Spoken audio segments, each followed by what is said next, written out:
Okay. Hi! Hello there! It's me, the local virtual baker, Saltea Hi. Kichee, Oh, wait, and... wait, wait, wait, wait. Oh, sorry? Wait, wait, wait, wait, What? wait, wait. I Sorry? gotta... Okay, now my people can hear you. Hi! Oh, wait, wait. Hello! Wait, can they hear you? Wait, okay, wait, wait. Hold on, wait. Okay, we're good, we're good. Oh, we're good? Alright, introductions now. Okay! Hi! Hello there! It's me, the local virtual baker, Saltea Kichee. Hi! Hello. Hi there, chat. Hello.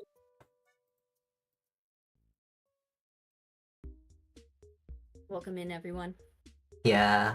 And, Hello. and I am Minna Vanilla. Hello. Wow. Resident,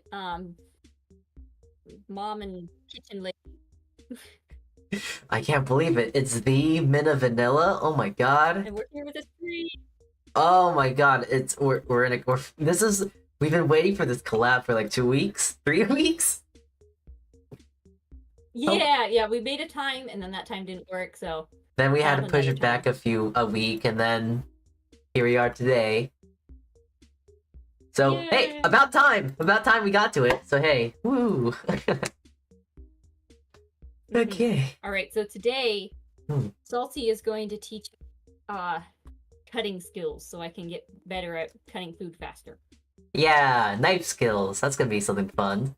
Hopefully. But first, Oh, sorry. Go for it. I was just gonna say, hopefully you don't cut yourself. That's all I'm taking. That's all I want to take away from this. Don't cut yourself. So. I don't think I will. This is my brother's knife. Hang on, I don't know how reflective it is. I don't think it's that reflective. But he said this knife is very sharp. He's got a very nice edge on it, and he said be careful because I think the first time he used it, he took like the top of his finger off a little bit. Oh, it's fine. That regenerates. Yeah. But first, I gotta talk about this dress because I found this dress and it's too cool not to talk about. You ready? Sure. Yeah. We're all ready. Right, so, ta-da! Look how cute. Bit of buttons. Look at the sleeves. Like the buttons go all the way down. This full skirt. Oh dear, my OBS, nice not OBS, the thing. Something die? No, I think it's just my side, just because I have like 5 windows. So, yeah, oh, wait, hold on. I can't see it, but I'm sure it's a beautiful dress. Very cool, very cool. The best part is, I gotta look again, it's some sort of linen blend. Where is it? It's a little dirty because I was wearing it earlier. But, let's see. Here's the tag. What did it say? It's kind of hard to see. Let's see if I can get it in the light. If I can focus on this. I think it said... Where is it? On the side? It says 100% linen. Linen? And I found it. Linen. I love linen. And it's made in Salzburg. I gotta look this up to see who this is. But I gotta clean it up. Got a little dirty from wearing it earlier. But like, look at that. Beautiful. And it's linen. And it was $7.24. It was $7.24 for this beauty. For a dress? That's really good. Especially linen. Do you know how expensive linen dresses are? No, I do not. For a good one, especially ethically made, like good sources. No idea. It's like at least like $102. Oh, okay, then yeah, that's a really good deal then. Yeah, oh my god. Yeah. Whoa, This is why I love Goodwill. That's a steal! Holy heck! Yeah, right? And like, look how pretty it is. I gotta look up what this is.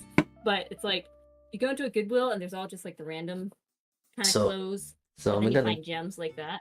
So I'm gonna go ahead and say, I'm not sure if it's just because I have 5 things running at once, but your stream is not showing. Oh no. Oh, hey, Minna's chat, can you guys say something? Confirm something? Yeah, something. It says no data. Uh-oh. Oh dear. Oh no. Okay. Okay, we gotta cut off your screen share. Your screen share is eating too much. Okay. Okay. Speaking of which, Gotta no, turn take it off. down. Put it down. Ethically put it down. It's Put it fine. down. Ethically put it All down. right, It's I'll delete okay. It's this. okay. All right.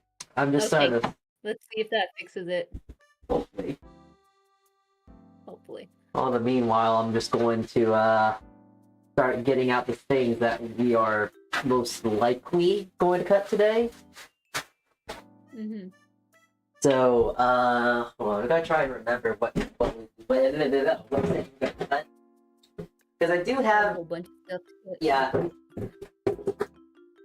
I got a bunch of stuff just so I can actually cut, you know?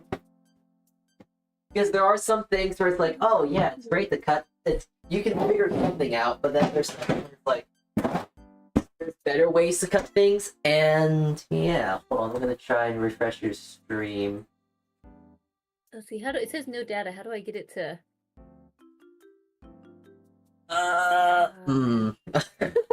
That's not good. Oh boy.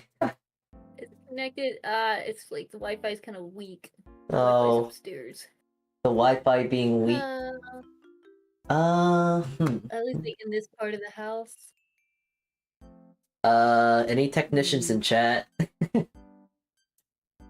Let's see here. Might be a gambit, but you could just press the stop stream button, let it chill for a second, and then press start stream again. Just don't click on end broadcast. Yeah. All right, I'm gonna try that. All right. Oh boy, it wouldn't be a flavor stream if it wasn't for a bit of scuff, yeah. Always scuff. Scuff makes the streamer. That's what they say, yeah. Oh, well, I kind of get this loaded. Oh wait, no, I should wait till my stream's back up so my side can hear. I was gonna have you talk about your background. My background? See. It's just like my drawings. White. There's nothing to it. No, I'm kidding. Wait, did you say your background is white?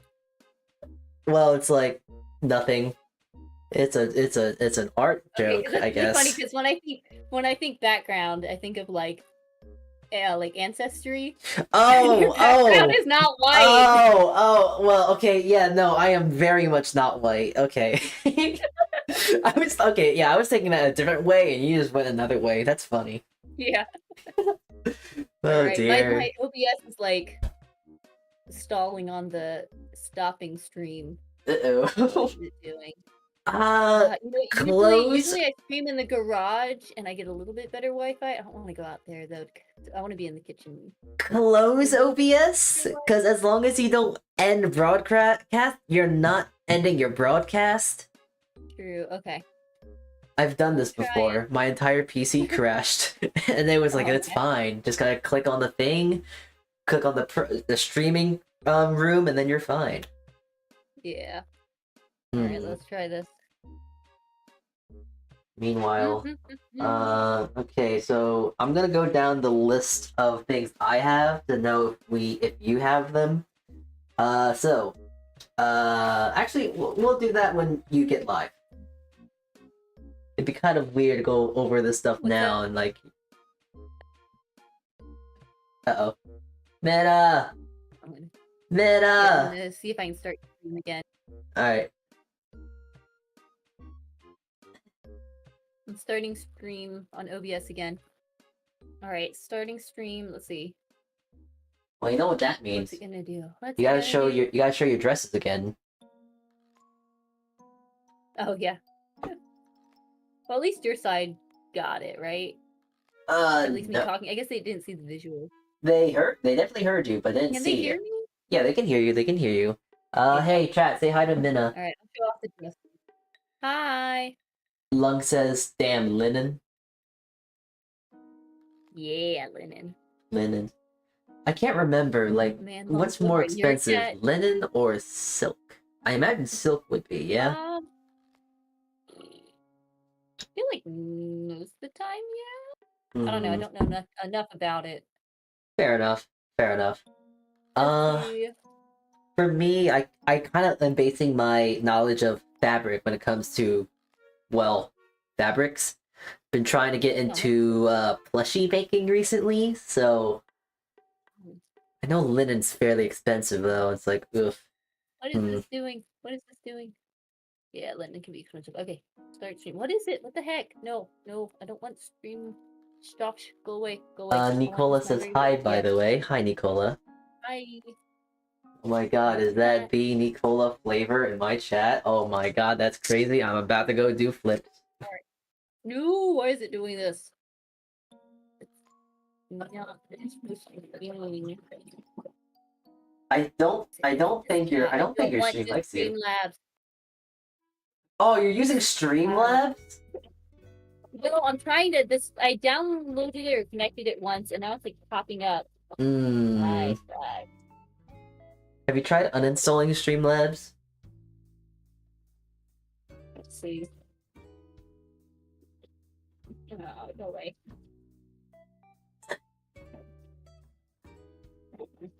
Yeah, imagine doing this at 11 at night.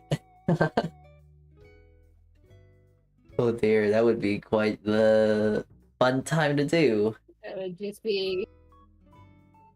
Yeah. For the most part. Okay.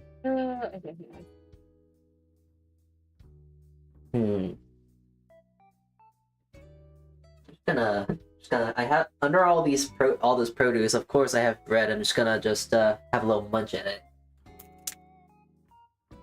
It's really old, so I don't know why I'm doing it, but I'm just kinda hungry.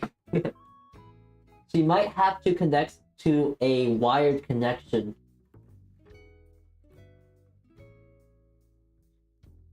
Minna, do you have like an Ethernet?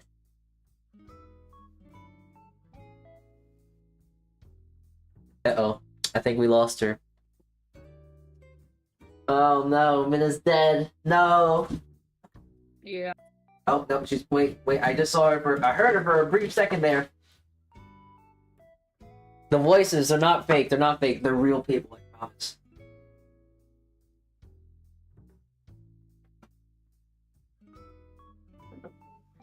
No. Alright. I feel like I might just need to make a whole new video. Video? Just like waiting like stream. Like like a waiting room. Like waiting room and stuff. Mm-hmm. Yeah. Let me see if I can uninstall all of the Streamlabs stuff first. Yeah. Streamlabs is Get that evil. It's bad. Oh, do you have your internet browser on?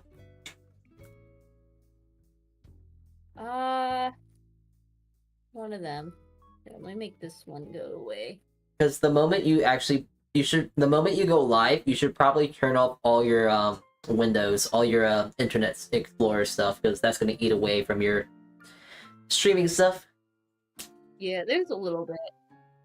There's a little bit. All right, let's see. We love the potato PC. It's trying.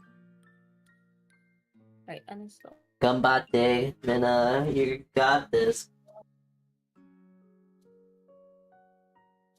You got time. I'm just eating on some bread, of course. It's probably I probably can't uninstall it because OBS is running. Oh wow. Oh wait, maybe okay. There's that. Okay, wait. I got it going there. Maybe hang on. The bottleneck is probably the internet. Streaming now.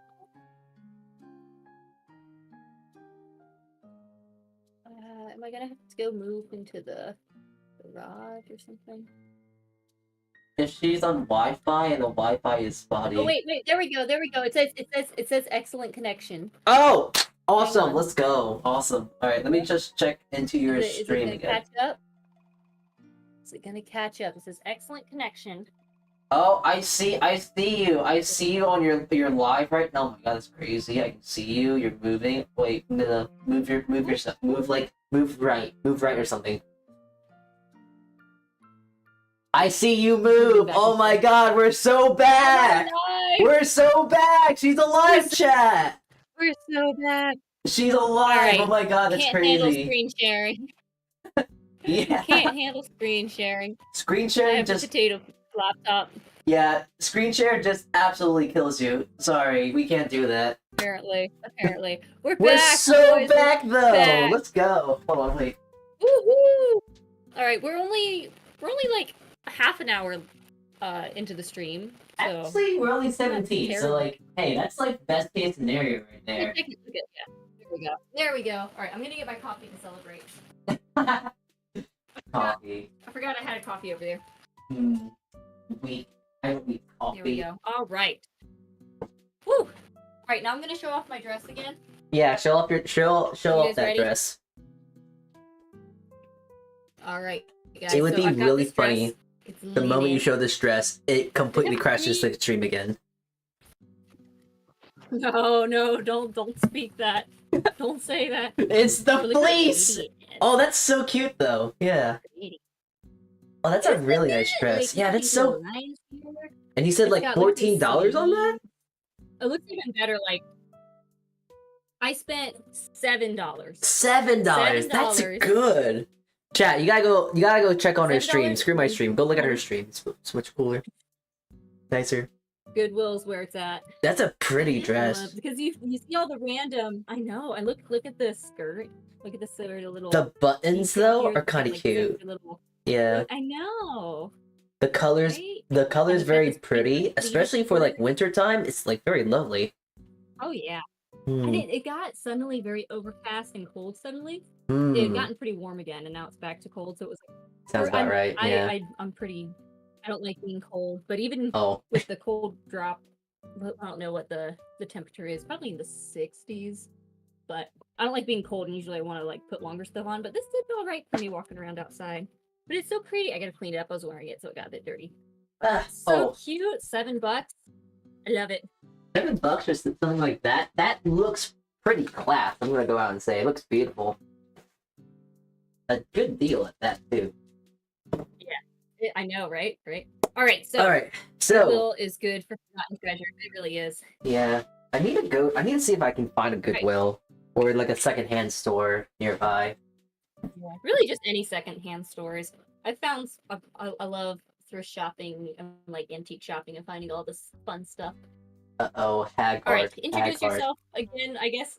I'm Saltea Kichee, a local virtual baker. Oh, wait, something you did. Wait. Wait, what? Oh no! Wait! What? What? I have to capture. You haven't been talking this whole time. Oh You my haven't been god! capturing because No! because I closed down the. Oh, hang on. No, wait, Minna, Hang on, wait, hang wait, it's fine, it's fine. It's a blessing in disguise because now they have to go to my stream and watch my VOD later. Oh my god! Yay. Wow, it's the cross-pollination of communities. Oh, you want to know what kind of really Yay. heinous stuff I said? Oh, you gotta go on my stream later. You gotta go watch my There we go. VOD. Okay, let me adjust that. Because when I deleted the screen share, then it made your audio go. Oh, I've lovely. just been talking to myself.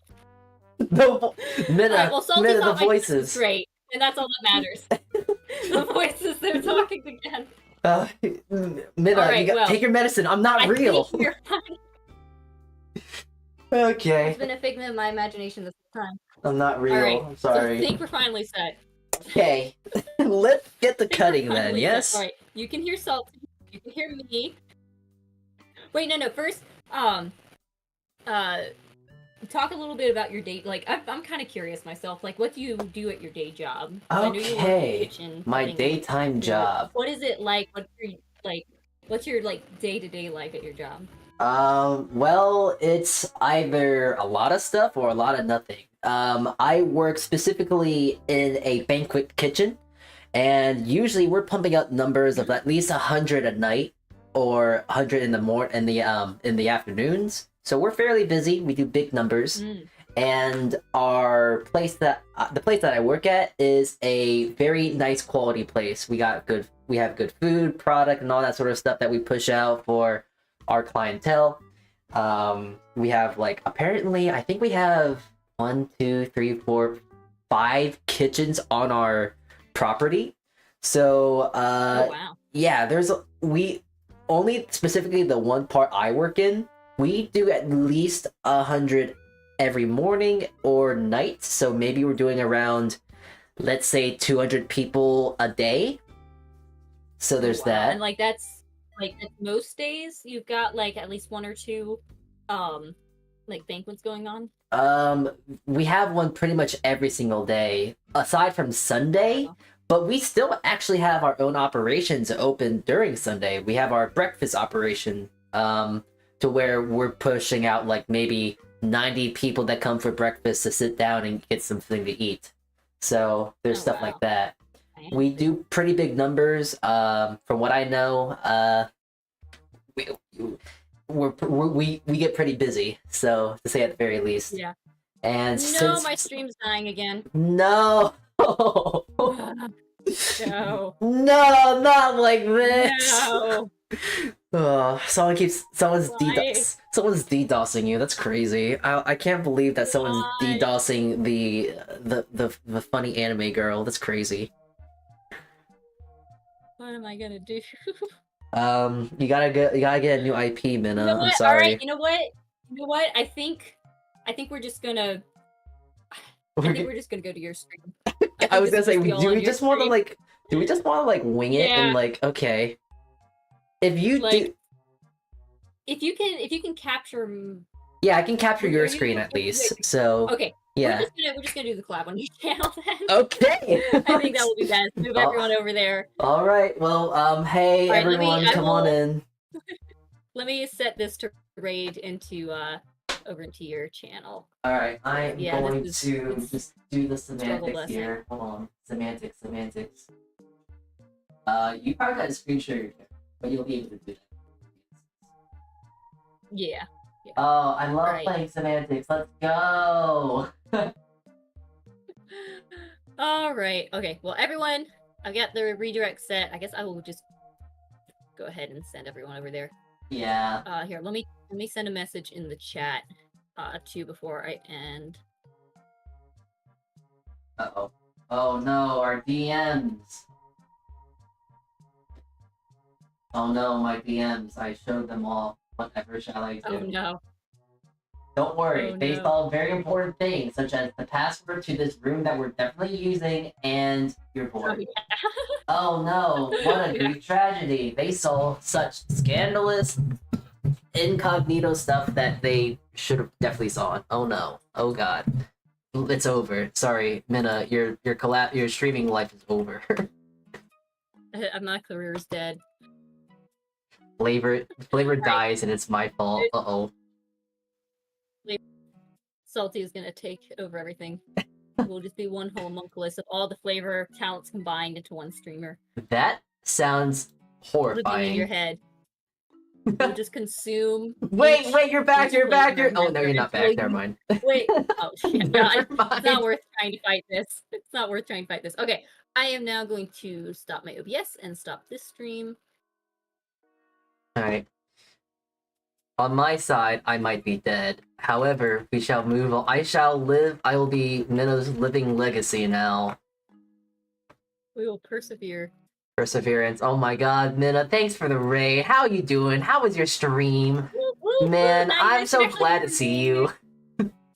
Mm-hmm. Alright. It's like I've been here the whole time. Oh, really? Oh, that's crazy. You know, the voices in your head. Oh, what voices? Exactly. Okay. All right.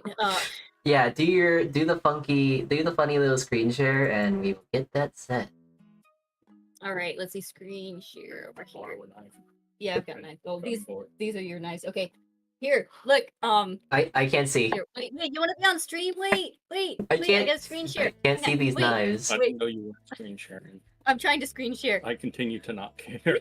We're going to try this Yeah, I way wanna show then. the green Yeah, we room. are. No, come on.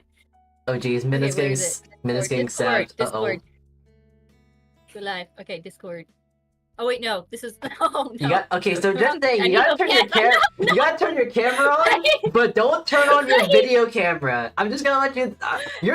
You're fine, by the way. You're invisible. No one saw anything. I need But I'm OBS. just letting you know. OBS. Make sure you turn on the right camera. I know. Okay. I know. Okay, there we go. Okay, look now. Look, it's Rocky. He's cutting a grapefruit. Yeah. Oh man! Not a Wow! fun It would be thing. so nice. Oh, there we go. Okay, hold on. I'm gonna really quickly just make sure. Okay, we're good. Let's go. Don't do anything. Don't change anything. Don't do anything. Don't do anything. Don't do anything. Oh my God! Look, there's Minna on the screen right there. That's crazy. Oh no, your video's gone. Okay, there we go. Let's see. We're back. All right. Here, I could adjust my OBS real quick so that I could just have like Okay, the whole. have my fun. Okay, Oh, thanks, Rocky. Here, now it could just be the whole. bye, Rocky. Bye, Rocky Balboa. Bye, bye. I liked your movies. All right, there we go. That might look better. Oh, is that good? Are we good there? I think that looks pretty I nice. think so. How's that look? I think I would go out and say that looks pretty poggers even. Poggers. I've never understood poggers. Poggers. I've never been in Twitch culture. Neither have I. I think it's just general stream culture, but hold on, wait. Let me make sure I add. We have to Yeah. make sure that people that tune in need to know that your stream's paused. No. My stream, your stream, what? Your stream paused. Oh, hang on. I'm talking so hard right now. Oh, we're so bad. Oh, that's Google Chrome. Okay, there we go. All right, we're good. I see the rabbit ears. We're good. It's a pocket llama. Pocket llama. We're so back. All right, are we good? Oh, okay. Cool. Yeah, let's just. You have to keep OBS open, I think, because it keeps crashing. I mean, Okay. it keeps pausing. Oh. Okay. All right. I will. I was gonna pull up your stream to see the chat, but I'll just let you handle the chat. Yeah, The only I thing can I- handle chat. his- Don't worry. his- All right. Cool. So we were talking about. Well, I guess since anyone that wants to see this VOD, you just watch it on your channel. So I think we already covered this guess. thing. It was like mine was crazy. All right. So that's pretty cool. That's a lot of cooking for a lot of people. Yeah, So, a lot like- of people. How long does it take to like cook and prep stuff? Okay, hold on, wait. I'm doing some funny thing. All right, there we go. I gotta run all my way back to the kitchen. Okay, so what were we talking about? I had completely forgotten. Oh, actually, wait. I have an idea. What's your idea? Let's hear it. Let's start with a bell pepper because I have a couple bell peppers I need to cut up. Of So you course. can kind of give me your tips and tricks for bell peppers, and while I cut them, you can talk a little bit more Okay. about Okay, that sounds what good you to me. think. Now the question is, are we doing a dice or a julienne? I guess I should try both. Okay, so we're gonna do a julienne because when you do a julienne, you can then cut those batons into a dice. Is that all right? Wait, here first. I'll show you how I usually do it. All right, let's see it. I'm looking Alright, so behind this me right one's now. already- This one's kind of already been cut, but just pretend there's the rest of it. Okay, All right. just to let you know, I only have one pepper. So, Let's see. Usually I don't use a knife this big. So uh-huh. I don't know if I want to get different. Okay, wait. Before we do anything, I think we actually should. Before we cut a pepper, let's start with the most basic fundamentals of knife skills. So we need to get an onion. Okay, I'll get an onion. Hang on. Yeah, because I see how you're gonna manhandle that pepper, and it's like let's start at ground zero first, and then we'll build up from there. I think that's gonna be better. More for your hands and You're gonna more for my manhandle this anxiety. pepper? Sorry. I don't know how to cut a bell pepper. Well, I You mean, think it I'm just gonna looks like. manhandle this? I mean, maybe. Okay, I'm gonna cut this pepper now. I'm No. gonna cut this pepper now. Okay, fine, sure. Okay, cut I'm yourself. gonna use the smaller knife. I'm gonna use the smaller knife. Okay, go off. Let's see. All right, so this is how I usually do it. All right. I've got the Oh. little blue one. It's Oh dear, you're using a paring knife. rocky. Okay. I like the small knife. Okay, that's Hang on, fair. Wait, let That's me just fair. cut. Wait, you don't say anything. Let me just cut.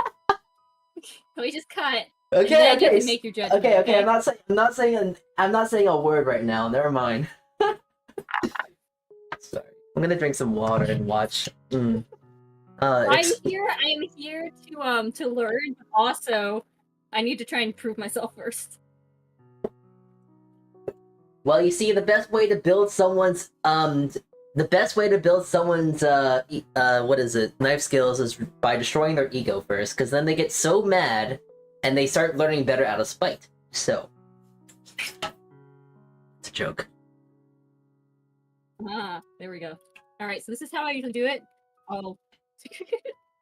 Oh, you know what's really funny, Min? All right, okay, okay. What?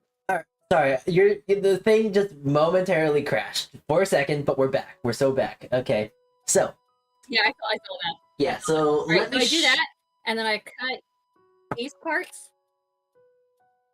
All right, so I'm and gonna then show Then I'll you. cut here. Okay. Those ones. Cool.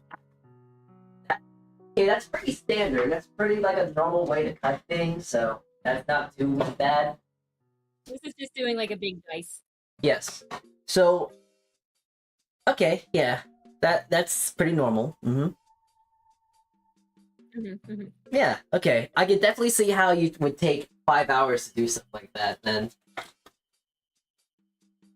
one solo pomegranate cut for beginners. We're gonna build our way up, but we're gonna start with doing a pepper first. So, Okay. you'll be surprised to know that cutting a pepper is gonna take a lot less time than what you just did. And I'm gonna show you how to do strips first, and then with those strips, I'm gonna show you how to do dice. All right? Okay, here. Let me. I guess I need to pull up your stream so I can try and watch. Yeah. All right. Tell me when you're ready. All right. Man, I should have gotten something else to be able to pull it up on. Because if I go away. Wait, hang on. Let me try something real quick. Okay, so Minna, I actually got an idea of what we could do, although a little scary. Yeah. So we could turn on the video that is connected to the camera of your live camera that is currently taking of your board. We just gotta make sure we don't get... Actually, you're not streaming, so you shouldn't be even using that camera to begin with, right? Right now I'm using Droid camera. And But then that's connected to my OBS. What's the camera that's connected to your video feed right now that's watching you cut? Droid camera? Because my phone's pointing down, and it's Droid camera. Oh, so this camera is not like a camera, it's like your phone? It's my phone, yeah. Okay, never mind. Okay. Right, Well, as you find your pause, then I can show you how to do it. Then does that work? Yeah. All right. And I'll Okay. just switch back when I start. Hang on. Right. Let me find your channel real quick. Hang on. I already feel like my soul's crushed. Why? I need to learn how to cut faster. I'm because going- they're like, I see that. I'm gonna show you how to cut really quickly. I'm gonna show you how to cut really quickly. I know. There's hope. I know. There's hope for you. Okay. Don't worry. All right. I see your stream. I'm You ready to learn. see me waving my knife around like a maniac? I see that. Alright, cool. So, a chef knife is gonna be better for this, and I will show you why. Okay. So, I got this big chef knife. yes. So, See if I can come back. you want to try and cut. So, you'll notice, like, the top here, it kind of caves in. So, if you get a very good part of the pepper... Wait, hang on. I'm trying to... Wait, real quick. I'm switching a couple things on my screen here. Okay. So hopefully I can see you and also have this running. Okay. Yeah, this is weird. I'm stuck, like, mid-knife position. This is very strange. Are you ready? Okay, wait, what's my... Okay, there we go. Okay, I think we're good. Alright. Okay, are you All right, ready? I'll get a new pepper. Yes, okay, I'm on. Alright, so you kind of have to eyeball it. This comes with practice, but when you cut the pepper, you want to cut it at a very specific top, and just do one push forward. When you do that, you'll actually cut not just the top of the pepper that you can save and use, but the stem off perfectly. Okay, so like this, and you're doing that bear claw thing. Yes. I do that so I protect my hands, because if I go like this, I'm more likely to cut myself than going like this. Basically, when you hold your knife, you want to hold your knife to your knuckle, because if your knife is straight on a flat surface like your knuckle, you're gonna be less likely to cut anything. But if you have your hands out like this, then you're definitely gonna cut your fingers. It's very important to use your knuckles with knife cuts. Show me the handle of your knife. How do you actually hold your knife? So how I hold my knife. Your knife. So which hand? The dominant hand or the guiding hand? Because that's kind of important. Oh, your thing. It seems like your thing's lagging. Your camera. Okay, wait. Oh. I guess both. Okay, so like the hand holding your knife. So if you're dominant hand, you're gonna want to try to hold your thumb at the base of the knife here, and then have your finger kind of meet around there. So you're holding your knife like this. Sorry? Can't see anything. Okay, here, move it a little bit more into the camera. Okay, so like this. Yeah, you want to hold your knife like this, and then you just want to put the rest of your fingers under the main part of the blade. It's gonna feel kind of awkward, but this is the best way to hold your knife safely and having it the most straight it can be. So that's how you want to hold your knife. Pull your hand down. I gotta keep my... Yeah, now you gotta put your hand down. Move it. a little more. Down. Am I there? Down. Right. Where am I going? You gotta go down. Okay, okay, down more relatively closer to you. Closer to you. Okay, perfect. That's close enough. That's uh-oh, your thing crashed again. Oh, there! Okay, I see it. Perfect. Yes, that's how you hold the knife. Yes, that's how you should hold your knife. Yes, okay, cool. So, now, your hand that's going to be your guiding hand, which is your least dominant hand. Your two fingers, your finger and your middle finger, are going to be your most important fingers, because those are going to be guiding your hand down the board. So, as you're cutting, your two fingers are going to be kind of like the guard for what you're cutting. So, like, I'm just going to cut the rest of this pepper to show you. So, knuckle to the knife, and just going to cut down. And there's no possibility I'm able to cut my hand, because I am very carefully holding my knife to my knuckle and getting nice straight cuts. All right, I'm gonna try pepper. Yeah. So I wasn't really done cutting the entire pepper. So tell me when you cut its head off. We like a little bit of morbid stuff. Other question.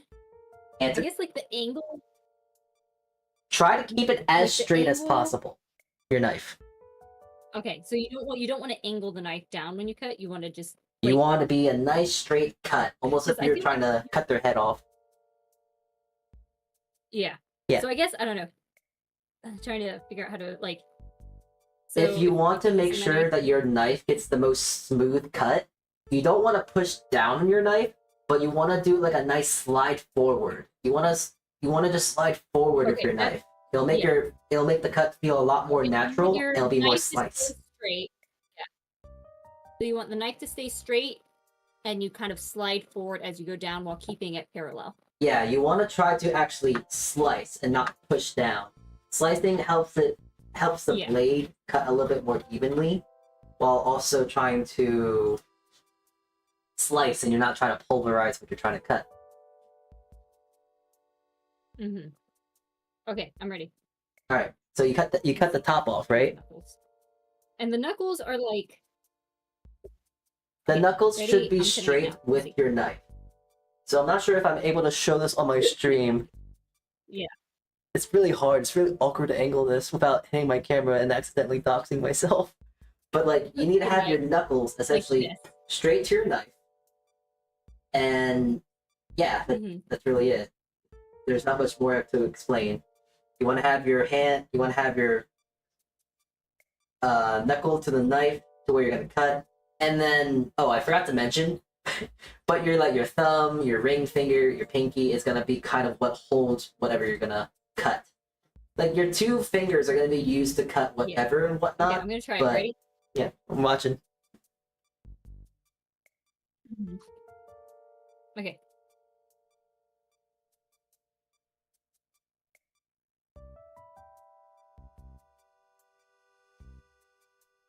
Slide Waiting for it to forward with cut, the match knife. up.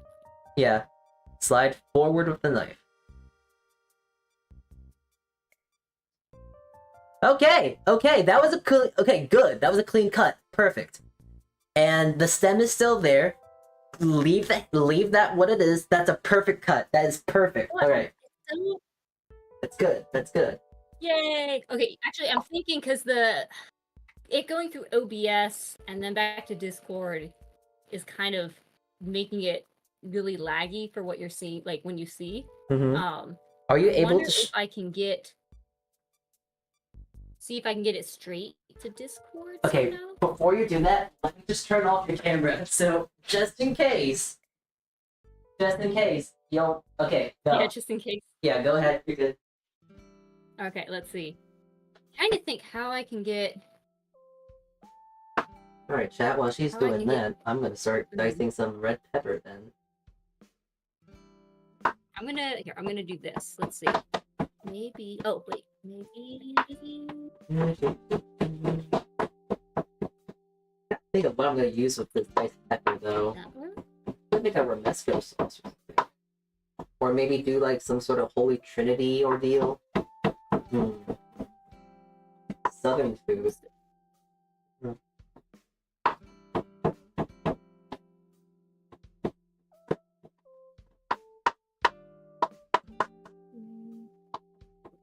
Yeah, I think we need to tell you, Minna, but I do also want to try to make sure I can teach you some basic fundamentals with technique, not just knife cutting. So, well, not teaching, but like, hey, giving you the fun fact of like, hey, this is that is this. So, Yeah.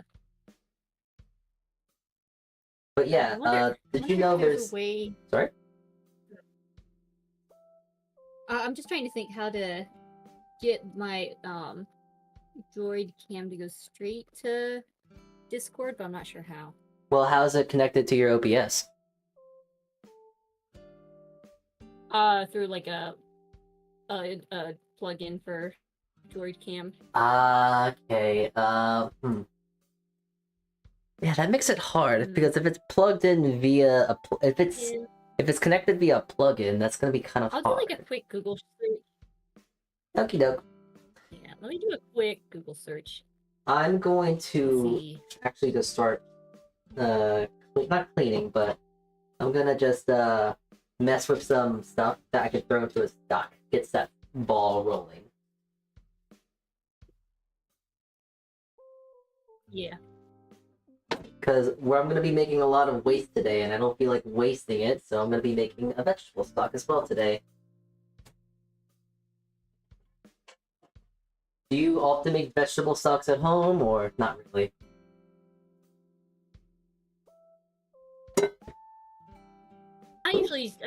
The one I do the most is chicken stock. Yeah, that's like pretty common for me as well. It's like that's like the stock to make. Really. Yeah, really. Yeah. It's so easy. Sometimes I'll do like if I've got like pork or beef bones, but yeah, mostly because you like roast the chicken or get a rotisserie chicken and just like save that in the freezer and then just throw it. Oh, okay. Yeah. I do the same exact thing to where it's like, oh, I get a roaster chicken, I'm just gonna peel off all the meat and then throw the bones into a pot. throw some other things on top, and then make a nice chicken stock. Mhm. It's quite lovely. I don't make Mhm. stock separately, just as part of soup. So, like, do you make your stock and then immediately use it for soup? I don't No, know. usually I kind of like just be like, oh, I'm gonna make a batch of stuff to have on hand for when I want to make soup. Ah. So like I'll make a big batch of stuff and then either have a little bit in the fridge or put most of it in the freezer. I've got those super cubes that you can freeze things in, like I've got like quarter cup, half Oh, cup, and like one full oh, cup, so so I can like, freeze it into. oh yeah, like bouillon. I can't pronounce it. Bouillon cubes or something like that. Almost putting them in that No, sort no, of it's thing. just the broth. No, because it's just the broth. Just Oh, regular oh, broth, just okay, frozen. okay. Oh, so you're just freezing them in the. Okay, I get it, I get it. You see, usually Let's see. for me, I just kind of get stock and I put them in containers and then I just freeze them like this. I can't remember Yeah, what stock this family will is. take my family will take like gallon Ziploc bags and just measure out 4 cups into it and then freeze it flat. I mean, Or they that have this works. really fancy a vacuum sealer that they can vacuum seal the broth into. Oh, yeah, I used to do that, but then I kind of realized it's kind of annoying for me to do. I Yeah. find a Well, lot it's more when success it's with like the. Oh, sorry. I think they've done that mostly when it's like most of the time we'll have the cows processed at one of the local places and they'll kind of get everything packaged up. But there's at least once that they've had a cow that they just got like the big chunks of it and then they had to kind of finish butchering it up. So then when you have all that bones and Bones. stuff, then Dad just did like several days of making broth. So at that point you've got so much Ooh. broth, so he just vacuum seals it into like really nice flat compact 4 cups at a time. Oh, that's really nice though. Ooh, having a beautiful like as gruesome as it is to say, a nice, beautiful, fresh. It's weird to say fresh when you've slaughtered a nice fresh demi-glace or like beef stock like that. That sounds really awesome though. Mm-hmm. Yeah, yeah. I Yeah. think a couple of the cows went in because we just had pork in the freezer, but a couple of the cows went in the other week. Hmm. So we'll have some fresh meat. Ooh. All right, That's let's see. What does this article say? Because there should be a way for me to connect it. I just gotta see what I need to do. hmm. Let's Bouillon. see. Bouillon? Oh, is that how I'm not I'm horrible with French lingo despite learning in the French kitchen. So like Bouillon! bouillon? Bouillon. Okay, yeah. All I know bouillon from is like when you get at the store where it's basically just like Yeah, manufactured fake like beef high flavoring in like a processed. salty little Yeah, cube yeah, yeah. High where processed, there's dehydrated. not any nutrition, it's just like fake flavors and salt that you're Yeah. paying for. Oh, yeah, yeah. I know 100% what you mean then. Yeah. Ugh. Yeah, I'm sure. I wonder what original bouillon was because I'm sure it wasn't that. I'm pretty I'm sure it sure. was. I bet it was. It was probably like a reduced like broth Yeah, I'm pretty sure it's to just a make it more reduced compatible. broth, and then industrialization happens, and the ease of access of all that sort of stuff, and yeah, that stuff kind of happens. Mm-hmm. Much better. Wait, I wonder if I Thank you. do. Yeah, I'm gonna Let's see, I wonder if actually I look go into to my set. freezer right now. What else do I have in here? Oh, you know another thing I do with like my vacuum. What else I like to vacuum seal and freeze? Um, Mm-hmm. tomato based sauces. Like I have a thing of bolognese right here from Yeah. what 3 months ago. I really My feel family one time we had like a whole bunch of tomatoes from the garden, and we just put like the whole tomato into the freezer. And when you pull it out of the freezer, the skin just peels off, that. and so then it makes it really easy to then make it into some sort of sauce. Ah, okay. Yeah, yeah, I get it. It's a lot. It sounds a lot better than doing a caucus. Well, it sounds like it would work a lot easier, but I imagine it would take a lot longer. Like, how long did it take for the tomato to freeze and get the skin to peel off? Well, at that we had like pounds of tomatoes, so it's like we have to do something with the tomatoes. So we put them all in the freezer, because that's where we need to store them so they don't go bad. And then when it's like, oh, now I want to make tomato sauce, you grab whatever you want, peel the skin off, and then let it thaw and make your tomato sauce. Ah, okay. Alright. So I was thinking because, there's this thing called concasse to where you drop a tomato into boiling water for like a few seconds and then the skin becomes peelable at that point. Yeah. So I was thinking like, oh, what's better? Freezing it or like doing a concasse? But I imagine if you're just gonna save it for sauce. A little bit. Well, I think a lot of times, like, my approach to cooking is kind of like thinking a few steps ahead earlier in time to kind of like prepare things for when I'm actually doing something. So it's like, Everything's kind of in place. Sauce today, so I'll throw the, say I wanted to do that method where it's like, okay, I have a handful of tomatoes. I'm going to make tomato sauce in a couple days. So I'll throw them in the freezer now. Or, okay. I get you. or it's kind of like thinking ahead. Like when people are like, oh my gosh, it's so much work to make sourdough or broth. I think you're just planning ahead. It's a little bit of work over time. It's a little bit of timing. You just kind of time things out a little bit differently. Where it's like, I wouldn't want to try and be timing for me at least, making the broth the same day as trying to make the soup. Most of the time, sometimes it works out that way. It's easy to be like, oh, I'll just make a couple big batches of broth and save it, because you kind of make your own convenience food that way. Yeah. You just do a little bit of planning and prep, and then you have the same sort of convenience at the time you need it as you would with a store-bought thing, I don't usually freeze too much of my veggies. If anything, I try and use them as quickly as possible, and if I don't have time, then I pickle them, actually. So. Oh, yeah. Mm-hmm. Let's see. It's hard to talk and find what I'm looking for at the same time. Nah, take your time. Take your time. Let's try this article. Oh, how about while I try and divert my attention, talk a little bit more about like my cooking skills. Ooh. Okay, well, I guess I can talk about myself. So, aside from working from this one place I work at, I have went to a culinary school, the best decision of my life. It was great because you learn a lot of stuff, you learn a lot of experiences and this and that. But then kind of after the fact and working at the place I work at now, I kind of realized I could have probably just learned this from working at the job I was at. That's not to say that culinary school is a bad thing. If you want to learn the basic fundamentals, go to a culinary school. However, if you have the option to go for a bachelor's, it depends. It definitely depends if you want to go for your bachelor's, but I wholeheartedly agree if you want to go for an associate's for culinary and such. So, that's the one thing. Sorry, I just ranted off there for a sec, but so I have gone to a culinary school. I have a bachelor's in that. It's kind of silly. So I have a bit of education, like formal education when it comes to cooking. And that's kind of where I learned a lot of my technique, if you will. This is where I learned the basic fundamentals of how to hold a knife. Basic lingo, like, oh yeah, so mise en place, holy trinity, mirepoix, bouquet garni, all these fancy words that no one really uses in the kitchen nowadays. But the baseline of all this sort of stuff, I learned pretty much all of that. So, like, one of those things that's really weird that I guess a lot of people in the northern regions of America wouldn't know. There's something called the Holy Trinity, which is a lot like a mirepoix.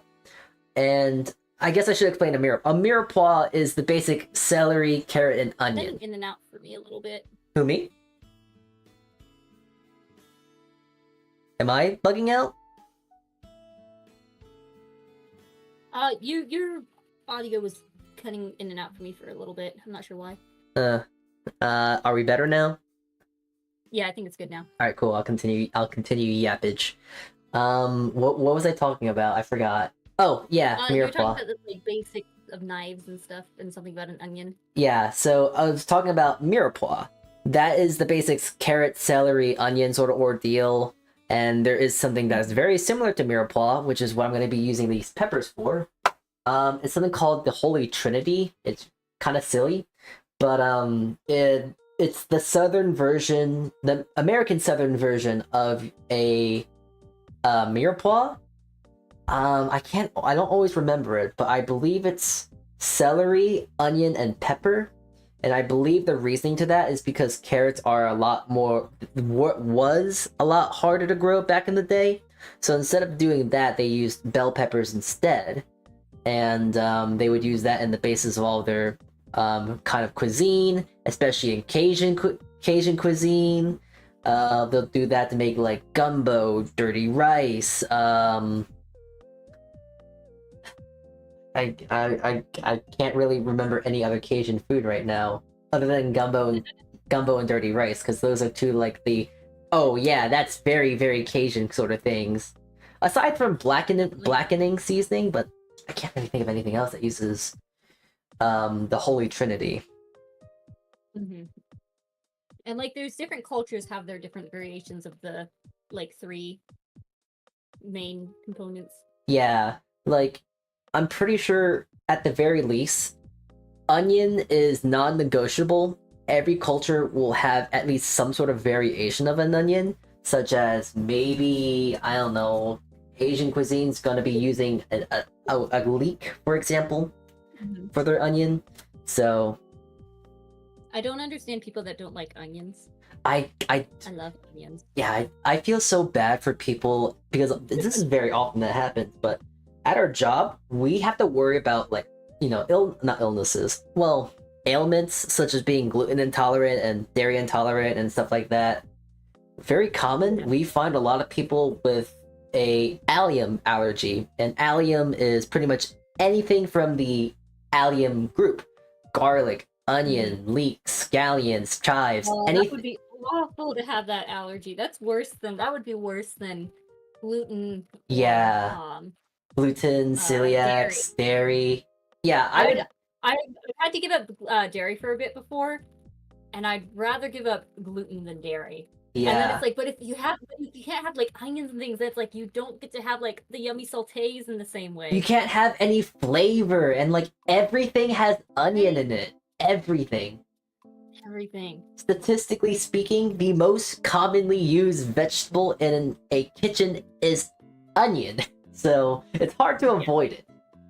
It's just such sweet. Sorry. Let's see. Sorry, I think I've got. Hang on. Oh, I see it now. I see it on my screen. Hang on. But I don't see the camera right now, so. Wait, let me find. Where am I at? I need to go to. Oh, Minna, where art thou? Let's see. I need. Oh, and Nicola, I see your comment saying Chef Salty. Okay, that's weird. It's weird because even though like I am qualified, I guess, to be a chef, I personally would not consider myself a chef because chef is such a broad term. Because if we're talking about like, oh, you're a good cook, then yes, I agree. If we're talking about being a sous chef, I partially agree, but kind of disagree at the same time. But then if we're talking like a sous chef. Yeah, so the difference is between a sous chef versus the head chef, versus a cook. A cook cooks, and a sous chef is kind of more like a manager in a kitchen. So they're kind of leading, directing, and let's say that, we're not doing banquets, but let's say a la carte, which is like your normal sit-down restaurant. You look at a menu and you choose from the menu. That's a la carte. A sous chef in that regard is going to be a lot more hands-on, but they're going to be kind of like reading tickets, trying to direct everyone, going to say like, okay, we need this, this, and that. Fire this. Don't cook this yet. Hold on. They're kind of like directing the entire kitchen while also at the same time cooking at that same time too. I do not think that's definitely yeah. Yeah, it is very, very hard. I can kind of do that, but I'm not very good at it. So, but then there's a head chef, which is like the boss versus the manager. And the head chef kind of does all of this and that, pretty much does everything, but they also do well, they don't do marketing, but they will look at purchasing, they'll look at numbers, payroll, all these boss stuff, and that's something I don't think I understand at all. So yeah, that's a whole nother level. that's a whole ballpark of things I do not want to mess with. So I try to stay away from that position. I'm very happy being just a cook, and I don't mind just doing prep. So hey. Okay, so I've got an idea. Let's try this. I have another. Hopefully, this goes much like this. Isn't delayed by having to go through OBS and everything. Okay. I've screen shared just my droid cam. Oh, there we go. That works. Yeah. Hold on. Let me just make sure. Hopefully, there's not that huge delay. All right. Let me just set this up again. Oh yeah, there's definitely a lot more space. All right. I think. Yeah, I think that's just how I've adjusted it. I think we're good. That looks good. All right. Here, I'll just We're watch back? Question mark. We're so back. An hour into stream and we can finally do some cutting. Oh my god, we're so back. Ah, yes, cutting. Oh, I'm cutting. so glad we didn't do this at 11 p.m. Yeah, I'm so glad as well. I would not have worked. It would be very scuffed, incredibly scuffed. Okay. Yeah. All right. So are we ready to cut the rest of the pepper? Yay! Yeah, Okay, let's do it. right. Okay. So now I got the coffee in me. I've got a knife. all right, cool. We got the head. We cut the head. So now we gotta cut the butt, if you will. So kind of simple, same thing, but like you see where the middle here, you want to try to guess where that is. So like you can and you can choke up a lot, but try and cut that off as well. So just a slide forward and a slide back. And then you'll be able to get this. You'll get the bottom segment like this, and it'll be all one whole thing. So yeah. Okay. Try and just get the bottom Alright, cut, let's try that. and we'll go from there. Like that? First, make a simple slice to remove the head and cut the rest of the pepper. Listen, it's a lot easier to talk as if it was a person or an animal, because then you get the idea. It's a lot easier to follow in that regard. Alright, I don't think I quite got it because it's still kind of connected. Okay. Slice. So that should be fine, because I'm looking at your pepper. Can you turn it back on its head so I can see the back of it? Perfect. Okay, so you're gonna try and have to eyeball this with me, but I'm gonna try and look away. So you want to try to slice very specifically in the biggest hole. Just do one slice downwards. That's it. Just do one slice. Right? I'll watch you first and I'll do it. I just did it. I'm waiting for the video to catch up. Oh, okay. Yeah, it's just one slice. One slice in the biggest hole. Okay. Just straight down. Like this? Yes. Perfect. Beautiful. Okay. Good cut. And now this is where we actually use our I do hands. that on each. Yeah. This is where we use our hands here. Okay. And we open up the pepper like that. Don't open it all the way because you'll break the pepper. Just open it enough to where the core, the seeds, will actually just separate, and you'll get this one little boy just like that. Okay. I think my bottom part that's attached is kind of in the way of that. Yeah, that's why you would want to try and cut that off too. But it's fine. We're cutting a pepper. We're not serving to the queen. It's fine. Oh dear God, I gotta sneeze. Hold on. All right, there we go.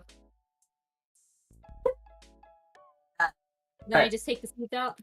So now I'm gonna suggest you do this, and I'll do it with my small knife as well. So now you want to just kind of cut the pith out, cut the white stuff out, and clean that up. Is this where you use a paring knife? Yes, you want to use your paring knife. In this case. Do you hold the small knife the same way you hold the big knife? So the yes and no, but So, a paring knife I don't actually hold normally at all, because a paring knife is kind of more for like very small detail sort of stuff. So I can kind of control it a bit better if I just kind of almost carve it out, if you will. So it's hard to explain. It's kind of just something you gotta feel for. You just carve it out. Does this look right as far as holding the knife? Yeah, that's fine. There's no wrong way to hold a paring knife, I believe. It's really with like the big knife, the chef knives, the fillet knives, the bread knives. Those are kind of something that requires a bit more technique, if you will. But like for a paring knife, it's just like it's just kind of like has minimal stuff to A work small with. little knife. Yeah, little baby boy. All right, I got the pits out. All right, cool. So now that's with this pepper, you can now cut it where it is kind of like the middle, if you will. Because if I cut it in the middle, it'll be a lot more flat to work with without breaking. See? Yeah. So we have a Like lot this? more of a much more stable surface to start cutting on. So you want to do the roundabout middle. Mm-hmm. Yeah, that looks good. Good. And you can And kind of broke it a little bit. that's fine. It's the pepper all the same.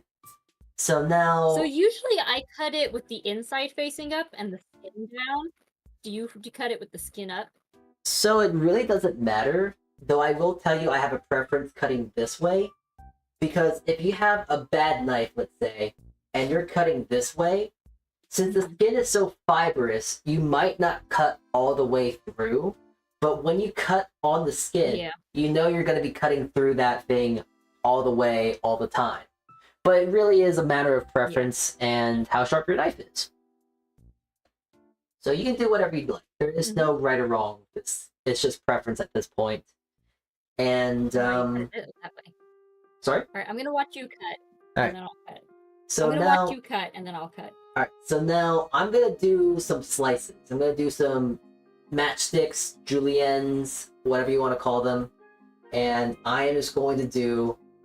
I'm gonna put my two fingers, my thumb, my ring finger, and my pinky on the back here to hold it.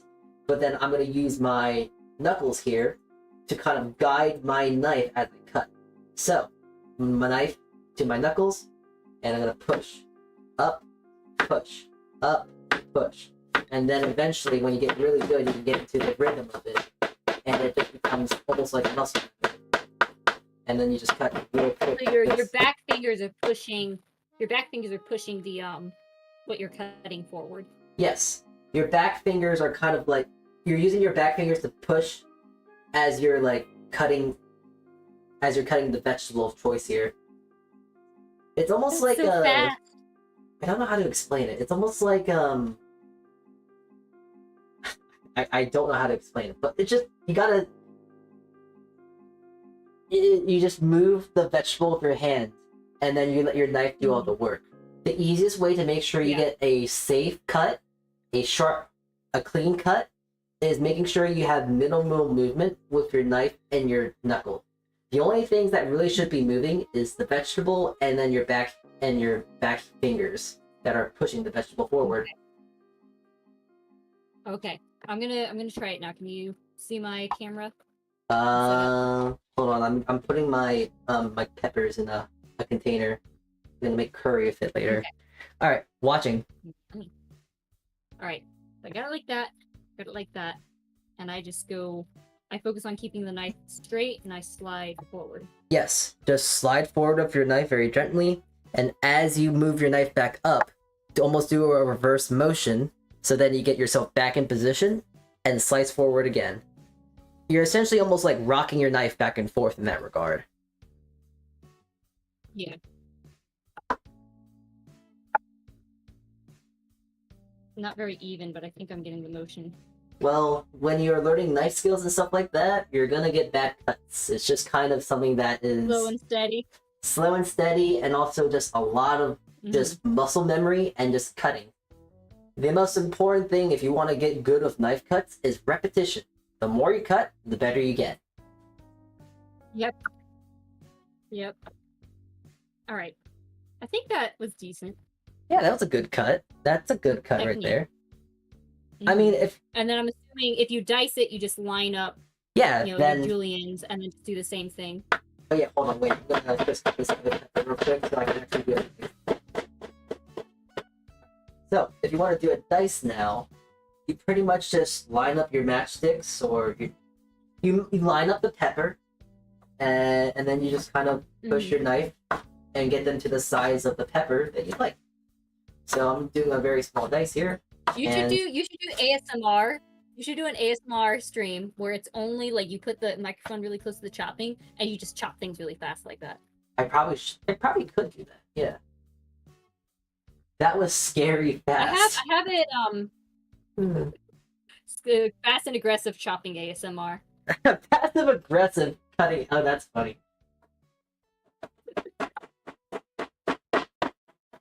Passive aggressive, yeah. Usually there's like fast and aggressive is a category of ASMR, but passive aggressive ASMR would also be really funny. People do that though, where they have like POV, like a role play kind of ASMR where you're at like a salon with a really rude like person doing your hair. Like a hairdresser, yeah.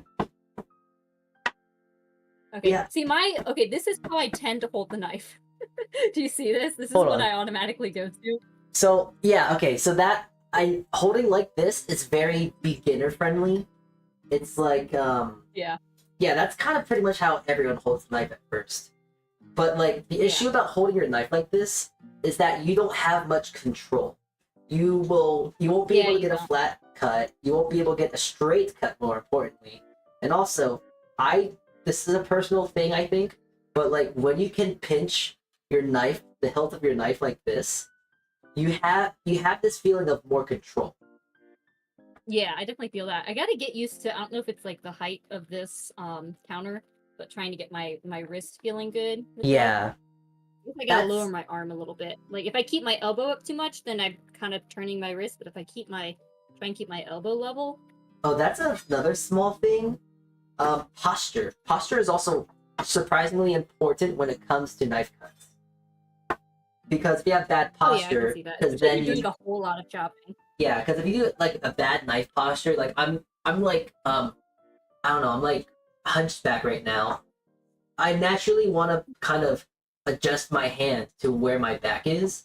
So since my back is kind of hunched, my knife is gonna probably be more like this or more like this.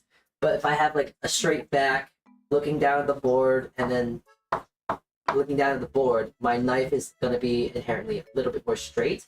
But I don't want to be hunched. I just want to look down and have like a good head to a good vision of my board. So yeah. Okay. I'm going to see if I can get all the pepper here chopped, like diced up. Yep. And then we can maybe do the onion.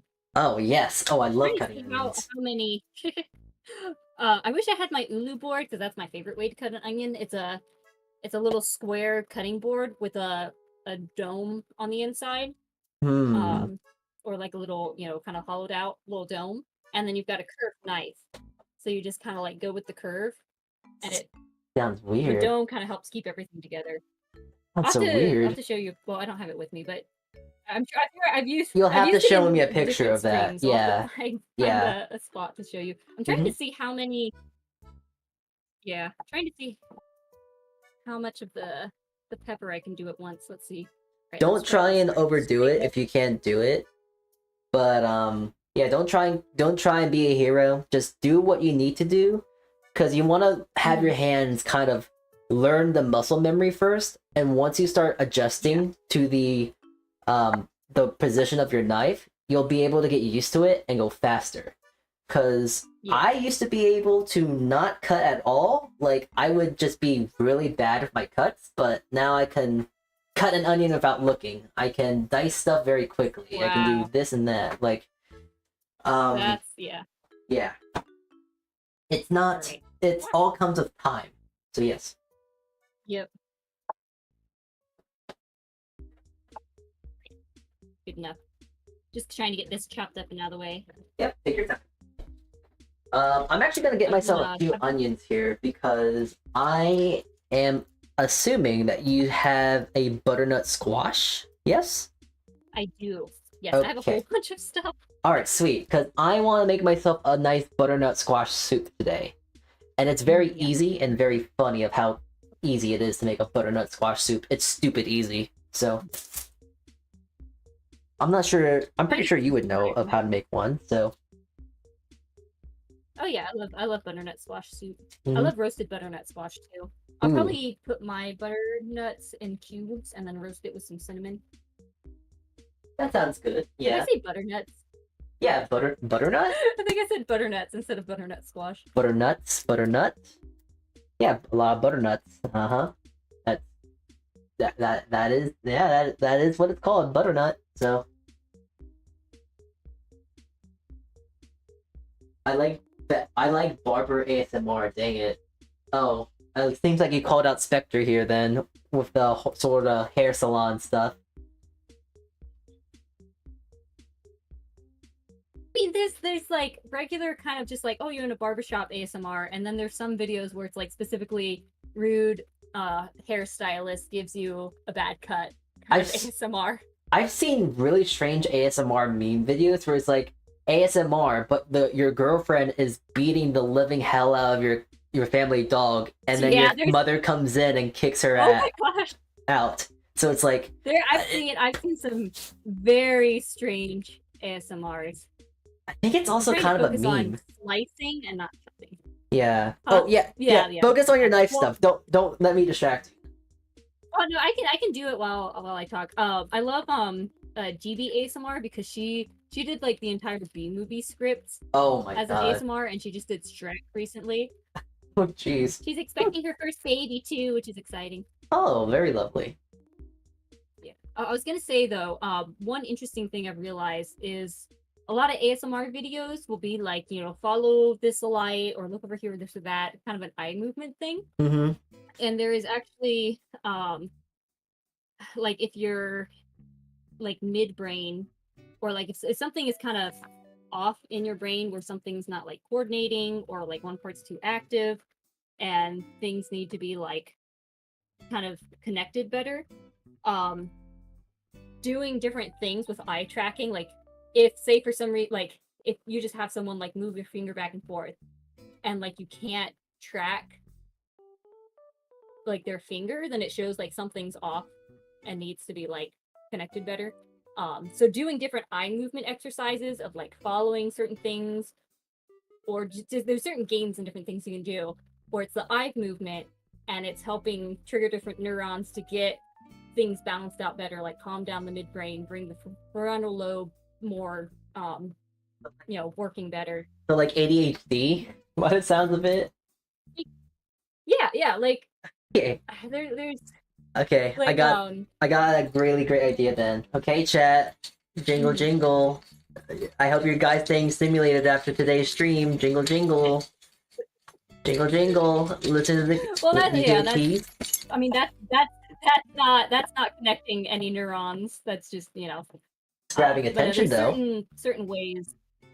I mean yeah, but it's not connecting neurons. It's like certain activities and certain ways of using eye movement to help the brain connect where it needs to. It's really good though. It works really good. Raccoon time. But it's just funny because I realized it's really funny though, because I realized, like, as I learned about this, I realized, oh man, people do that in ASMR videos without realizing that there's an actual, stuff behind it. That there's a psychology to it all. Proper neurologists, when neurologists use it, with all the info, like, with their I don't know what word I'm looking for. All that whatnot, yeah. The whatchamacallit, the thingamajagger. When professionals use it, they can use when professionals use it, they can use it in a certain way to help brain work better.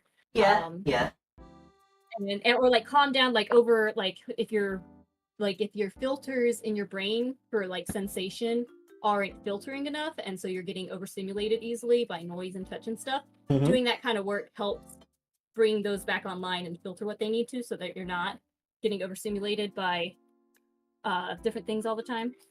So what you're telling me? And it's all through these different. So what you're telling me is I need to waggle my finger in front of my face to to de-stimulate myself? No, there's a lot more behind it. Okay, damn, But I wish it was that easy. It's a certain way of doing certain eye movements. Well, it is in a way it is, but you all like the neurologists know certain things to do and what to look for to make sure things are connecting. But it is like there's certain ways to do eye movements, tracking or like different movements of your body and your eyes to help the neurons fire. Okay. And the neurologists know how to what they're looking for and what to do to help with what you need. Really cool. Gotta be careful showing keys on camera. Someone could decode the biting.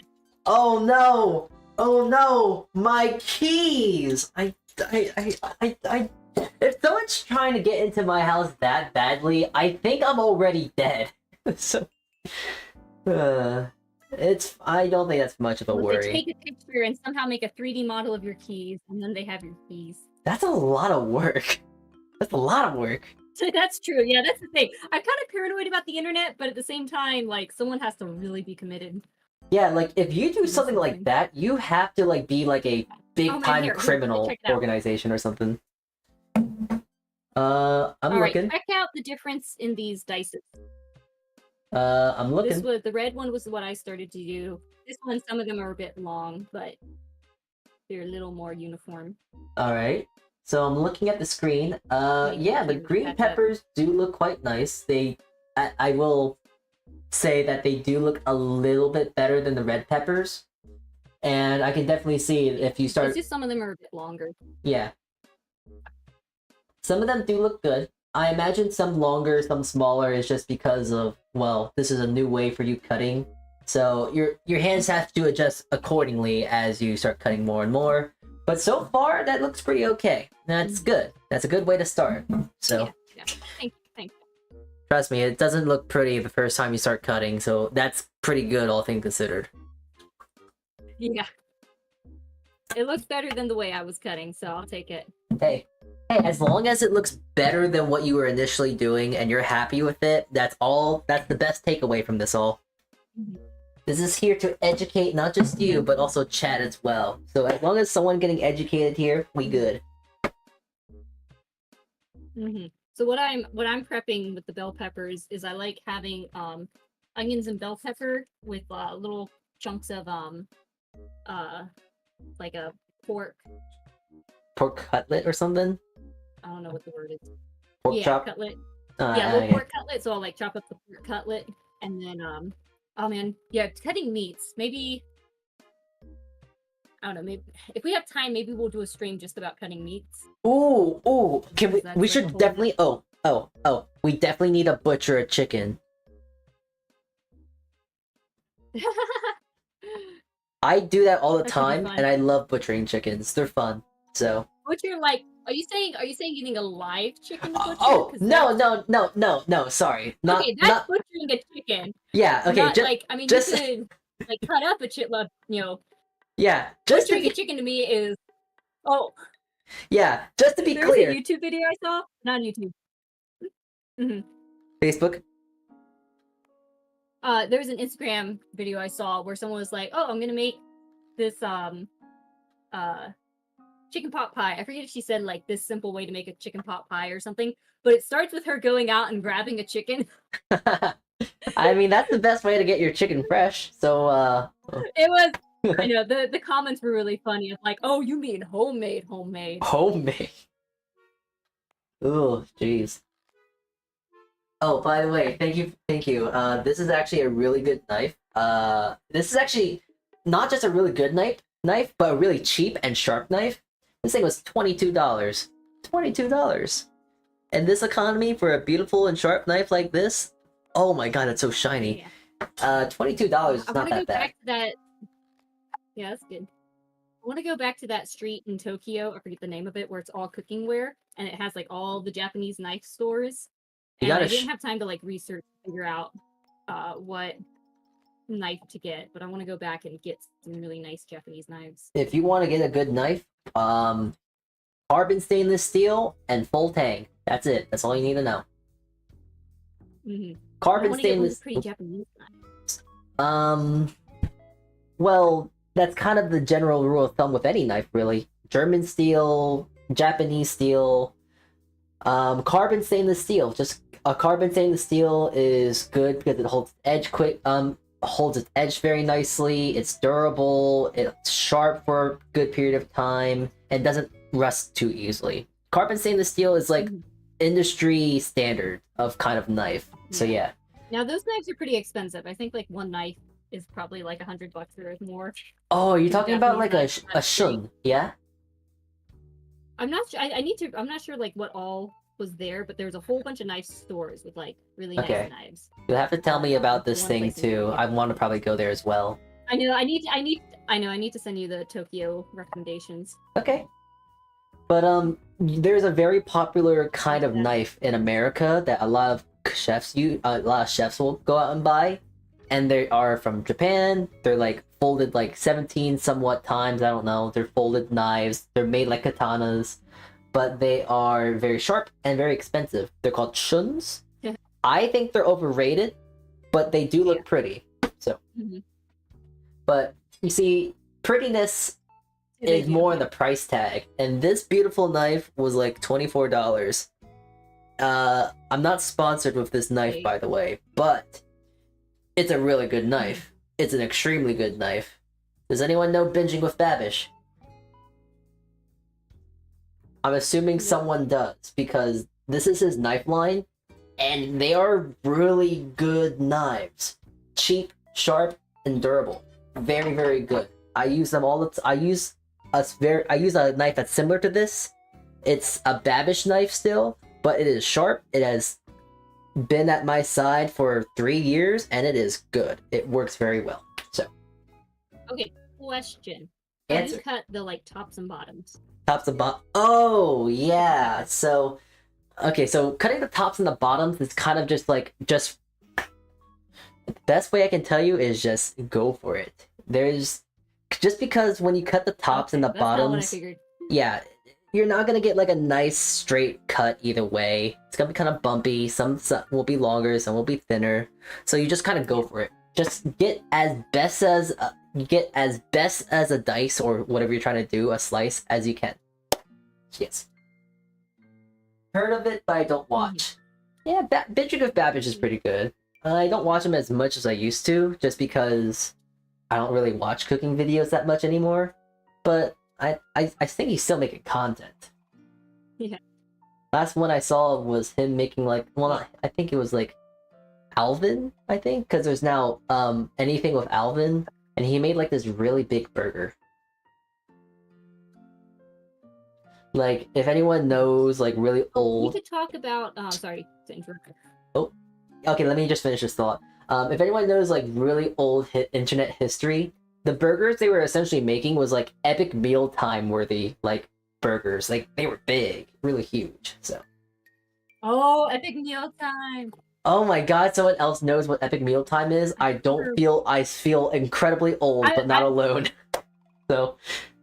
Ugh. I'm trying to place in my mind what epic mealtime was. I know the name. Was it Smosh or was it something else? It was not Smosh, but it was very kind of in that sort of style. But it was like guys putting bacon on everything, making like a huge burger, and then putting like bacon. It was like they were basically making like a lot of meat based foods.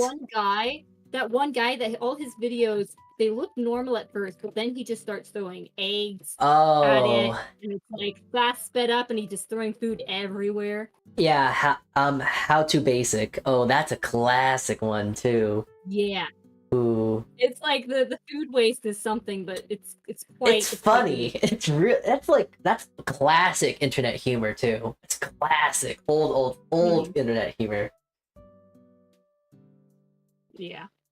Something. Oh, we could talk about. You want to talk about tips for like taking care of your knives and sharpening them? Okay, so the first thing, don't drop your knives. Second thing is, don't slam your knives onto your board. Like, I'm gonna just pretend that this is the sharp side. don't do that. Don't just like randomly hit your knife against the board. I get it. I want to just sometimes go like this too, because my ADHD that I don't have likes to kick in sometimes. Just want to make some sort of sound or something. But flip your knife around, do the heel, do something like that. Because the more you the more you kind of hit this blade, the sharp side of your knife, the more dull it's gonna get, obviously. And then when it gets dull, then you gotta sharpen it and all that whatnot. And especially when it comes to sharpening your knife, there's two ways to do it. Okay, there's a few ways to do it.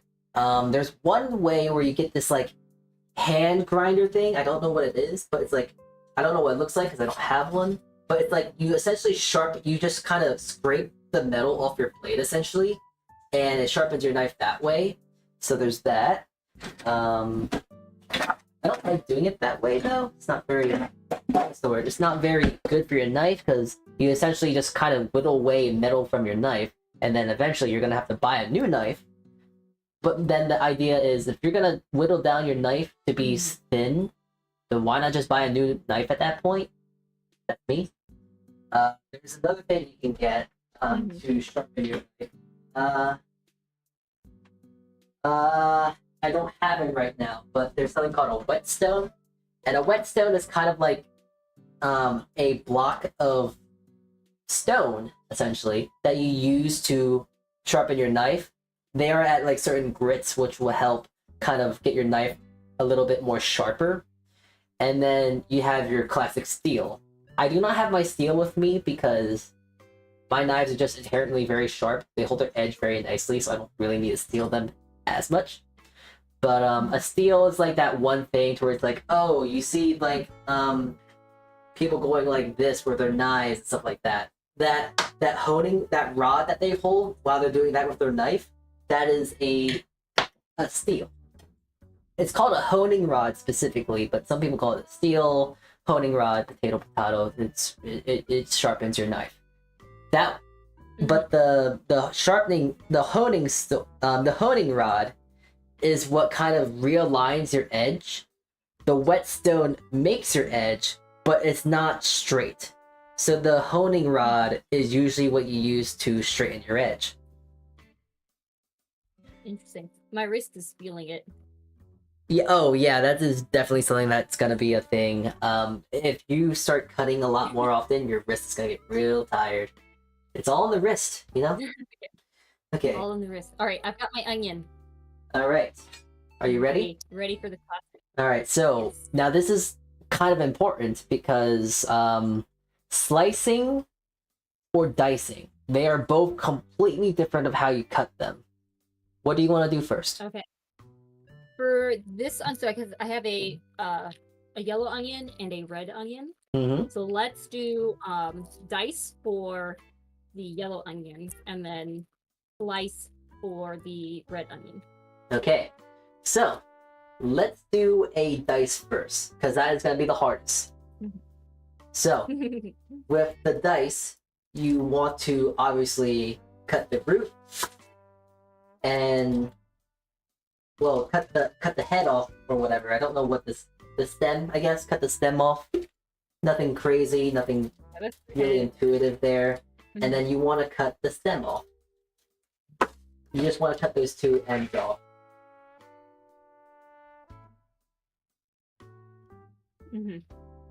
So one thing I do, I don't know if I'll do it right now, but one thing I do is when I cut each end, I then stick it in the freezer for a few minutes to try and like stop the gases from making me cry. So okay, so there's actually are a few ways that I find that help mitigate that.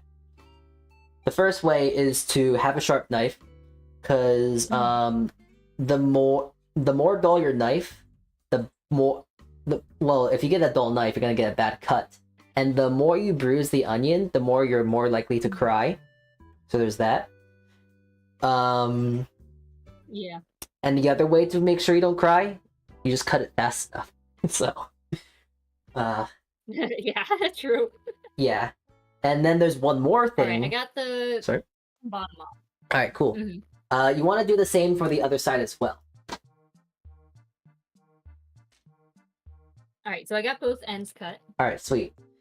Oh, hi, Manto. Hello. So, this is probably where you're gonna want to get your paring knife. I'm very used to cutting an onion like this, so you don't have to worry about this.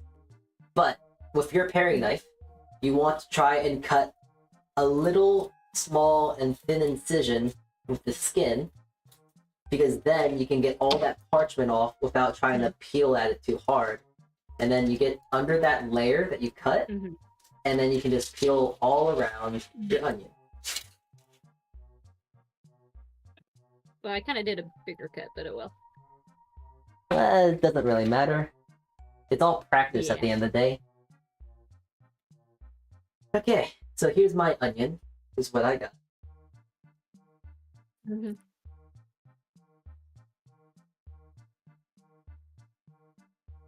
Nice, good. What if I just tried preemptively? That's actually kind of funny, because the sooner you cry, the less pain you're gonna feel, because the tears from specifically onions, when you cry, you'll kind of have like an immunity, quote unquote, to crying, because the tears in your eyes are kind of protecting you from the I don't know what the hell it is, the thing that's making you cry in onions. So the moment you start crying, just cry really quickly. So yeah. Okay, so I've got kind of a bad spot. Should I go ahead and cut that out? Sorry? I've got a bit of a bad spot on the onion. Should I go ahead and cut that out?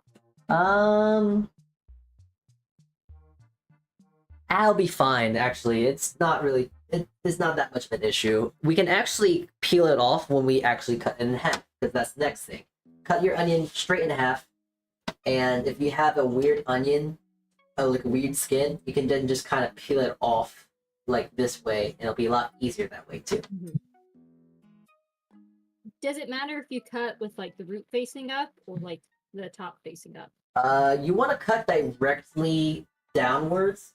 Like, you want to cut like completely down from the root. You don't want to cut like this way. You want to cut down from the head to the root.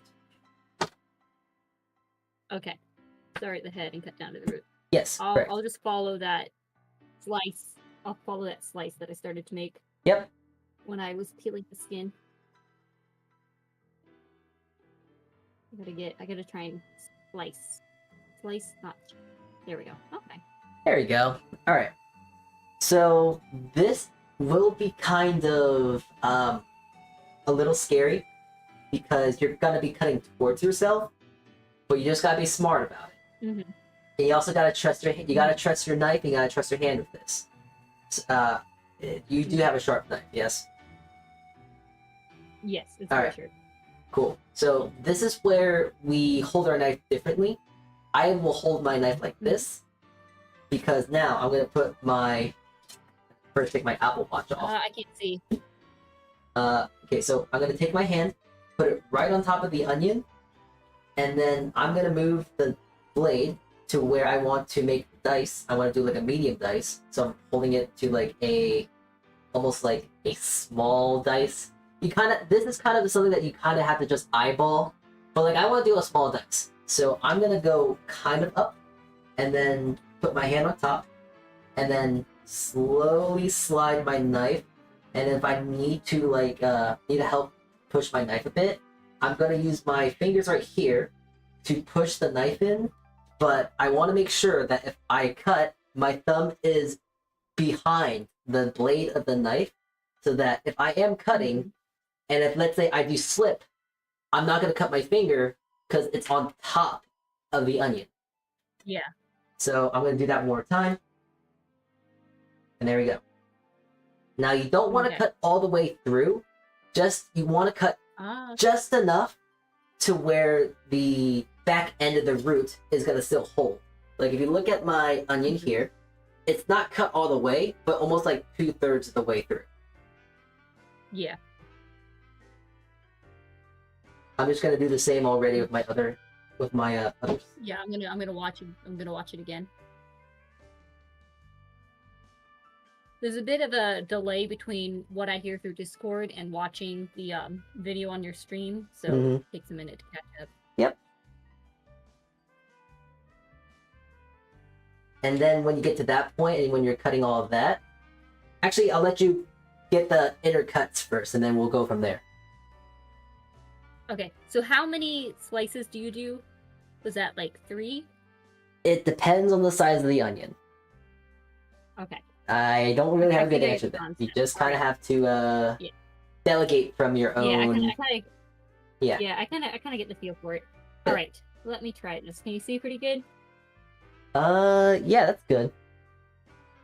All right, so then you're like this. Yeah, you want to put the Right. palm on top of the onion, because if anything, you're going to be cutting straight through the onion and not your like fingers. So press down on the onion And then slice forward. Don't push too much pressure. Just do a nice, clean slice. slice. Yes. You want to just do a nice slice. You don't want to try and push into it, because if you push into it, like with all your force, that is Should I how do a you're going to bit cut yourself. more? Yeah, true. Should I cut more or? is That's that good? perfect. That's fine. You can now take your knife out and start doing another cut. Okay. I don't cry when I cut onions. I don't know why. You're just built I haven't different. tried so far, so. Yeah. Yeah, I find it like if you're And I think sleepy, you don't really cry that much, but if you're really awake and you're hyperactive, then you will start to cry. But Okay, I think that worked better. I kind of did more of a saw motion with that last cut, and I think that helped. alright, well, sawing does work as well. Kind of You just want to be like- careful. That's it. Yeah. It- All right, I got it to like here. Alright. Perfect. That's actually beautiful. Beautiful, beautiful cut. Good, good, good. That's great. Yay. Alright. All right, now I'm guessing you chop straight down. No. Not all well, the way, but yes, yes. straight down. So you Yeah, got- pretty much the same way. So I'm just gonna cut my small dice right here. Pretty much the same ordeal. You want to cut down into straight lines, and that's gonna be more. This is much more important than doing that cut, because this is gonna pretty much be the size of your dice. So the more tightly you cut it close to each other, the smaller the dice. The more Man, the that more was space- butter. the more That was space. just like cutting butter. Oh yeah, it is. The more space you put between it, the Alright. bigger the dice is gonna be. Mhm. So if you Are want to do you a still small holding dice, your knife in that different way, or are you doing the regular hold? oh, when I'm okay. So as I'm doing these cuts, I'm holding my knife. We're gonna just dub it the professional way, just because it's easier. This is the Okay. professional way, so we're gonna cut it the Alright. professional with the professional hand, all that stuff. And you kind of slide the slicing motion as you pull it back towards you to get a good slice. Because I think I need to fight against my urge to just like press down with the knife. Yes, it's gonna be a lot easier if you slice backwards instead of doing forwards. Because if you cut Mhm. forwards, you're probably gonna cut the root end, and then you're gonna break the hold that your onion has to hold the structure of the onion. So yes, Man, that's hard doing the slice. I still feel like I'm chopping down. it could be because your knife is dull, but I digress. I don't know. I'm not there. I can't touch your knife right now. Yeah. Oh, actually, it seems hard to. there is a way to test how sharp your knife is. Mhm. Do you have any paper nearby? Yeah, I'm sure I can grab some paper. All right, go grab some paper. I'm gonna go grab. I got loads of paper. Okay, paper over here. We're gonna test your test your knife. Writing paper, writing paper, tapping paper. Writing paper.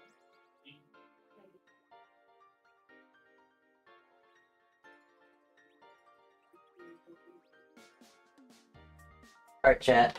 We're gonna kill some trees today.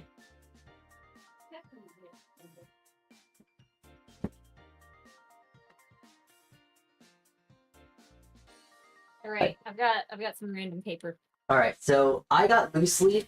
If you have printer paper, that's better. But if you want to check how sharp your Some knife for, like, is, slightly waxy paper. I need notebook paper. can I see I'm it? gonna get This is like the very classical way to test how sharp your knife is. Like, if anyone's gone to a culinary school, you know what I'm about to do. So, I will eat the paper, no need for the paper shredder eventually. But what if I eat the paper first? What if I want to eat the paper? What if I want to eat the paper, huh? Alright, I got some yellow paper. Alright, sweet. Smash my yellow onion. Okay, so hold your paper like this, I guess. I don't know. Pinch your paper, hold it like this. Put your knife on top, and then you just slice through. I don't know how to explain it other than that. You just kind of you want to just try and slice your paper. So like that. Just slice it. The cleaner the cut that you do, the sharper your knife is. And as you can tell, my knife is fairly sharp. So. Hang on, okay. So Rocky did it and it sliced like that. And I see. Okay. That one seemed to slice. I folded this one in half. Ah, that's for it. I'm watching, So I'm that watching. one cut like that. That seemed okay. And then this one's folded in half. Okay, so I'm seeing the knife, and I'm seeing it cut. I see the drag, and you can see it kind of choked up on the paper a bit. It's slightly dull. Your knife is slightly dull. Yeah. Your knife is slightly dull, Rocky. I'm sorry, your knife is dull.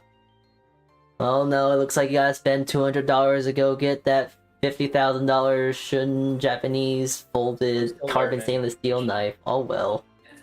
Alright. Alrighty. Okay, so let me see if I can... Joke's on you, it's an $8 Walmart knife. Huh? I think I have the same brand. I don't know how reflective this is on me. Alright, let's see. I'll just make do. Is that better? Alright, so it's a little messy.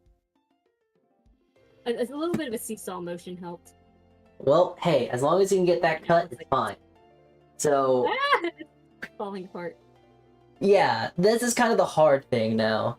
As you have the onion, try and position it in a way that you can cut it against the grain of what you just made. So then you can now slowly move your hand down and make these beautiful dices. Just like that. Alright, I'm watching the video. Yep. You're about to slice it. Now it's... watching the video catch up. Oh, okay, and you're moving away from yourself. Okay. Alright, let me try that. Professional hold. Like this. Alright. I'm pretty sure there is an actual There you go. way to act. There's an actual thing for it, actual terminology. I don't remember what it's called. But These are yeah. Nice thin slices. Thin, thick. It depends on what kind of dice you're going for. At the end of the day. Okay, Yeah. I see. I'm I not see good your at hand. I see moving that. Things forward. I'm not good at moving the thing I'm cutting forward with my hands. I tend to make my knife go to where I'm cutting. If you need to do that, you can do that. It's fine if you do that. It's a bad habit, but like it's not like, oh geez, you're gonna cut yourself bad. It's just like Yeah. And then what do you do once you get to the end? So now there's I've got these slices that are like long. So there's a few things you can do. So if we were at my job, I would honestly just throw it into a pot for stock. But since we're not in that kind of kitchen, what we can instead do, get these slices here and try to slice them as thin as possible. As thin as you can. Don't try and cut yourself. And then once you kind of cut it like that, you just kind of have to go for it. Just try and dice it as best as you can. I hate that the best description I can tell you is just go for it. But like, it really is just at that point, there's no fancy technique, there's no this, there's no that. You just kind of just cut it. Cut it any way that you see fit. Yeah.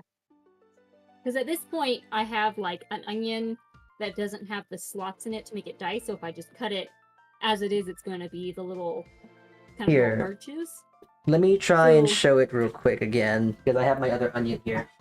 So you want to try and get it on the flat side because the more stable it is, the safer it is to cut. So try and get it on the stable side. Cut once. Well, just try and do the slices you want. So like I did 2 slices of it. There we go. I did 2 slices of that. And I don't feel like trying to cut myself, so I'm just gonna lay them out flat and then start cutting them again. And that's really that. Just cut it like that. And if they want to be more of a dice, because now it's kind of more like sticks, just like the red bell peppers, you kind of have it lined up, and then you just start cutting that into a nice dice. Yeah, that's kind of what I figured was gonna happen. Yeah. All right, let's try this. With the ends, it's kind of like it's just kind of wing it in that regard. Same with the bell pepper. Pretty much. Can I get that root out of the way?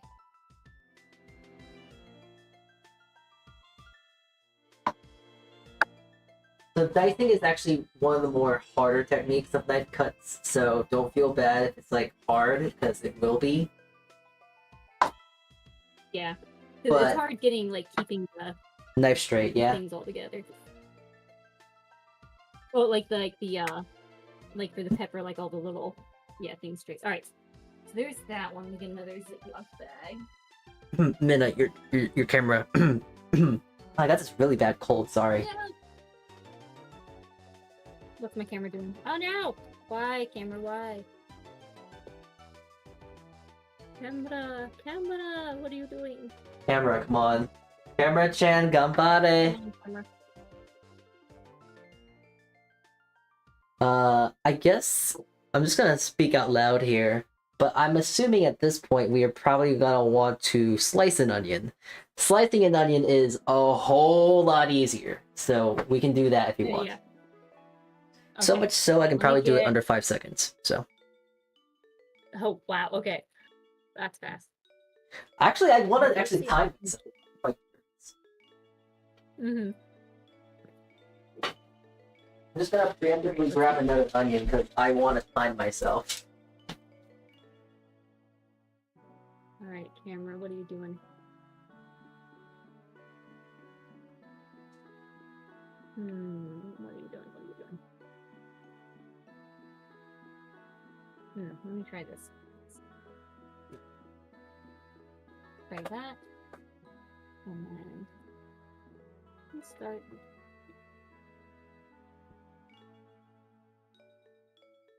Come on, let's start. There we go. Is it back? Yeah, it looks fine. It looks like a great dice right there. That's good. Yay! All right. So It all comes put with this up, practice. and then, yeah, you can watch me. Well, this one's kind of a funky Mhm. spot there. But you can watch. I will try and put my new found techniques to use, and you can judge my skills on this onion. All right, I'll be happy to watch.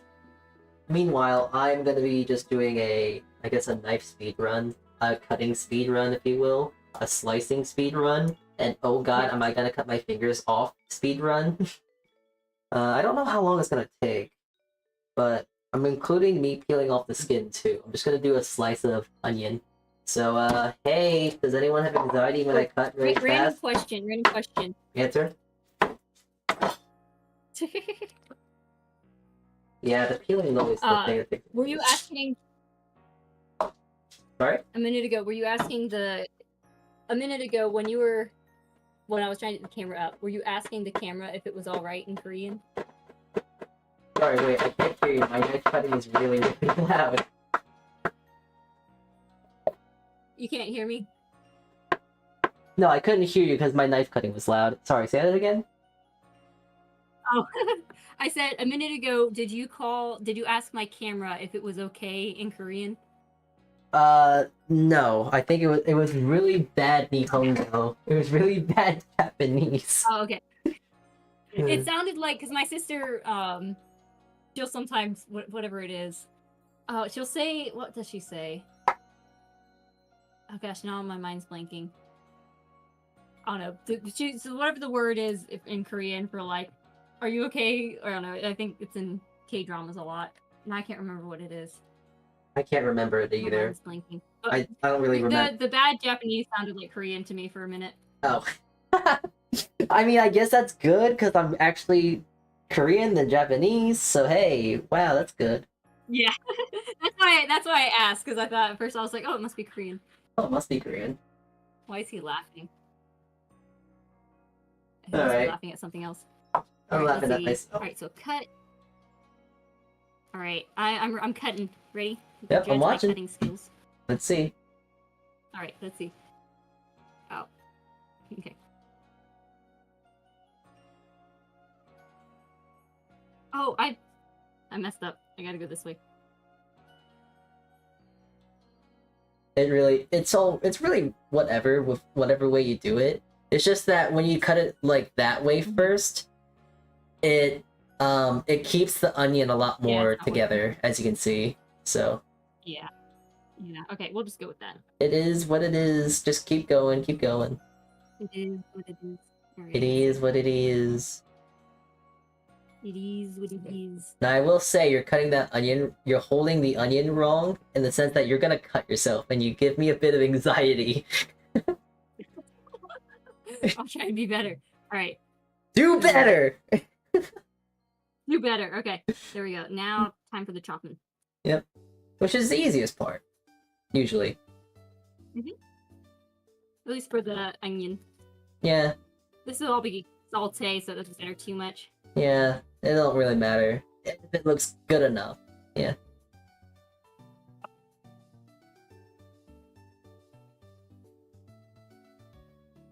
Is that a technique? Sorry? I don't know if you just saw what I did. Oh, are you It's trying to like just- chop it down? Oh yeah, yeah. You know, that's kind of funny because sometimes a lot of us in the kitchen will do that when we're dicing an onion and it's like, oh, I see one onion that needs to be cut. Slap. So, I mean, hey, Yeah. look, you're doing stuff that professionals do. Oh, you're grand. You're doing great. Yay! I can at least do what... Yeah, that. You have the what's the word? You have the awareness of a professional. Oh dear God, don't cut yourself. Probably just comes from having... Oh my God, don't cut yourself, Minna. My God. Hey, what? I've rarely... I can't remember a time that I've, like... There's probably only been, like, once or twice in my life that I've, like, cut myself with a knife. Mm. Alright, this is all good enough. Alright, that's good. Nice. This is usually why I also have like a bowl for This stock and one was stuff. very uneven.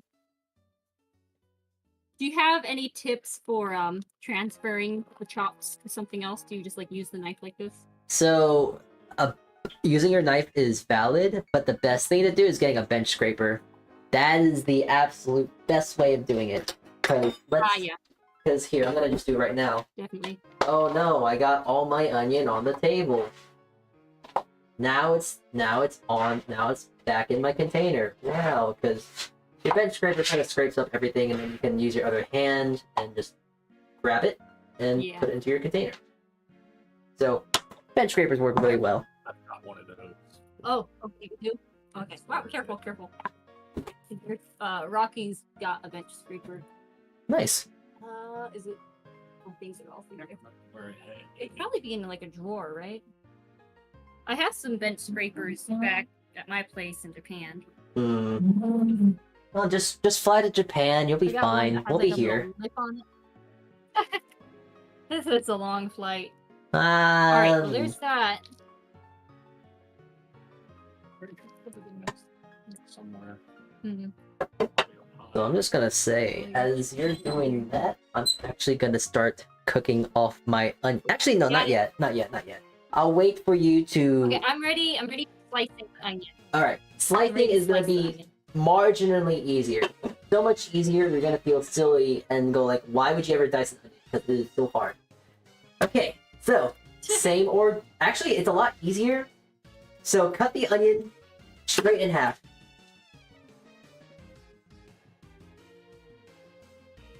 Wait, do you take the top and bottom off first? We don't do that yet, just because this way is faster. So we're gonna do it this way. So cut it the same way. Okay, so okay. Yeah, you want to cut from the Alright, so like root this? to the root to the core, all the way down. It's on the side, and you just kind of slice forward and cut. A Yep. little sticky. There we go. Perfect. Good. So now, here's the nice thing about slicing. You get the onion flat on the side you cut, and now Mhm. you can cut the core and the root off more easily. Okay. I do feel the need to say that this is actually the alternative way to actually get ready to dice. I lied to you. We're dicing an onion again. I'm kidding. I'm kidding. Oh no! Ah! But yeah, you can now dice an onion like this if you want to, but we're not dicing, we're gonna be doing a slice. Or julienne. Or I don't really know what else you want to say. Just we're slicing an onion now. It's really Why is easy. it called a julienne? French. I don't know what julienne. Wait, hold on. Hey Google! What does julienne mean?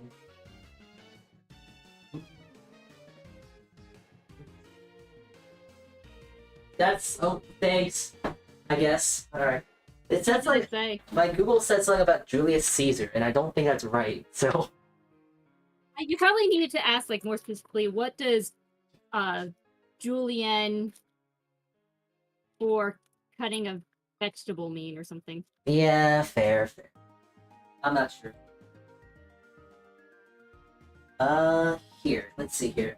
So, did you get your onion peeled and your onion diced? I mean, peeled and cored? Not yet. What's cord mean? It's when you take the take the this root part and out? the root and the stem off. Okay. So, man, it's slippery. Yeah, you're just peeling the You onion just, at like, this pop point. it out? Yeah. Yeah, just peel it off. Okay. Just gonna pop it out. You just want to get the outer parchment off because it's Good. very fibrous and unpleasant to eat. So, yeah. Well, I mean, I've got the skin off, but as far as getting the root out, do I just like cut it away and pop it out? Leave the root on. It actually helps hold the onion a lot more easily. Okay, when you said core it, that's why I was confused. Sorry, I just say words. Okay. To be 100% Alright, honest, I I've just say got- words. I got it Yeah. cut in half. I got it cut in half. I have the skin, the top and bottom off, and the skin removed. Alright, so now put the flat side on the board. Yeah, done. Flat side on the board. Mhm. Okay, from there, I'm going to show you two ways to cut. One has a better visual look, while the other one is just kind of just a simple slice. Like, if you're making a tomato sauce and you're blending it up, you can do it this way. But, like, if you want to have, like, onions on a sandwich, or you want to see the nice slices of onion, you're going to want to do it that way. So, I'm going to show you the first way, which is just, I want to make a tomato sauce onion. So, the lines. You want to have your knife against the lines. You don't want it with the lines, you want it against the lines. And then simply just rock your knife back and forth, almost like you're doing that dice of the onion. But you're not doing all that fancy other cuts you need to do. Just rocking your knife back and forth, doing these simple cuts, and they're all gonna look relatively like this. Oh, this one's making my eyes water up. Ooh. Have you tried not crying? I sucked the tears. I sucked the tears back in. I don't know what that was. Well, it was, as you said, it was sucking the tears back. I've never heard of someone doing something like that. Okay, I'm ready. I don't know what that just was. It You- felt like a goofy impersonation. Hey, you guys. Oh, yuck, yuck, yuck. We're cutting some onions here. Guys, Wake me up inside. I can't Wake sleep. up. Have you heard the Evanescence? Evanescence song that's like, wake me up inside. But Goofy it's sings by it? Goofy. Oh my god, yes. It's so Yes, funny. great. I love it. It's so Can't get up. it's silly Wake and up. it's goofy. It's like it's so amazing. It's like wake me up inside. Oh, it's like, wait, let me try to. Wait, I'm trying to remember the lyrics. Wake me up inside. Can't wake up, wake me up. It's so dumb. It's so dumb. I know. I Oh, love man, it though. I love it though. This It's so kind of stupid. covers is Great. Yeah. Like Plankton It's- covers or like Squidward covers. The It's AI really hard covers to, are like, so show funny. these Yeah. to me. Because he finds. It's just so goofy. Like why I would these know, characters sing right. these songs? It's funny. I know. All right. What's really impressive is I saw someone. I forget what song they were singing, but the person was then like switching impressions Uh-huh. of different Disney characters. It was really impressive. Ooh, that's cool. I'm gonna cut this now. You ready? Yep, I'm You watching. can judge my cutting skills. All right. Alright, you're holding your knife fine. That's all good. Mm-hmm. Yeah, you're doing good so far. Yeah, kind of very uneven, but What's more, I'm trying to you'll get the pushing the feel. You'll get the feel. It takes time for something like that. the camera. Yeah, I'm trying to like slowly do it so I get the right technique of like pushing stuff forward. Yeah, you don't need to do this fast. Just do it right. you- As one of my chef instructors would say, don't do it fast. Do it right. Mm-hmm. So what I tend to do is as I get to the end, I flip it around to do the backside to have a better hold. Yeah, I mean, you can do that. Just don't cut yourself. That's it. What's more, it's your onion. Your onion. Your whatever you want to do. Now, I'm probably what I want to use this for is I want like not quite slices like this, but not quite dice. So I'm probably just gonna go like Oh, like yeah, okay, I get it. kind of make smaller pieces for like salads and whatnot. Oh, okay, yeah. Bowls. All right, let me make another bag. Yeah, I'm gonna pat myself on the back here. These are like really pretty cuts. Usually when I have to do so many cuts, I don't really care about how it looks. Because usually if I'm cutting like a 50-pound bag of onion, I do not give a damn about how it looks. I'm just trying to cut onions. Because most that's likely, a lot of onion. yeah. I remember like, it's, okay, back at my college, we... You have to like prep. Sorry? Sorry, continue. I was just like, man, that's a lot. Do you have to like, how often do you have to prep that many? We don't have to do that. Thankfully, I don't have to do that anymore. But back in my culinary college, there was this one night, and this kid was cutting this onion he would spend 5 minutes on one onion. No offense. He would spend 5 minutes on one onion, Sounds and like it's me. like, oh my god, just go. I'm gonna cut the onion. I'm just gonna cut this onion. You're taking way too long. Because at this point, it's like 9 o'clock at night, and it's like, I want to go home. You're just kind of having a fun time cutting the onion. And it's like, okay, but I want to go home. So, I just started cutting off like the entire bag of onion because we all had to collectively cut 50 pounds of onions, and yeah, I kind of picked up the pace for everyone else. Just you and the guy? Sorry? How many people were there? I think How there many was like, people were there cutting onions? well, it was only 2 people because I kicked the one person out. And it's like, you're taking too long, let me just cut. Then eventually what would have probably been 2 hours was 30 minutes. So, Wow. 50 pounds in 30 minutes. 30 minutes, not 3 minutes. Oh dear God, if it was in 3 minutes, I would be actually insane. Yeah, 30. No, 30 minutes. That would Okay. be you. No, doing that would be taking onions, chopping the top and bottom, taking the peel off, and doing like it in quarters, and then putting it in a food processor for like a couple, Yeah. pulse. Oh yeah, that or I would be on so many drugs. I think I've done that before, where I wanted to prep like a whole bunch of onions, and I did that, and I wore swimming goggles to protect my eyes. You see, that's the thing. It's not your eyes; it's your nose. But my eyes can't water when they're in swimming goggles. That is true, but like you get that burning sensation. It all starts from the nose, I believe. So you need to get. If you plug your nose. Yeah, you gotta plug your nose Or is that why holding a matchstick between your teeth?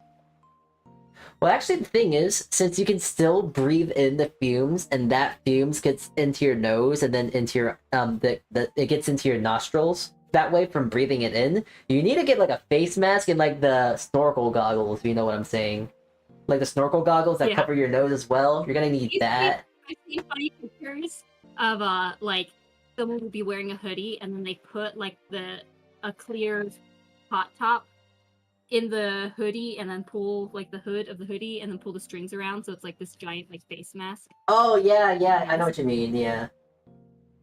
All right, I don't know how well I'm doing. This is slippery. I mean, you're cutting it in the way that you want it, and that's fine. And I just realized, shoot, I forgot there was another way for you to cut the onion. So, but that's fine. That's a good way to cut the onion, so that's fine. Okay. I'm trying to do the proper technique. Yeah. I'm gonna show another way to cut an onion, because there is another way to slice.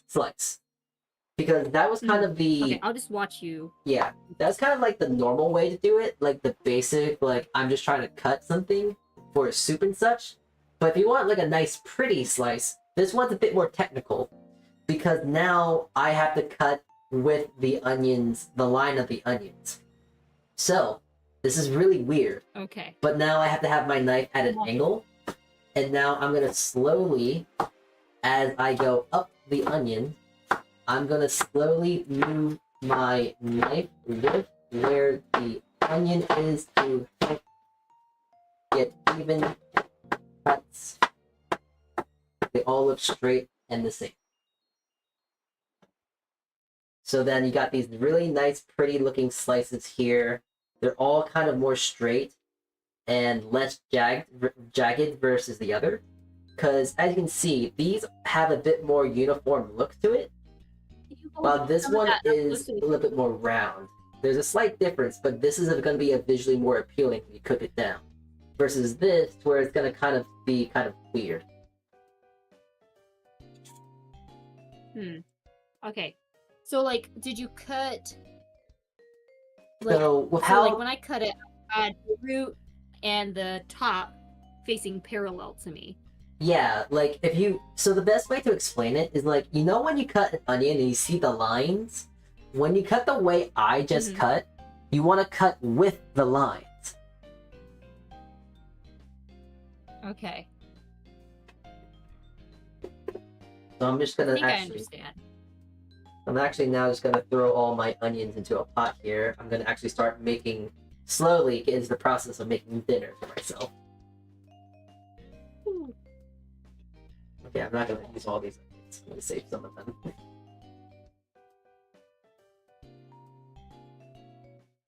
Right, this should probably be good enough for my purposes.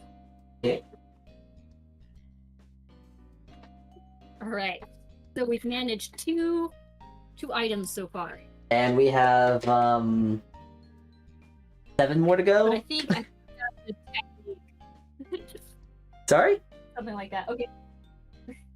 Let's do potatoes. Potatoes? I wanna cut a potato. I've got 2 potatoes. Let's do one in cubes and one as like wedges or fries. Okay. Let's do the wedges first because they're easier. So I just cleaned my potato, as you should. Always clean your veggies. Yep. And this is gonna be very easy to do. I'm cutting like steak fries, I presume, like that kind of shape. Um, Or are we talking about like Like- home fries, like almost like cube in a sense? no, so I'm thinking like the dishes I make with potato are like cubed up to put in curry, like not as small as home fries, like a little bit bigger than home fries cube. Oh, and then- okay. So Or like roasting it in the oven, either kind of as like matchsticks or as kind of wedges. Probably more like match. okay, here I'm gonna try and cut it in a very. I'm gonna try and cut it in what I think you're trying to describe, and tell me if I'm cutting it right or wrong. So Okay. I'm gonna cut a flat here, and then I am then going to cut the matchsticks, I guess. So like almost like fries like this. Not like super. Waiting for the video to catch up. Not Or- like doesn't have like super thin, but you think of like kind of like some thick fries. Or are you talking about like something like that's more like this? Something like that's fine. Yeah. Alright, so I'll cut some fries that look like this then. Just gonna just finish that off. So that's easy. So you want to cut a flat because potatoes are a little bit more annoying to cut because since they have so much starch, they're gonna Yeah. stick to your knife. So you want to make sure you get a nice stable surface for your potato. So the less it moves, the easier it is for you to cut. Did you cut just like the edge, or it looked like you cut just like a slice, like the edge? You just want to and then cut. cut that. You just kind of want to cut any part of it. You just want to make sure that it's going to stay stable on your board. Mm-hmm. All right, I'm cutting. I'll just do. You just need to do one simple cut, and then you can cut that potato as however you'd like to.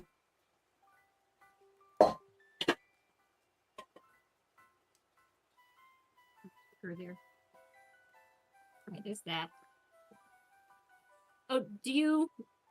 I don't know if this is like a hack or not, but if I'm trying to prep potatoes, but I don't want to use it right away and don't want it to go brown, I put it in a bag of water. That's exactly what I'm doing right now. I'm actually gonna put my potatoes in water. Yeah. It helps against the oxidization of it. So yeah. Yep. But if you want to do thick cut fries, from here it's just kind of just cut them as big as you want. There's really no special technique. Just kind of slice it down, and then you get these nice little thick cuts here, and then cut them to your appropriate size like this, and there you go. I got my little steak fry, if you will. Because at that point, at this size, it's more like a steak fry. Yeah. But yeah, almost like big chips like this. Yeah, it's just kind of just that. Nothing much to it. Kind of big wedge thing. Big wedges, potato wedges, if you will.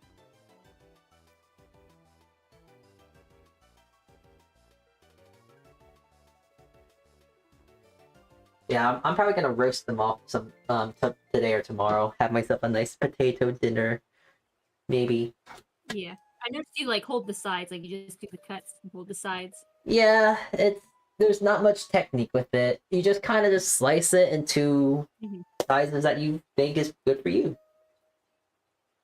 Mm-hmm. There's a little bit of hole in that one. A lot of things that we're gonna probably cut from here on out are kind of less technical, so it's a lot more straightforward. Potatoes and cutting it in that way, very straightforward. So yes. Yeah. So it's good we started with the other ones because it kind of got the foundations for me. Yeah. Potatoes and carrots are actually the best ways to actually learn basic life skills, just because they're a lot more stable. Mm-hmm. But now you want to learn how to dice a potato when you're done. Yes. Yeah. All right. Sweet. Hold on just a second. Let me get the paring knife. Get that little spot out.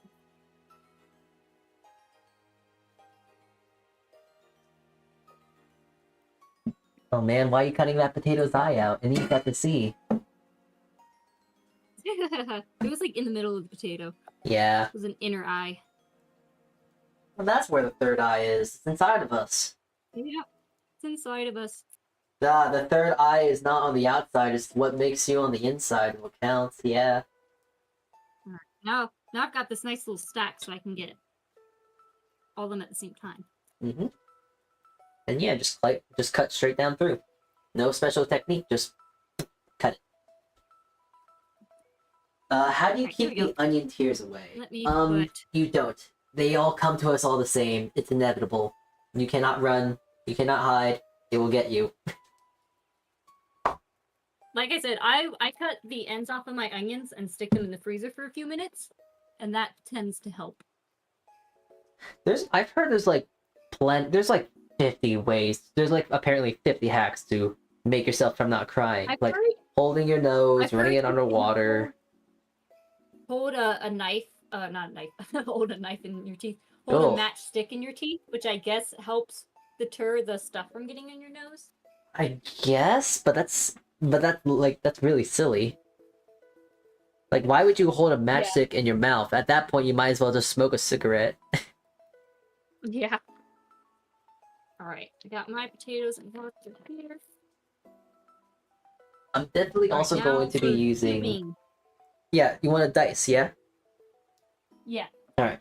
Not So- like super small. Yeah, you want to do like a large dice for curry. Yeah.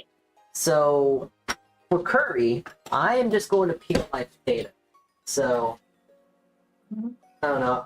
You don't have to peel your potato. I guess it depends if you want to have This the skin. one, I was just looking. This one looks a little more green on the skin, so I want to peel it. I'm gonna see if there's a peeler around. All right. Rocky, do you have a peeler? Oh, there.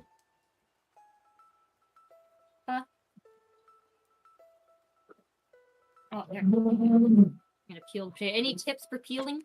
I'm just gonna do it. Yeah. The peeling is very.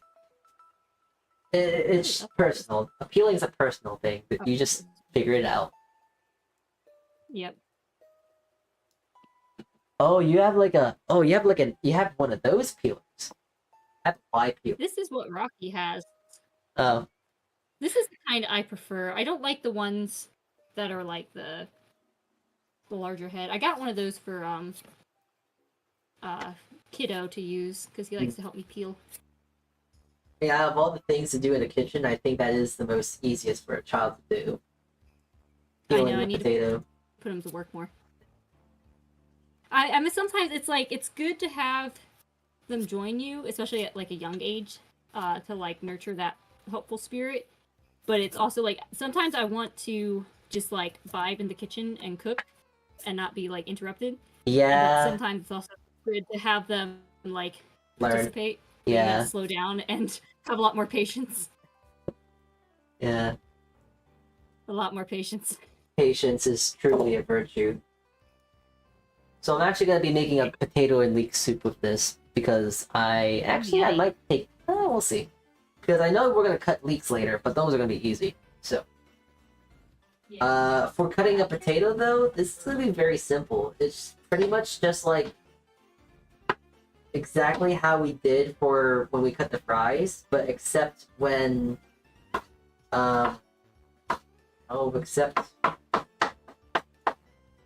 just cutting it one time lengthwise, we're gonna also cut it the other way to make our little dices.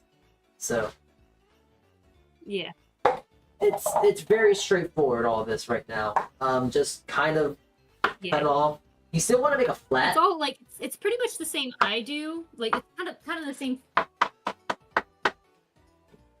Yeah. Yeah, you pretty much just want to cut a flat still because the flat helps stabilizes your potato from moving, and that's really it. So. Yeah.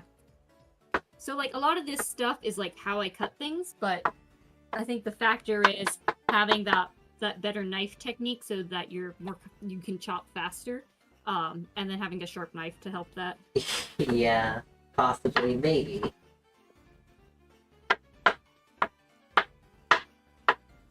Just because like this kind of stuff feels like it takes me like an hour to make, like chop all the stuff. Like if I'm chopping like carrots, onion, and potato, Getting it all I feel like cut, it takes me yeah. at least like half 45 minutes to cut just enough for one pot of curry.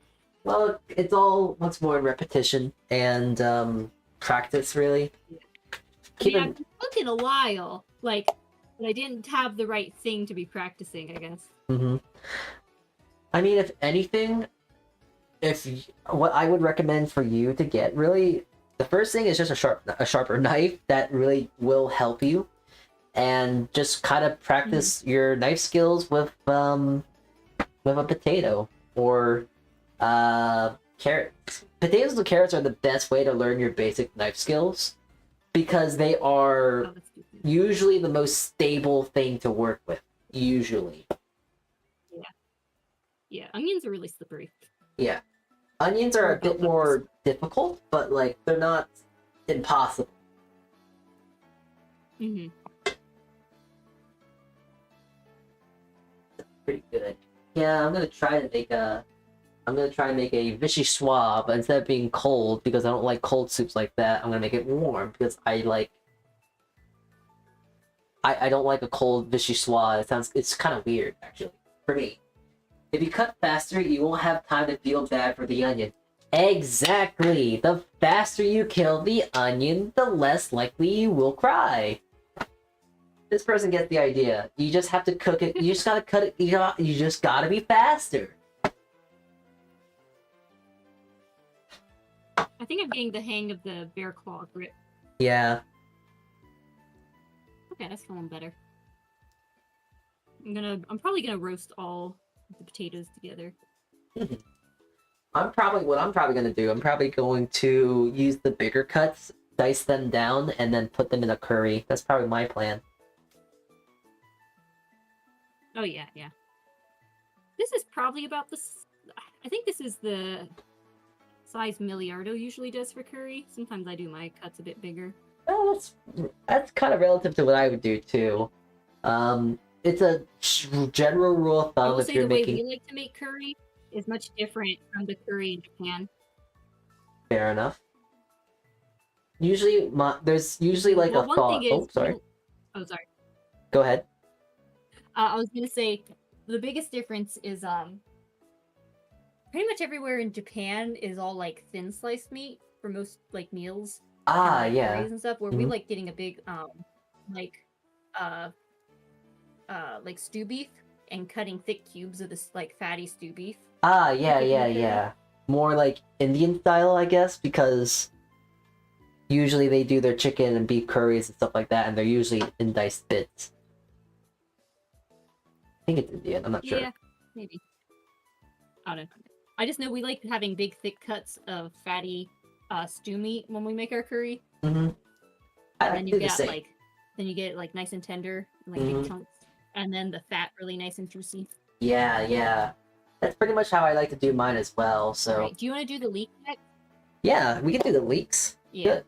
So leeks Let me grab. are kind of annoying because you're gonna have to wash them because they are very sandy on the inside. If you know. Yeah. Usually you're gonna want to try to just cut off the very tough green parts. So it's really just cut off the green stems. But here's a nice little tip about these stems now. It's very niche. But like, let's say you're making leek soup, like you're using the leeks to make a soup. You can make something called a bouquet garni. And essentially what that is, you get some of your thickest pieces of your leek. You make a little kind of a little sheet of your stuff here. Then you would put like bay leaves, peppercorns, herbs and stuff. And then you would fold it upon each other like this. Wrap it up with some you would wrap it up with like a yarn, and then you would throw that in your stock, and that would be something that helps flavor your soup while also not adding in like cheesecloth, because cheesecloth is expensive. But leeks that you're gonna throw away, you're adding flavor from the leek. You're gonna be having a way to add the flavor from everything else you put in your bouquet, and it's fancy looking too. So that's a plus. I didn't know that you don't use like the top part of the leek. It's just because they're so fibrous, and it doesn't really have a good flavor in comparison to the whites. Now, this one here, I don't know if you can see it right now. This one seems kind of like an old thing, and do you think I should peel off this first one here? Like, peel it all the way off? Yeah, you should. Like, because that, yeah, that one's kind of like, Yeah. oh yeah, then they dirt, haha, dirt. Because, like, I feel like this part's still very, like, this one looks nice. It has a lot of white. This one seems like... A little green, a little tough on the outside. Yeah. Yeah. Maybe one more. I don't know. I guess that one's okay. So now, I think that one's just gonna be as it is. okay. So I imagining with like with your leeks, what are you gonna use them? Like soups? Yeah, I'll probably like do soup. So just kind of smallish dice. Yeah. So it might be blended up. all right. Well, if you're gonna do a blended soup, we're gonna actually do a cut like this in the middle. So like, well, teach me how to do it pretty. yeah, I'm doing that. I'm doing that right now. So yours are a bit thicker, so it'll be easier. But you essentially just want to cut off the green, cut off that big green stuff, and then you want to cut down in the center.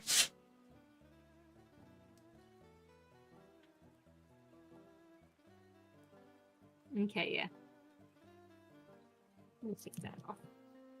Hard to tell with these ones where to cut. I guess this is okay. I don't know. These ones are working. Yeah, that's good. It won't kill you if you took a little bit more green, so it really just kind of goes on like, what do you feel? We just yeah, that's still. I don't know. Where is the white? Maybe it was sitting in the fridge too long. I don't know if that's a thing. It would more or less turn yellow than anything. Yeah, that's what's happened. But oh well. It is what it is. It's still gonna be edible. Yep. All right. Cut the middle so you can watch it, right? Yeah, I cut it straight through the middle, and then you can either wash it like that, or what's easier, in my opinion, you want to actually hold on. I'm gonna get another can. Like submerge it in water. Well, yeah, but I would first cut it, because then it kind of has more layers for your it kind of frees up dirt, I guess. Yeah, yeah. So I am just doing a very simple. These look so yellow. I don't know how good these ones are. As long as they aren't slimy and smell funny, they should be fine. Yeah. But yeah, there's Right, nothing. There's no special technique with this. It's just kind of holding your knife in the proper manner, if you will, and then just kind of sliding your knife, sliding the vegetable through your fingers, and putting it like that. Not much to it. And then from this point, you're gonna want to, you know, put your stuff in here, run it under some cold water as the dirt and the leeks separate, and later you're gonna pick up the leeks. Underwater. Yeah, run it underwater after you're done cutting, just because it's easier like that. Okay. Yeah. I'm gonna try and cut both the leeks at the same time. Is that a good idea? I don't see why not. Yeah. Right. Just don't cut yourself, that's all.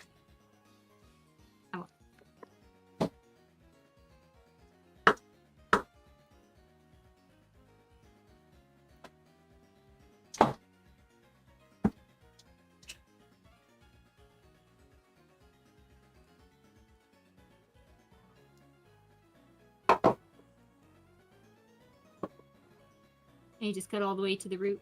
Yep, cut all the way to the root, and then once you get close enough to the root, you just throw it out. You throw out the root specifically. Do you ever use leek in making stock? Sorry?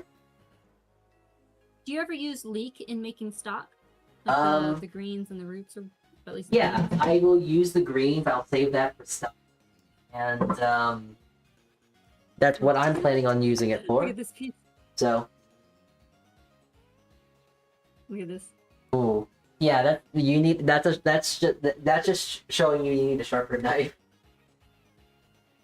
I'm sorry, I'm not sure if I'm exactly bashing at like I forgot who's sorry?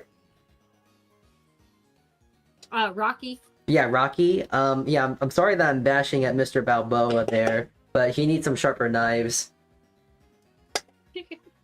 Yeah. His comment was, "I'm still learning." Yeah, fair enough. Hey, at least he would be learning. Yeah. I'll wash these. I'll wash these once I get around to cooking it. Mm-hmm. Just make sure that you don't have the water running on high, because then if you run it too high, the leeks are just gonna fall out, and then you're gonna have to. Yeah. Yeah. This one's easy to pick up. All right, shall we do the butternut squash? Yes, that would be nice. Actually, really quickly, I'm gonna actually throw my leeks into a pot so that I can have them start cooking. Mm-hmm. But yeah, you can actually get ahead. I imagine you want to do a dice on the butternut squash, yes? Yeah, like a thick cube dice for roasting. Yeah. So, Sticker. first thing we're gonna do then is, yeah, take off the sticker, and then we're just gonna start peeling it. Mm-hmm. I'm not sure if that's like a thing that people do or don't do, but like I know that for when we're in the kitchen, we peel the butternut. I'm not sure if the skin is edible or not. But... Peel for. It might be like acorn squash. The skin's edible. Yeah. I made some really yummy where I took acorn squash and I cut it in half, scoop out the inside. Bake it first, and then I have a what is it, like shrimp mix of, I forget, like some cheese, like whatever, like have some cooked shrimp and then make it like this yummy little mixture with cheese and seasoning or whatever else, and then put a layer of cheese on top, and then you bake it again so you have the acorn squash with all the shrimp and stuff on the inside that you can just eat the whole thing. Ooh, sounds lovely. Nice Really flavor, all the butternut and all that.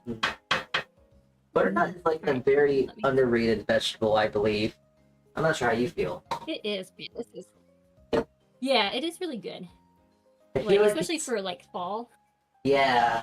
Oh wow, this is tough. It's a really good fall vegetable. Mm-hmm.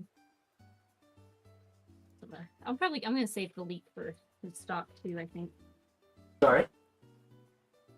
I'm gonna save the leek for some stock. I usually don't do the roots when I save stuff for stock. Like, I guess I don't know. I've stopped using the onion peel as much for stock. Do you like using the onion peel, or do you like just throwing an onion in? I like throwing the onion peel. It's just a good utilization of it, and also at most it just kind of gives your stock a different color. Like the onion peel, the parchment is what it's called. True. It does darken it. It gives you a bit more color. It gives you a slight onion flavor, though you have to be mindful because it does add a slight bitterness to your stock as well. But not like a burnt bitter, but like a kind of a dry bitter, you know? Yeah. So yeah, it I really think kind sometimes I cut my squash and then peel it, particularly this rounded bit that's kind of hard to do. Mm-hmm. Like I'll cut it where that rounded bit is and then peel it.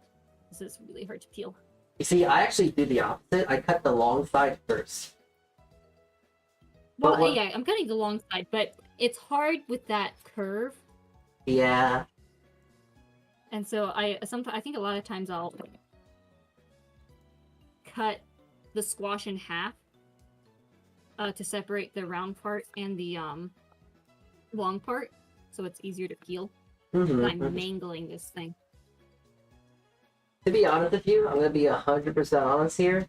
Usually at the workplace, What am I doing wrong? we buy them pre-peeled. Oh, nice. Yeah, it's like, hey, it's kind of lazy, but like if we're doing the numbers we do, we kind of have to because it takes too much time to peel them. Yeah. Hard to get around it. Yeah.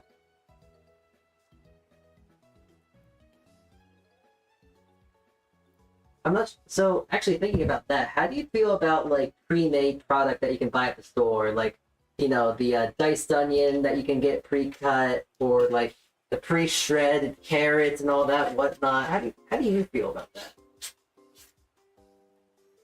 I mean, it could be very convenient.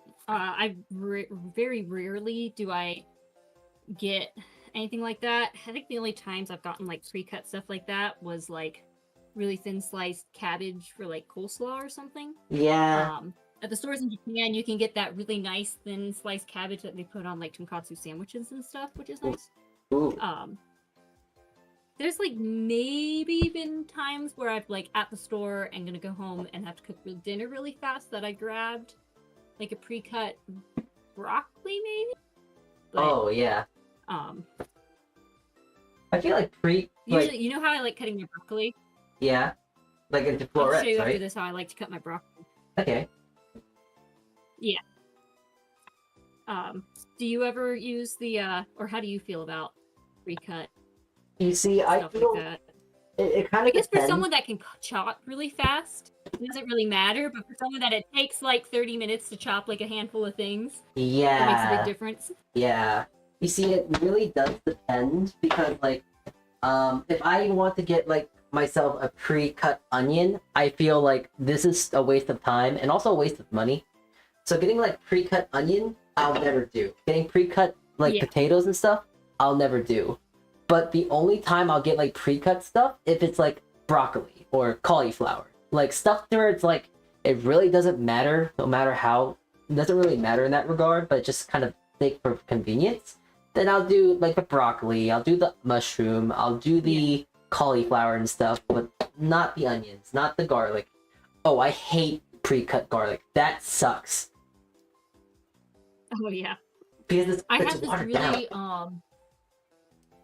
yeah, it is, yeah. One time I like sat there and peeled a whole bunch of garlic, and then I have this little board with little kind of points on it that you then do the onion on to make it like a paste.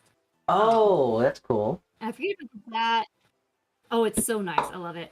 And I do it for ginger too, because you just like rub it on the board, and then it kind of rubs down into like this like A little paste. paste. Yeah, yeah. Mhm. Very rarely do I actually What was make I saying? a Anyway, garlic paste, but usually when I do that, I actually just kind of Yeah. do it by hand with my knife. It's kind of annoying, but like very rarely do I even do that. So yeah. stuff on rare occasions, stuff like that, I will very rarely do. But Mhm. yeah, it's not really too much of a worry for me. So Is there something I could do better, or am I just? I'm struggling so hard with this. it's just how it is. Peeling butternut is just not fun. Yeah. Peeling I'm gourds not as is used to not this fun. peeler. This peeler is slightly different than mine. That could possibly be the issue as Yeah. well. I feel like it'd be faster just to get like big chunks with my knife. I really like just peeling. I use a Y peeler. That's what we call it. A Y peeler. You're using a stick peeler. Yeah. Take a guess why it's called a Y. Take a guess why yours is called stick.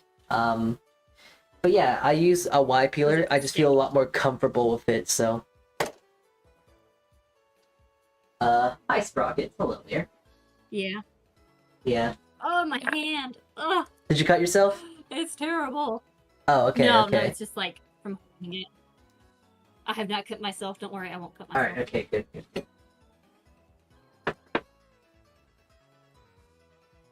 Oh, now I could have pranked you by like having a ketchup bottle and being like, ah, and then put ketchup on my hand. Okay. I'm a little bit too perceptive with Heart that. attack on stream. Heart attack. Heart Ah! attack on stream. Anxiety, blood pressure through the roof. I don't think I would fall for that, because I've unfortunately seen enough blood, and I've also seen enough ketchup to kind of like, oh yeah, that's blood. Oh yeah, that's ketchup. So, it's funny as it is to say. How often do I people think cut themselves in the kitchen? Like ooh, at work? there's a guy at my job who cuts himself pretty much every day or every week. So Oh my gosh. you see the blood fairly often. You see, I don't often cut myself. I more or Wow, less you burn okay. myself. So that's me. I never cut myself. Just It was a while ago, several years ago, where there was like a span of, I think it was like a month or two, where I just kept burning my hands on stuff. uh, I had like several small little burns from like the oven or whatnot. Calluses. Over the course of like a month or two. Hmm. Yeah, they're not fun. Awful. Burns are never fun, but I honestly rather get Yeah. burned than cut.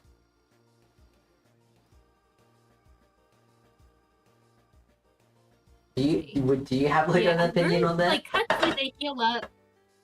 Burns versus cuts. Yeah. Burns are so annoying because like the cut you just kind of let it heal up and it gets scab and whatever. The burn is so annoying because it's like a weird dead area for a bit. And then if it blisters as well, then it just gets more annoying in the way. Ugh. Yeah, burns are the worst. Burns are. So one thing that kind of, especially like hot water burns would be bad. I haven't gotten one of those, but one thing my mom was always very like made a point of is when dealing with like boiling water in the kitchen. One of the house rules is if you're moving the pot from the stove to the sink to like pour out hot water from noodles or something, you have to say hot boiling water, stay away. You see, that's kind of funny because that's kind of something we do in the kitchen as well. Like if we have a hot pot. Yeah, that makes sense. It's very common etiquette to say hot and like run past someone and say hot, so that they're aware that hey, watch out behind you, I got a hot pot. Yeah, because you don't want someone to suddenly turn, bump in, water everywhere. It's bad. There is someone, I think that my mom knew, that she was wearing sneakers, and usually she doesn't wear sneakers in the house, but she had sneakers on, and she dumped boiling water on herself, and it was so bad because it pooled into her shoes. Oh, Bad. That. Geez, imagine their feet after that. Oh my goodness. So bad, so bad. That sounds horrible. Damn. At that point, like trying to get the shoes off. I forget the details, but it was like, yikes. I know mom was always very like, she, a horse, she never wanted a situation where a kid suddenly runs around the corner, bumps into you, and you drop hot water on them. It'd be awful. And then you're in pain and gotta go to the hospital. Yeah. Yeah, well, yeah, or like imagine dropping boiling water on top of your kid. It's just like, yeah, no, that always that would be traumatizing to say at the very least. That would be awful. Yeah. The other house rule is before you turn on the oven, you must open the oven and look inside. Because of like small children putting like Hot Wheels cars in the oven. Oh yeah. Like that. That sounds like That sounds like a good house even rule. just like yeah, or even just kind of storing things in the oven. Like, well, one time I was making sourdough croissants, and I'd made like little mini danishes with some of the ends, and I forgot the rule, and I turned on the oven for cooking the croissants, and I burned my little tiny danishes that were proofing in there. Oh no. Yeah. That sucks. I think there was a time where I did the same thing, but I had bread in the oven from the night prior because usually I let my bread like rest in my oven as it cools down and gets a better crust. Mm-hmm. But then it's like, oh, I'm gonna bake a bread again. Right, So more bread. More bread. Sad. So yeah. Then you can just you could have breadcrumbs. I guess, but really very burnt ones. All right. Well, maybe if you cut to the middle where it's not too burnt. Yeah, you want to kind of cut ends. You cut the ends. Yeah, you want to cut the ends off, and then once you cut the ends off, you kind of want to cut like almost 2/3 of the gourd. 2/3 is kind of a good rule of thumb because you just want to cut off the long bit, the big bit, the round part. The round part, yeah. Yeah. And you just kind of do the professional cut and kind of the slice forward motion. Yeah. Oh, that was easy. Well, actually, the thing is, you want to do a cut, like your first initial cut, and then you kind of waggle your knife back and forth and then cut it through like that. Okay, that makes sense. All right, let me separate the long bit from the round bit. So, okay, do you see my screen? Am I doing it right for cutting this kind of thing? Yep. You want to get your first cut in, and then start seesawing back and forth. Mm-hmm. Perfect. Yeah, just like that. Okay. Hold on, I need to get Right now, watching the video, it looks like You cut the middle part to get the seeds out. Yeah, pretty much the Big same part. thing. Just it'll be easier to cut through, so you should be able to just do one motion and you should be fine. I think I got it. There's that. Oh, sorry. I'm throwing in some white wine into my soon-to-be potato soup. Yeah. Vishy suave. I'll get the white seeds. wine. Yummy. Alright, I'm gonna get the seeds scooped out. Alright. I should scoop out my seeds as well.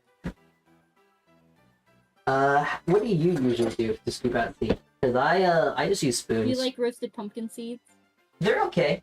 They're okay. Yeah, I just got a spoon. Not always. I don't know. I've made them a couple times, and I feel like when I've made them, I'm not always great at them. But we made some. Like my mom and dad made some a little while back, and they were really good.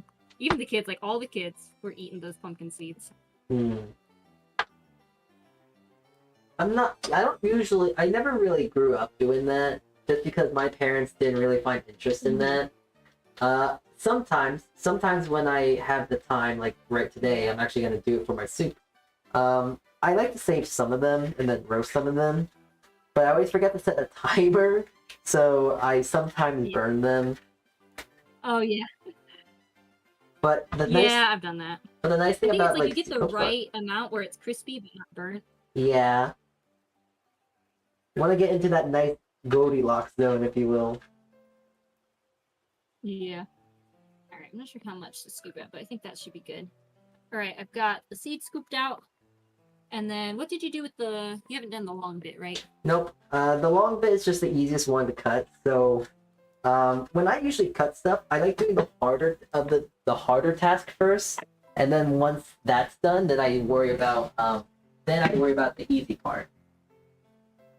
I like doing stuff hard first, and then end off with doing something easy. That's how my brain works with that. Hold on, I just gotta Get it really out of the way. quickly throw my potatoes into my soup.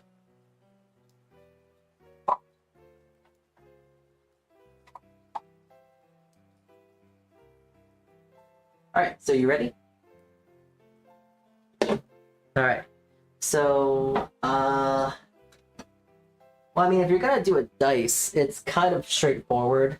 You just kind of cut it into... Hold on, I'm gonna put my seeds into this. So yeah, if you want to just do a dice, you kind of just cut it, well, down. And just kind of do slices, if you will. And then once you do the slices of the round bit, you'll be able to then kind of stack them on top of each other. And since they're not as wet and starchy as a potato, you can kind of get these bits and just do your dice like this. When you get like flats like this, you kind of want to treat it like if you did it with a potato. So, you know, cut it on the flat and then dice it. But yeah, like for the rest of these flats here, I'm honestly gonna cut them one at a time because my butternut is very slippery and I don't feel like cutting this. But yeah, I'm just gonna do some random dices. Yeah. And there we go. Just like that. Right, Nothing so you kinda make complicated. the little arches. The arches Have are you had fun. yeah, it reminds me of tempura. You You see, had like tempura where it's like a little arch like that. I mean, I have, but you know what I think of more? I think of like the wooden blocks, you know? Oh yeah. That's the first thing that really comes to my mind. Just like the wooden building blocks. Yeah. Still kind of tough to cut through. Yeah. Oh man. Even with my knife, they are fairly dense, so gourds are always hard to cut through. Alright. That should be good. Like that, and then I'm just gonna say it. I don't want to jinx myself here, but it would be really funny as we are cutting and doing stuff right now. It would be really funny if I were to cut myself and you not to cut yourself the entire stream. I don't think I'll cut myself. I don't think so Personally, either. I will say I don't think either of us will cut ourselves.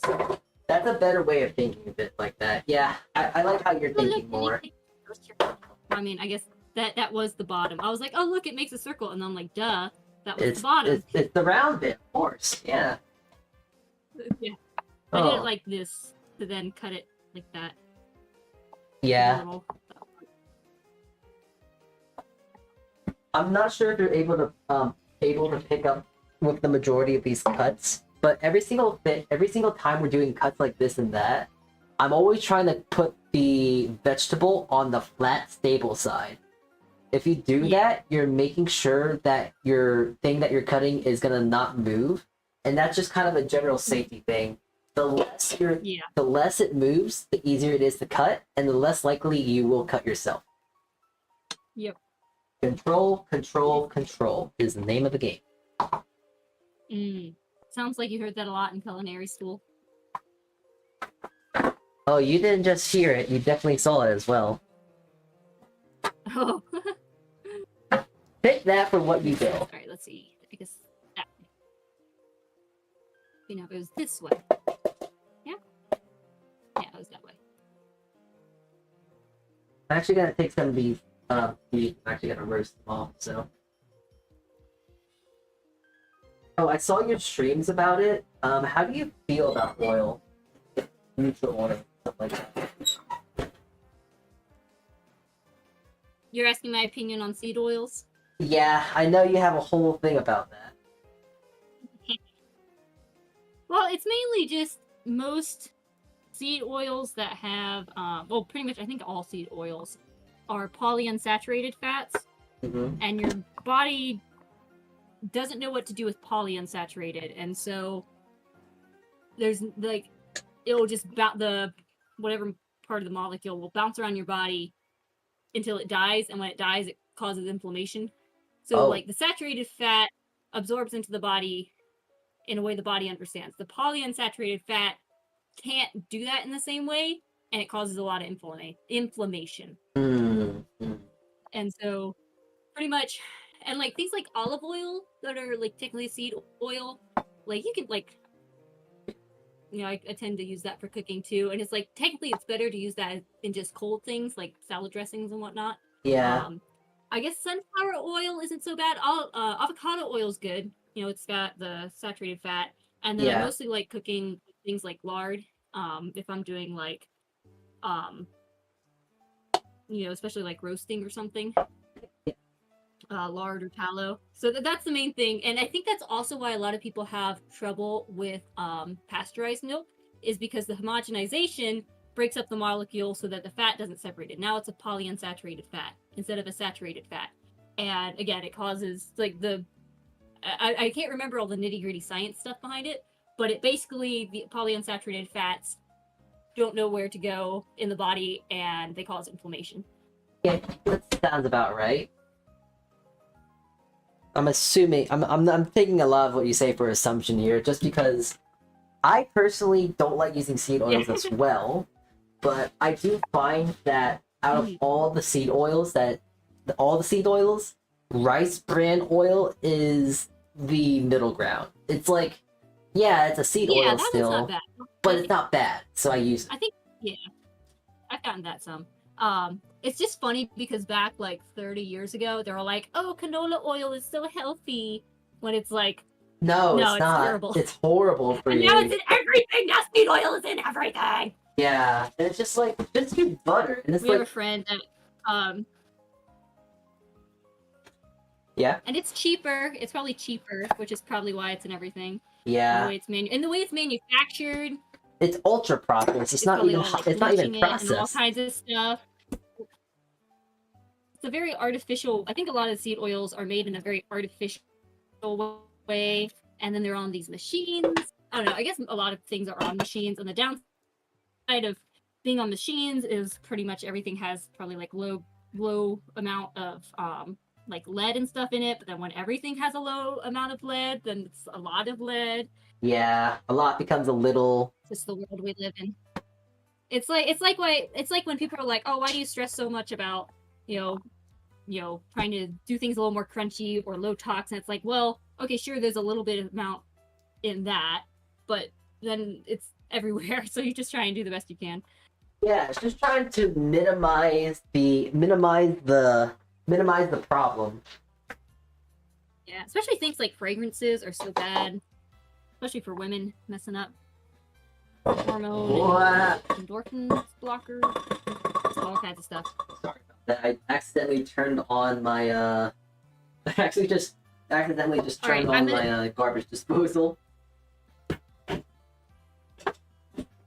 Oh no. Yeah, nothing was in there, so we're safe. We're I'm good. slightly weirded out by garbage disposals because I never grew up with them. Neither have I, but I just kind of have it. So it's like, oh, well, I guess I have one now. Yeah. What was I gonna say? I was gonna say, oh, I'm guessing for the long part is you do it basically like how we did the potato. You know, Yeah. make a flat end. So Yeah, you can, flat down end and on then the chop it bottom. and then chop it. Yeah, use the flat end on the bottom first to get that first flat, and then cut it however you want. So Yeah. I'm actually gonna use this flat here and just put that into my soup. Oh man, this is hard to grip. Yeah, butternut is something you always want to be a little bit more careful with. Well, not just butternut, but just gourds, because gourds are going to be a lot more hard to cut, and with something being a lot harder to cut, you're going to put a lot more pressure into it, and then that gives you more of a likelihood to cut yourself. So, just want to be careful with it. With this, you don't have to do like I want to hold it like this. Yeah. At this point, it's actually best. I personally just like to. This is so hard. I like to just kind of put my hand on the one side and just kind of wiggle it. Do a little wiggle. Yeah. There's no point in trying to do a slide just because it's a lot you gotta cut through, and it's not really worth the time and the energy. So just doing a little wiggle waggle does enough. Mm-hmm. Yep.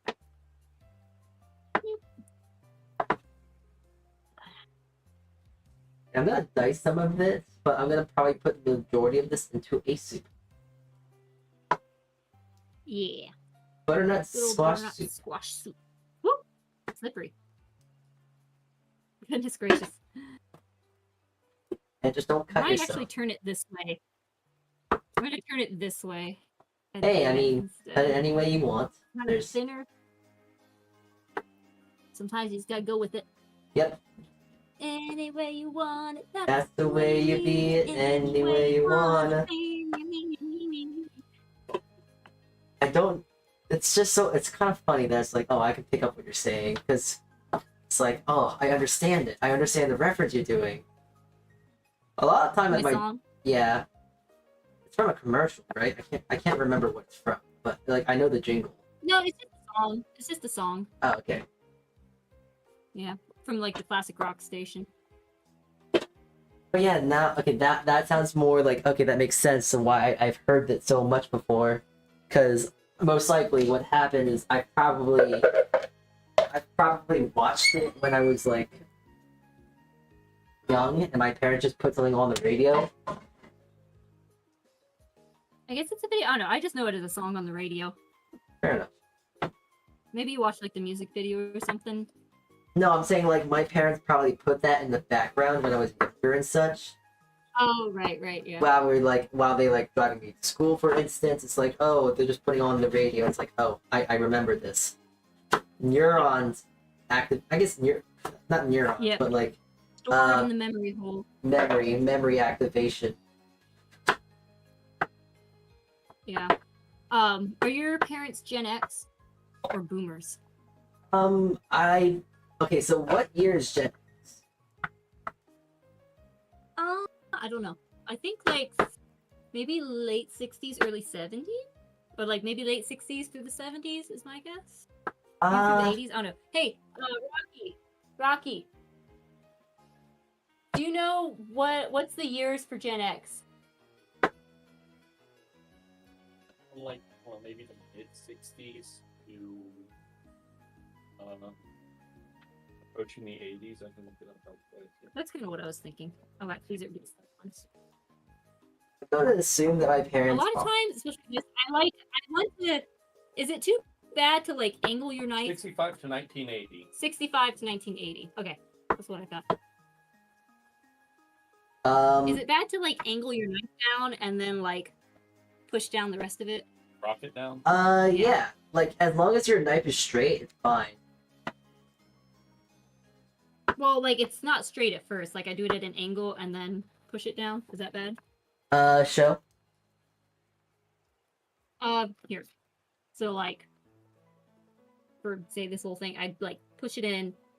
Oh, Like you that, mean so like it's- doing something like, almost like this? And then Like, pull your knife like this at first, and then cutting downwards like that? Yeah, like that. Yeah, that's fine.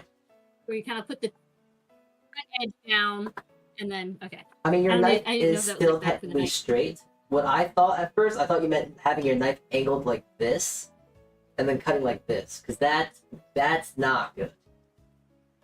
Oh, that's weird. Yeah. But yeah, if you- It's still more or less straight. Just Yeah. like with a slight tilt. Just I guess it's just kind of rocking. yeah, I mean, if you're just talking about getting into that rocking motion, that's fine. Yeah. All right, let's see. So something else that it's probably more of a technique thing is I've got parsley and I got basil somewhere. Ooh. Okay, Or not so parsley. I got cilantro. so I mean, with that, it's gonna depend on, do you want to do a mint or do you want to do a chiffonade? Do you want to do I wanna ribbons do or a both. mint? Ribbons or a mint? I'm gonna practice both. I think. Well, for basil, I think I've done where you like stack the leaves, kind of roll it a bit, and then you can get that like the strips. Yeah, that's a I don't that's know called how- I don't- chiffonade. Yeah. So I I actually don't know if you can do that with cilantro very well. Like the not cilantro, necessarily. I probably I just probably want like bigger. I don't know the best way to cut cilantro. I don't know tips and tricks for herb cutting. So once more, the biggest thing about cutting herbs is having a sharp knife. But it's really much more so for herbs, because since they're such flat leaves, since they're just basically leaves, the sharper the cut, Yeah. the easier it will cut through. And especially with Mhm. herbs, you want to make sure you're not pressing your knife on your herb, because the more you bruise your herb like that, the more flavor you Yeah. get into your board than actually having the herb have that flavor. Mm-hmm. All right, real quick, I'm gonna just like go for it. Okay. Let's see. I've got my basil. Putting it together. So I will show Oh, there's you. this I don't one. have basil at hand, but I'll show you like what you're basically supposed to do with these leeks here. So you want to get Mhm. here. So pretend these are leaves of basil. You want to put them on top of each other, fold them like this, Mm-hmm. and then you want to wrap them into like a little log here. And then once you got them into a log, you then want to do like a very thin slice. And then Yeah, I you'll think that's get what I've these. got. Do you see my screen here? Let me take a look. Do you see my? Yeah, pretty much like that. Yeah. Maybe I'll zoom a little. Yeah. Because No, I I've done see. this before. And then you just, Yeah, you roll it up and then you just slice it. I guess, just like big knife. Yep. Once more, holding it in the professional manner, and then you should be able to get nice thin ribbons. Yeah, I Chiffonade. didn't try to go too thin, but I think. And then how do you dice it? So dicing herbs. Why? You don't normally do that. You don't normally dice herbs. It's usually How do either you usually like cut herbs up? you either. So it depends on your use case. Let's say you want to add Mhm. herbs to like a sauce, like basil and marinara. You want to add those whole. Yeah. You want to add that whole. You don't really want to worry Mm. about that because you're gonna blend it up regardless, so it doesn't really matter. Yeah. But if you're gonna put like that cilantro in like a pico de gallo, then it's fine if you mince it. Yeah. There's no issues of it like, it's getting too much into the board, or I'm want to do a chiffonade. It's just best to do a mince. It just gets more area and it just works better. All right, I'm gonna try and do a mince of the cilantro. So just kind of like, is there any technique besides just kind of picking them off? There actually is technique. Yes, there is actually technique. I'll just use another piece of leek here. There is a lot of technique when it comes to mincing. I will say there's two ways I know how you can mince.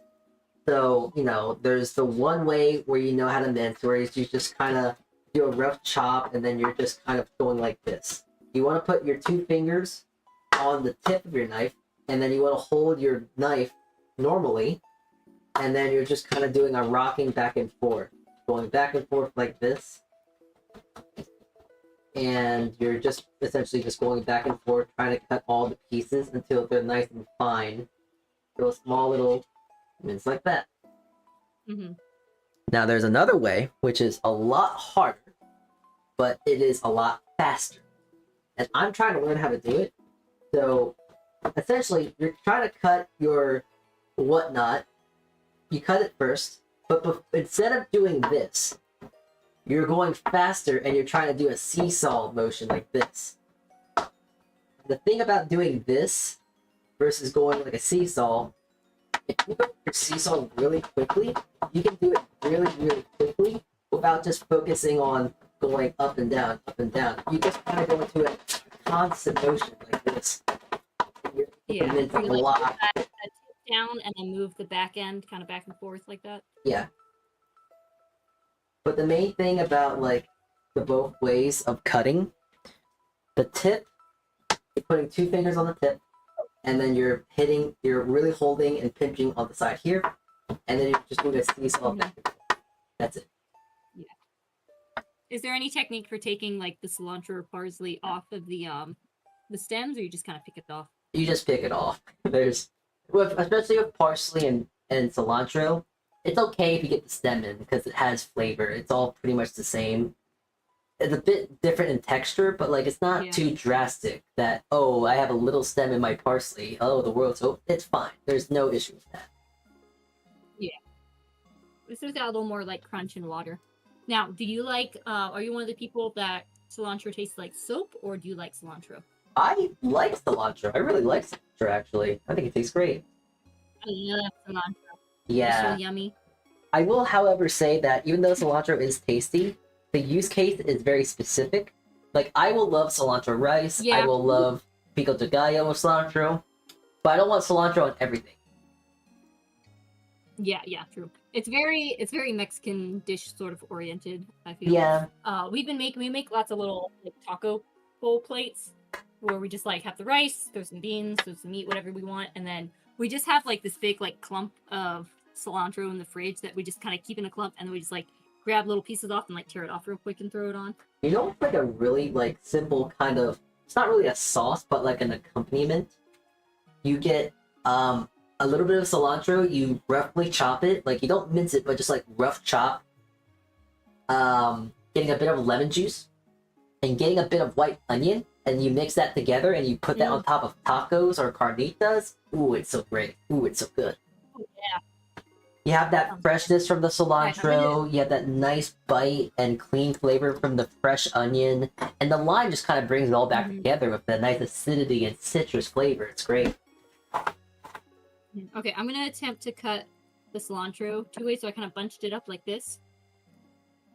Yep.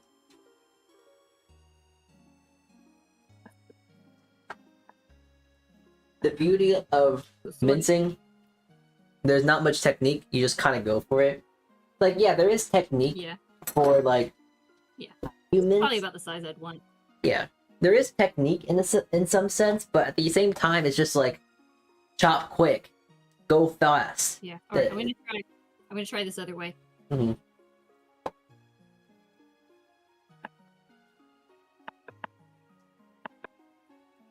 I can hear it through the mic. Really going hard on that.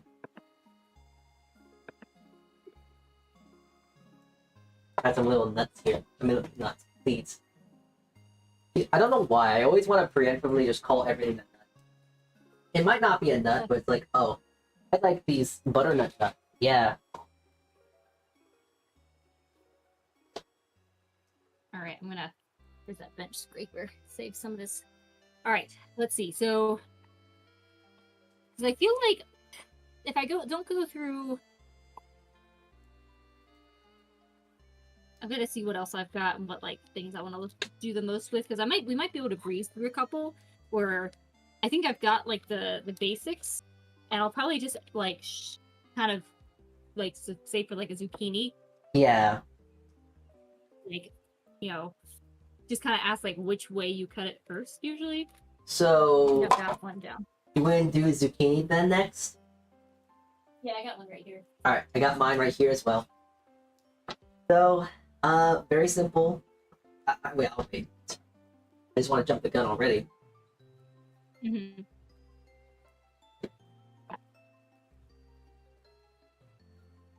This one's kind of old. I have a bunch of old zucchinis that I'm probably just gonna like shred up and make zucchini muffins with, but Ooh, lovely. I kind of just like eating zucchini. I like just sautéing it and maybe a little bit of butter, salt, yeah. MSG of course. I love but doing with. For a while, we would roast. Like how I would cut it is I'd cut it into like little circles, and then I would just quarter the circles, and then roast those in the oven. And I'd do the same thing with like yellow squash. yeah, I know what you mean. So, how That's about how I did zucchini. how about we cut it like that? There's an easy way to cut it. There's a very quick way of cutting it in that manner. So how about we cut it that way? Doing quarter cuts. I'm curious to know other ways to cut it too. So let's do one in that manner, and if you have a different way of cutting it, then we'll try that. Yeah, so have you ever done zoodles? like zucchini noodles? Yeah. No, I have not. I don't really see the point of it. So You spiralize it, and I've done that with like some lemon and butter and shrimp. Is it good? Yeah, it's good. All right. Perhaps I'll try it then. Maybe. All right. Well. I'll have to. It's been a while. Well, if you didn't already see, I cut the tip and the stem off, so you can cut those off real quick, and I'll tell you the next thing. All right. So, cutting it in the quarters, I'm just gonna cut mine in half. You don't have to do this. But if you want to cut them in like the quarters, the best way to do it is to, well, cut it in half. Yeah, and then when you got it cut in half, cut it halfways like this, and then you got two flats here. Cut that in half again. So now you have your quarter, and then you just do a slice, and then you just got your quarters, just like this. So it's a quick and easy way in comparison to just individually cutting the rounds like this and then cutting it like that, which takes a lot more time. Yeah, because I would cut it into rounds, and I'd stack some of the rounds on top of each other and then quarter them. But yeah, this makes sense. Yeah, this way is a lot faster. Oh yeah, all right. And it's also a lot more safe. Wait.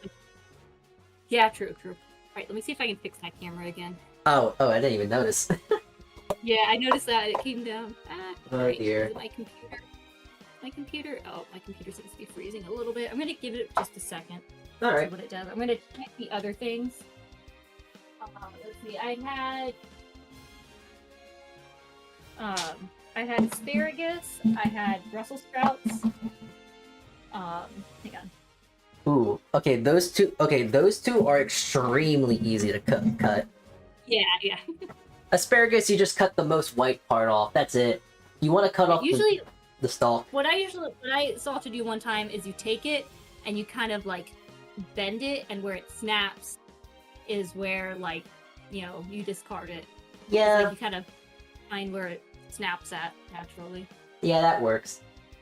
So at our job, we actually use a lot of asparagus as well. But if you want to make sure that all your asparagus is even and cut in the same manner, all right. Let's pretend that this is asparagus, and this is the tip. This is the stem. You want to take it out of the bundle, and then from there, you kind of hold it like this, and let all the stems, the tips, go to the bottom, and then all the white part, you then cut off, and then you have it all in an equal shape. So yeah. Makes sense. Also, thanks. So Ina Star. She says the stream setup is so cool. Thank you. Oh, thank you. Let me get the camera working again. Hang on. I'm gonna just start tasting my soups here. Alright, there we go. There's that. Is it back? Yeah, it's back. Okay, there we go. Sweet. Alright, let me see if I can quickly chop this. Okay. So you did proper technique. Oh, easy. Oh no, streamer pause. Streamer down, streamer down. And then do you cut? Because I have the two halved, or now quartered things next to each other. Did you do that? Yeah, you leave them next to each other and just cut.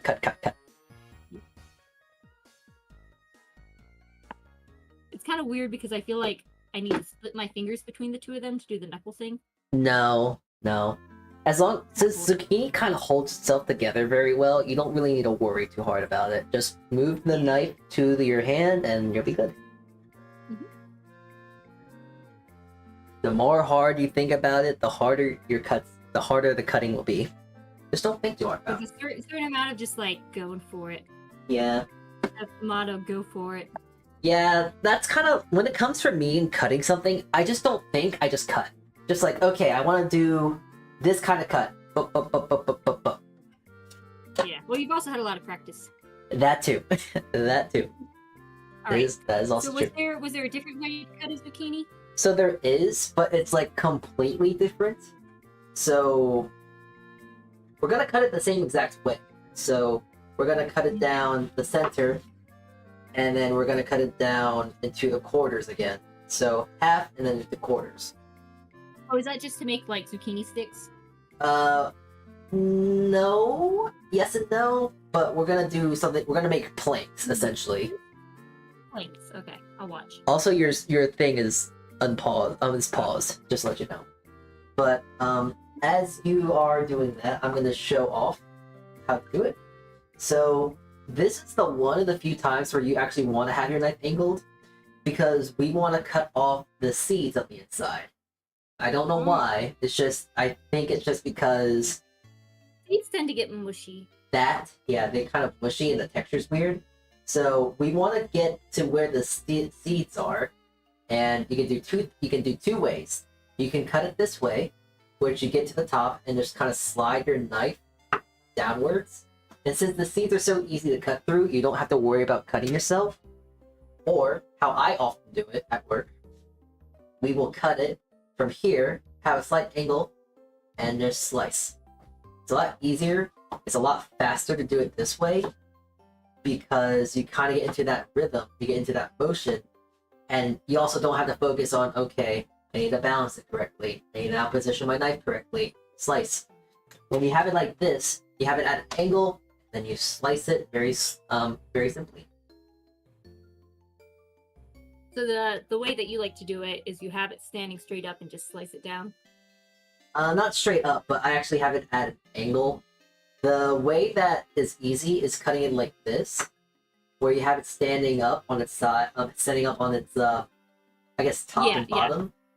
That's the safe way to do it. That's the safe way to do it, have it standing on the end, but you like doing it where it's laying more flat on the board and you just cut it at an angle. Yes, it's because it's faster. That's the main thing. It's just the speed. Okay. Okay.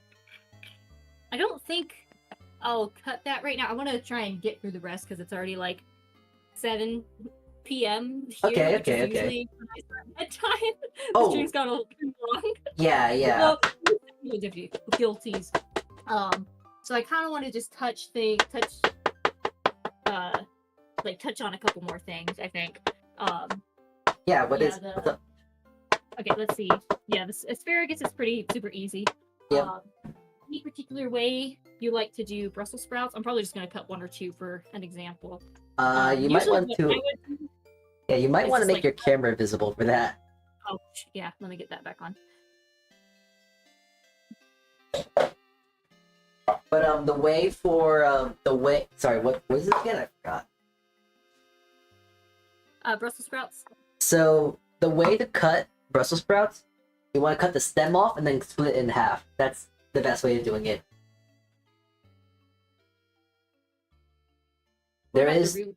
there is no yeah. You want to cut the root off and then you cut it in half. Yeah, that's usually how I do it. So I guess that's then just kind of a technique thing of like having good control and knife work to be able to do it quickly. Yes, and it's just kind of a tedious job. It is just that, and it is just kind of annoying. So How do you like to cook your Brussels sprouts? I like doing a roast, just oil, salt, and pepper, and in the oven. I Yeah. like doing like a saute with Mm. onions and then sometimes adding bacon, but do like a Ooh. nice kind of caramelize the onion just a little bit, throw the Brussels sprouts in, have a nice like butter and seasoning, Ooh, and then yeah, yeah. make sure the Brussels sprouts are like facing down on the pan so it gets a nice char on that cut side. Oh, yeah, So yeah. good. I like So trying to good. make sure that the Brussels are pretty much burnt. Because usually when they're kind Yeah. of dark, they have that nice caramelization and that sweetness kind of comes through, and it's so good. Okay, it looks like my camera's up, but it's not wanting to. I don't know. Wait, let me check the Discord. Okay, it looks like it's going now. All right. Good. Can you wave? Oh, there we go. Yep, you're on. Okay, I'll just like do one for an example, and sometimes if there's kind of a gnarly leaf on the outside, I'll take it out. Yeah, you want to take the weird leaves off and then kind of fabricate it as you will. Alarm, hang on. Alright, let's see. Here's that. And then, like that. Ta-da! Alright, Yep, that's that's Brussels sprouts. wow, so easy. So Right. wow, I love Brussels sprouts are so great. They're so underrated. They are so delicious. We never really, like, for whatever reason, we didn't ever really use them growing up. But then, like, I remember starting to use them after I'd moved out, and I was like, hang on a minute. I've been sleeping on this. This is so good. Hold on, let me cook. Let's see. So I feel like I don't need to explain celery, but I'm gonna cut the celery because I have celery here. That's just what Bred celery. But yeah, celery is kind of very I think straight. at this point. Yeah. Yeah, you it's just- very straightforward. Yeah. Okay. It's just like that, and like, oh, you have it in like how the peppers are. So, wow, it's straightforward. I'm just gonna watch you just in case there's like anything new that I can pick up from watching you cut it. Not really. When you cut celery, you just cut the little planks and then you just dice it into little bits. Out of all the things to dice, celery is the easiest thing to dice. So Yeah. it's Do very you have easy. it like where the arch is facing up? Sorry? You have it where the arch is facing up Um, or down? I don't really have a preference. I don't know. Okay. Like usually, You cut it to where it makes like a little half moon. oh, or do you, oh. cut down the middle? I like making sticks, so I'll usually do up and down, just because it makes easier sticks, and then that makes it easier to dice. And then, you know, I use diced celery a lot because mirepoix and stuff like that for soups and all that whatnot. But like if I'm doing like a stew or doing a stew, then I'll just do like a chop like this, you know. Okay, I gotta watch the video catch up.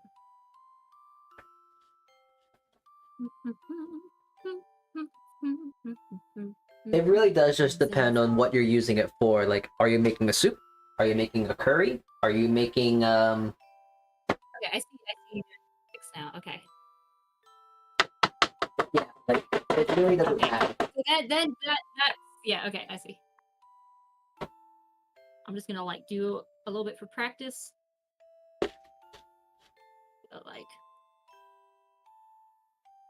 I will say, if you want to learn how to actually have like a good, like, how to really agree.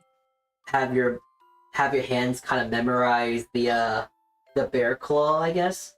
celery is really easy to cut, Mhm. but another thing that's really easy to cut, just because it's easy to cut, like you can use a butter knife to cut it, is mushrooms. Want to get Yeah. mushrooms real quick? I have a little bit of mushrooms you can do next. Here, watch me do this celery and Alright. give me feedback. I'm watching. I'll try this bigger one. Alright.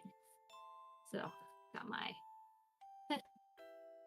and then it's like, I guess if I do it this way, it's easier. I was trying to cut it this way and it was rocking. Yeah, you Guess want I to cut do it it on the that way. side so it stays still, and then cut it in half, and then you can cut that half in half. Yeah. And then it's like that. Mm-hmm. And then you can go.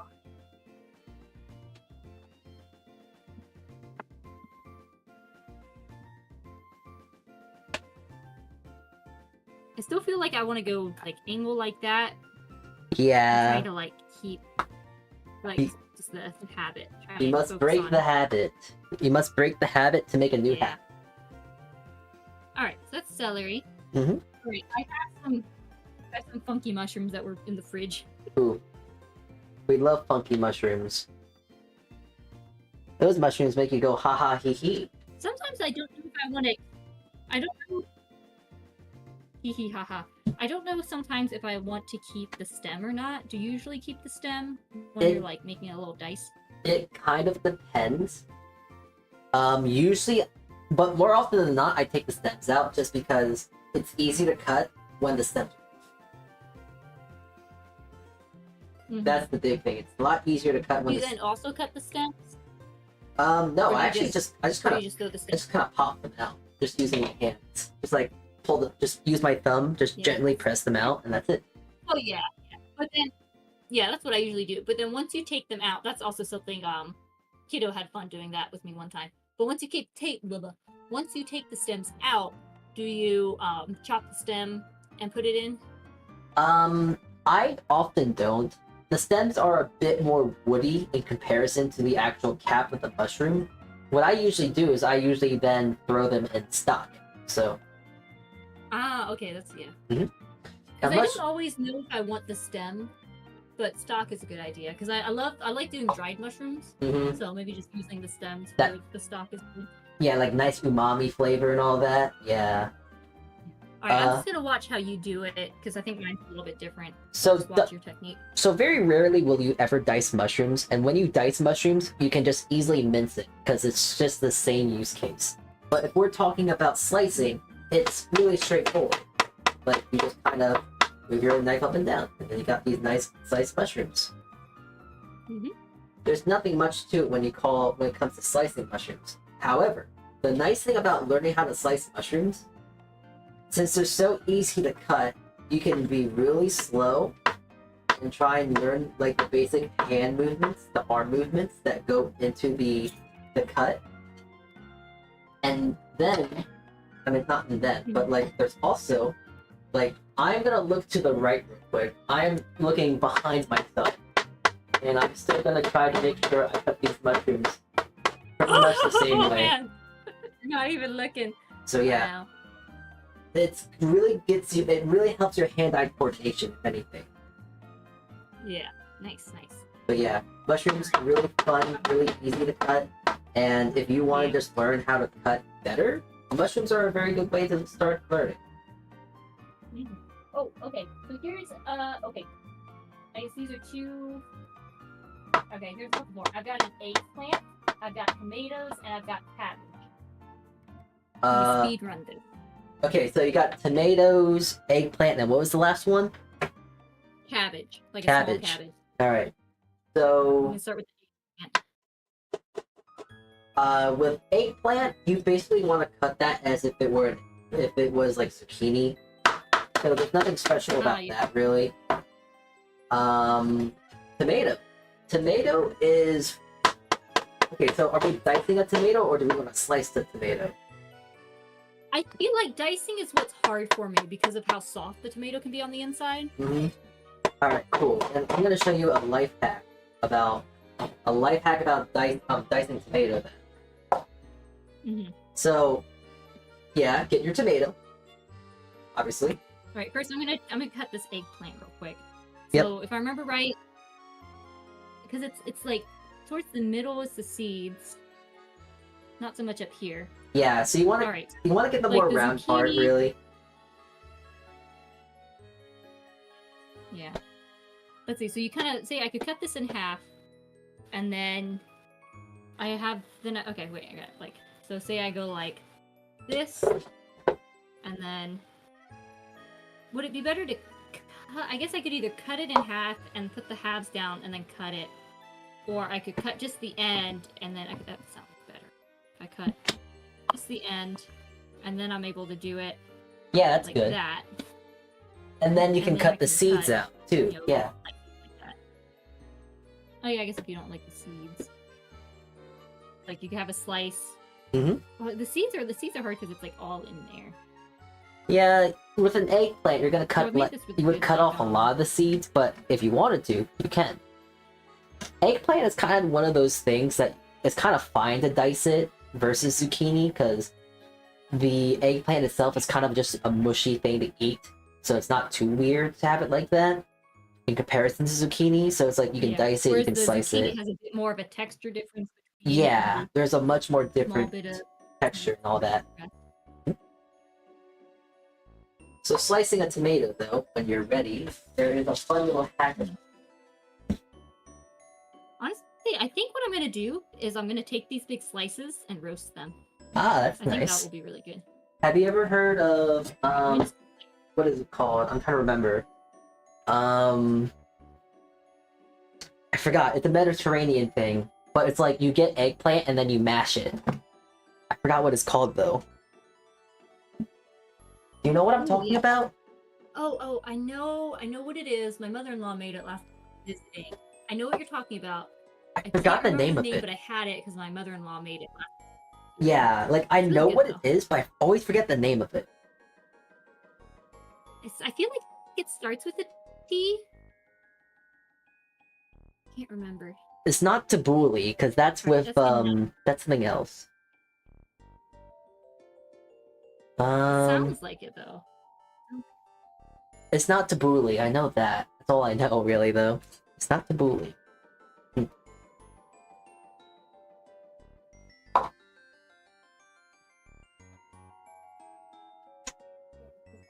Alright, I'm gonna put this up.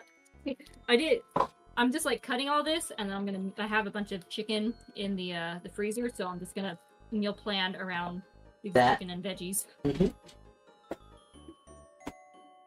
Okay, Make some so soups. we're gonna get to. Zucchini and leek soup could be good. Ooh, that sounds nice. I'm doing a I think potato I and meat soup tomatoes. right now, so hey, not too far I off have from that what I. pomegranate. And also just Right. being the kind I of. have like the kind of brown one and the Romanian. One. So the Roma and the plum. Okay, so this is gonna be the best hack you'll ever learn about tomatoes. Throw away your chef Mhm. knife. You do not need that. Get a serrated knife. All right. Ooh. A serrated knife is a lot easier to cut tomatoes. Now you That could makes also sense. you could also just have a really sharp knife. But if you're trying to dice a tomato and not try to mess around too much with it, it's easier just to cut the top with a Especially that serrated. skin is so.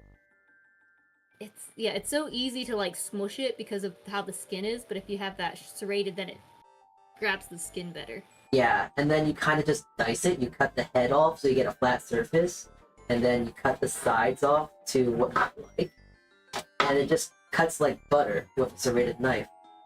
And then, All right. I'm waiting for you to catch up, and I'll watch. yeah, it's just kind of very straightforward from there. Now, it will get annoying because the blade of a serrated knife is a lot thicker than a chef knife, but it is a easy way to do it. Mm-hmm. A lot of my actually the funny thing is a lot of my coworkers often opt out and use a tomato. I'm not using tomato. Will opt out use a serrated knife versus using their chef knife to cut specific things. But usually a rule of thumb: if Yeah. it's soft, they'll use a serrated. If it's hard, they'll use their chef. Yeah. Can you talk about other kinds of knives? Like there's the big chef knife. I know I've had like there's smaller kind of like different kinds of knives? Can you talk about different So knives and what you use? I'll pull out the knives I have that are probably the most useful and most commonly used. So there are 4 kinds of knives. There is your Also, slice. before you start on that, Yep. random question. Yeah. What's up? Is there like a certain strategy between like when times you kind of cut away from yourself or kind of cut towards yourself when you're doing like normal cutting?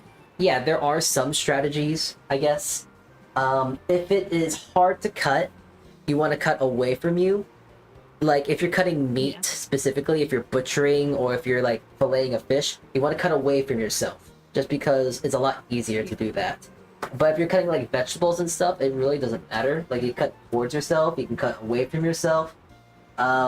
Just usually when it comes to meat, you want to cut away from yourself. That's like the most important thing to do. Yeah. Alright. So, knives. I believe there are only a few knives that you need. You need a fillet knife, and a chef knife, and maybe a paring knife. Those are the 3 knives you only need. The chef knife is your all-purpose knife, so like it's kind of straightforward what it's used for. You have your paring knife, which is for more fine details, but I very much never need to use this because I'm a psychopath, and I'll start holding my chef knife like this, and then I'll start peeling my knife, or like peel, for example, or do fine technique with my chef knife because I'm a psychopath. To peel an apple. No, but I'm using that more as an example, I guess, because I rarely use my paring knife for anything, so I never use it. But your fillet knife is also important because it's really good at getting between bones. A fillet knife is usually for like boning. It's also called a boning knife, but a boning fillet knife. It's good because the knife bends a lot, so you can get around the bones and stuff like that. You can get and like cut the fillets of fish off the skeleton of the fish. You can cut between like chicken bones and it makes it really easy. So this is good for boning, butchering, and stuff like that. Your chef knife is good for your all-purpose cutting. And then you have this knife. It's kind of useless. The slicer is used to like slice meat and all that. So it's like, you can use it for that, but it doesn't really have much use case other than to slice meat. But why would I use this when I can use my chef knife? So it's kind of niche. I think I have a knife back home that's like a small version of a chef knife. Oh, like a utility knife, right? Yeah, I guess so. Yeah, it looks like a chef knife, but it's like smaller. Maybe a little more than half its size. Yeah, so that's more of a utility knife, and that's kind of like a knife that's between a paring knife and a chef knife, to where you can kind of use it almost interchangeably. But once more, it's like, why would I want to use a utility knife when I can use a chef knife? Yeah. Alright, I don't think I saw the rest of, because I cut the head off of my tomato, but I don't think I saw the rest of how you dice it. From where you cut the head, you want to just cut strips or whatnot from... You just want to cut strips at that point. Like panels, flats. Hold on, wait, let me just get them. So like you put the cut side down, and then you do... Yeah, cut side down, and then I just start doing slices like this.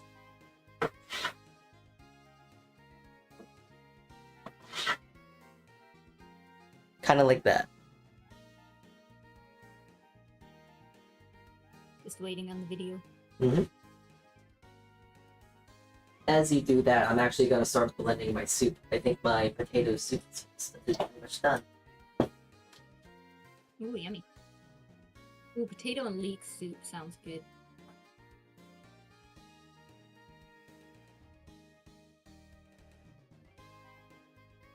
Especially with how the weather's getting colder, a nice, like, thick, hearty soup is great. Oh, yeah. I need to eat more soup, get more broth.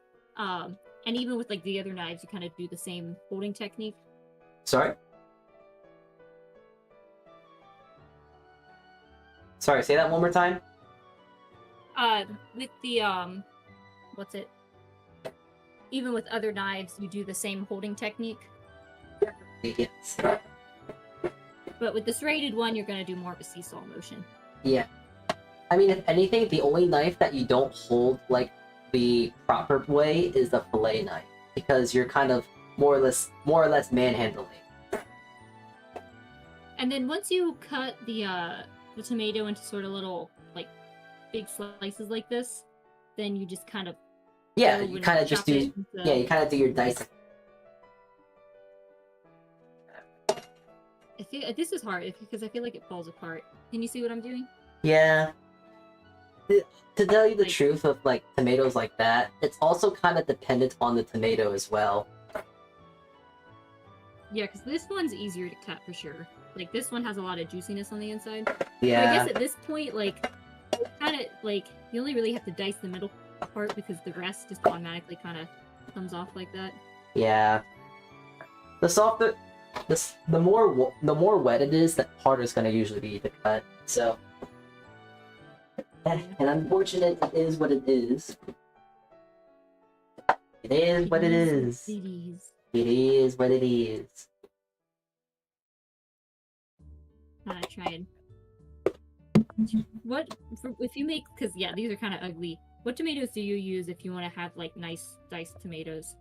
Beefsteak tomatoes. They are usually a bit more hardy. They have a little less water, but they have a lot less flavor. Roma tomatoes are more or less tomatoes I would use for their flavor. Yeah. I guess these messy, watery tomatoes are probably better for... Sorry? Do you think these more watery tomatoes are probably better for sauce? Yeah, they're also good for sauce. The San Marzano tomatoes are pretty much, I believe, are the same species as the Roma tomatoes. It's just that they're bred different. So. Yeah. I'm just gonna chop this up so we can... And then, we'll do the pomegranate next. Sorry? Oh, pomegranate. Oh, that's a fun one, yes. Yeah, we gotta make sure we get that one in. Yeah. The pomegranate is fairly hard. So, there's so many ways to do a pomegranate. But usually the one that I find the most success in is cutting it in half, but like... So, there's the tip, and then there's the root. You want to cut it in half, like this. Kind of like you would a, like, through the middle part, like the belly of it. Yeah, yeah. So all the seed compartments are open. Yeah. And then with this, there's two things you can do. So, I've seen someone like get a hole, for instance, and then just kind of get a let me see, get like a ladle or like a wooden spoon, and essentially now you kind of put your hand here and hit, and then you get some seeds come out. It's a very strange way in my head, but it does work. So like you get the thing, you put it in there, and you just hit the hell out.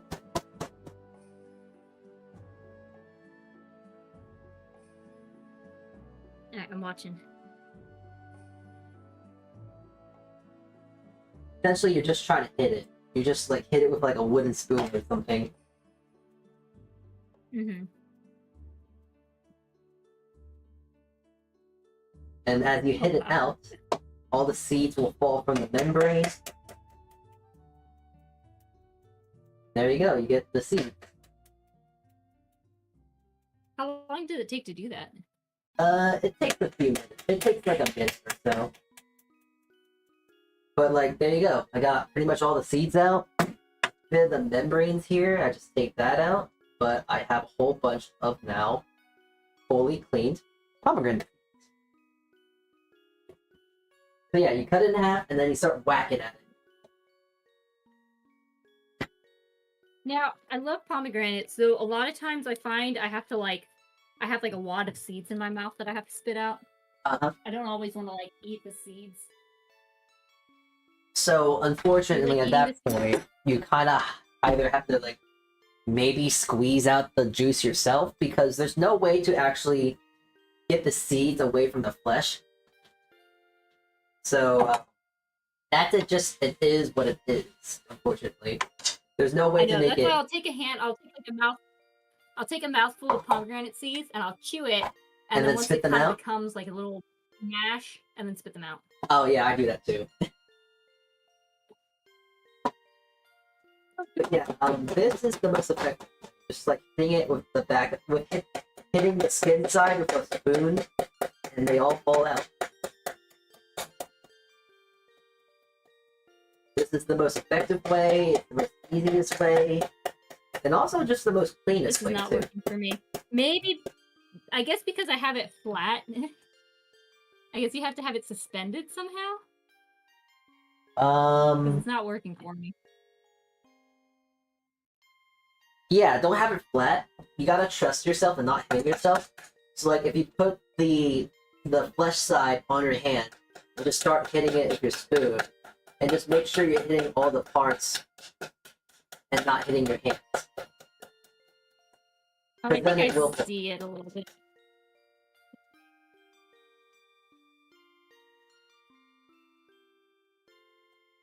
Okay, interesting. Let's not. I don't know. I'm having trouble with that. I'm just gonna like break it open. It is a weird. This is how I usually do it. I want to see because I don't really know any other way of doing it. I just kind of break it open compartment by compartment and just kind of Just kind of, pop them out a little bit. yeah, pop them out. I guess that is another way of doing it. But for speed, for the instance of speed, from what I've learned, you just want to whack it, and eventually you just fish out all the seeds, and then it's like, oh, Bob's your uncle, you got the seeds.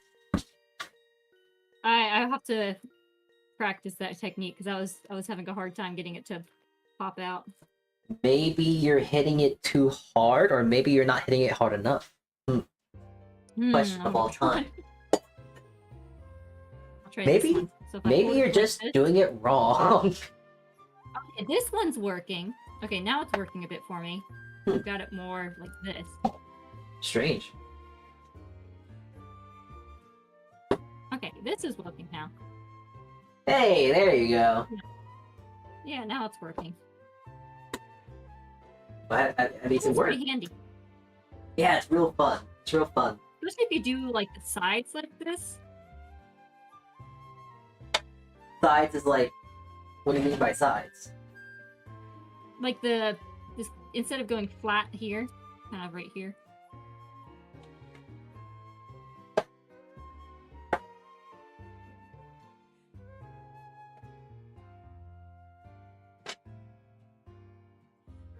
Most of them. This is working now though. Couple Well, in there. hey, as long as it's working. Yeah. Oh, you know Yeah, what's it's like gonna- really good with pomegranate? gonna What's This really one still. really nicely the pomegranate seeds are good for? Doing a pomegranate chocolate chip cookie. That's really good. Ooh, wow. That's fancy. Someone at work gave me some, and it's like, oh my god, you're an absolute genius. Because, like, the seed inside gets kind of, like, nice texture. It gets kind of toasty, even. The nice little sweet Mm. breaks of the Almost like flavor from the lemon. pomegranate. Yeah. Nice. Well, this one's a little bit trickier. That, let me see if I can just get the rest of it out really quickly. Because, yeah, usually I would just break it open like that and kind of do that. Yeah. Honestly, it would be interesting to time each way to see which way was actually faster. Like, timing, like, how to do the pomegranate, or pretty much everything you've done? Mostly thinking the pomegranate. Those two techniques. Yeah.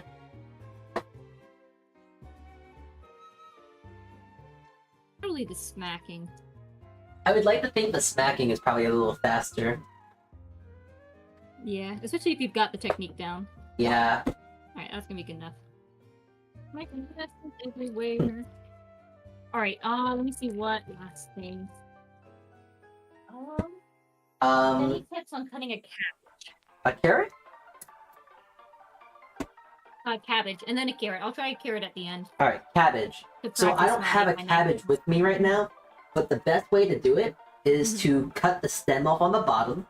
So I'm actually gonna watch you do it because I can't do it. So cut the stem off on the bottom. There we go. Wouldn't it be funny if I had cut myself while I was opening the package instead of cutting something? Did you actually? No. Okay. Because I'm not gonna lie, I've cut myself in very stupid manners. Like I've cut myself on a sink. I've cut myself on cardboard. I've cut myself on a wall. A brick wall. I didn't scrape myself. I cut myself. So like, getting yourself cut from like Sharp wall. yeah, it's weird how I've cut myself on ways that aren't knives, but I have cut myself on very strange objects before. I've heard the Cybertruck people tend to cut themselves on it because it's so sharp. The Cybertruck? Really?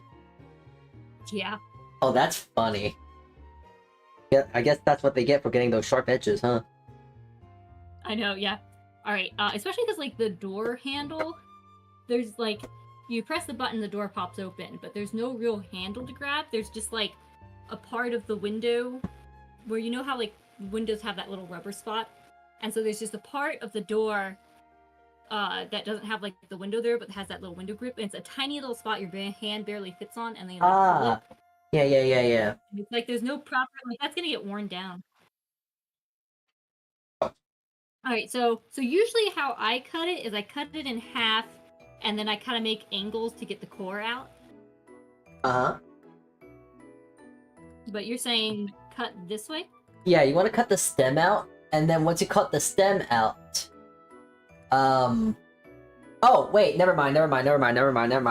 So usually when we get cabbage at our job, there's a little bit of a stem there, but yeah, with that you just cut. You want to cut it in quarters, and then yeah, you want to cut it into quarters first. Okay, that's yeah. Yeah, you Right, pretty much have. Right, I'm gonna cut it like. Yeah, cut it in quarters, and then cut the stem out, and then slice or dice and do all what you need then. Okay. Alright, let's try it this way. Alright.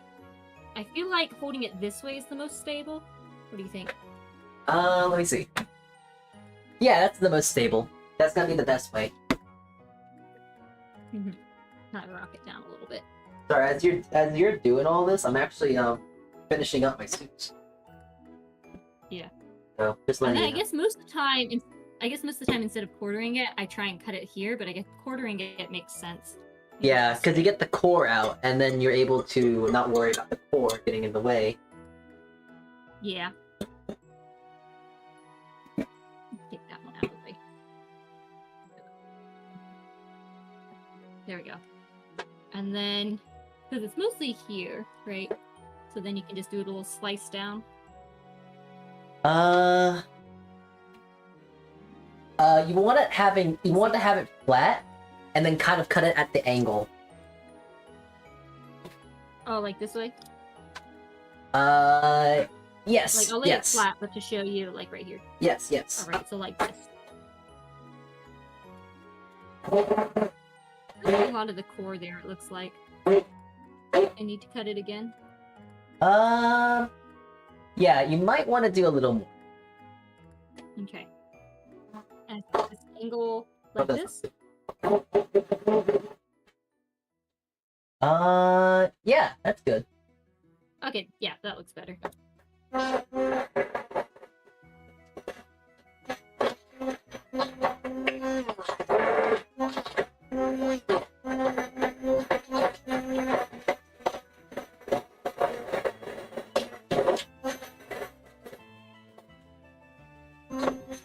think that looks good.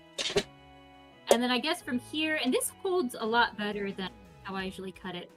Because then at this point you could do it really thin into like long cabbage Slices. strings, I guess. Yeah, you like could describe it. slices. Yeah, you can do slices, you can dice Or- it, you can do whatever you like, really. Yeah. It don't really matter. What do I want to do? Probably want to saute it. So you could probably do like a Do, thick slice of thick it. pieces. Yeah, thick slices to saute. I used to do that a lot with cabbage and like sausage, Mhm. and then some like cooked potato at the end of it, and like some seasoning. When I was in Korea, often they had a lot of cabbage slice for like a nice soft, like a nice simple salad. And ever since that, I kind of like to buy like Napa cabbage and use that for like greens almost. You know what? I do really love that. I hadn't ever experienced that till we were in Japan.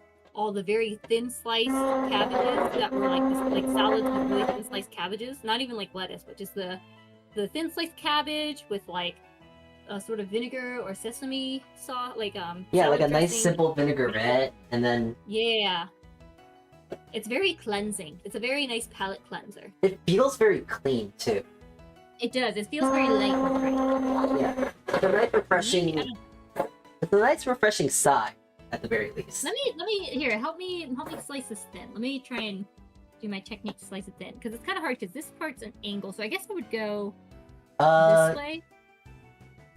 You want to do the one that has the most. I don't know how to explain this really. I'm not good at explaining things. Whatever has the most surface, you want to lay that flat first. That's gonna probably give you the best success of trying to cut the most. Both of these have. So I think I liked this way, and then I slice. And then it just comes down to your technique and control. The same little technique. Pretty much, yeah. And the sharpness of your knife, but yeah, pretty much. All right, let's give this a try. Here, you can watch and give me your feedback. All right, I am watching through my tablet. All right, here we go. Let's see.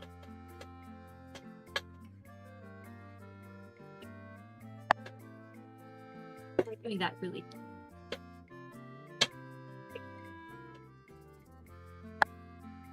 Yeah, so far so good. Man, they do it like super thin. The way they do the cabbage for like tonkatsu and stuff.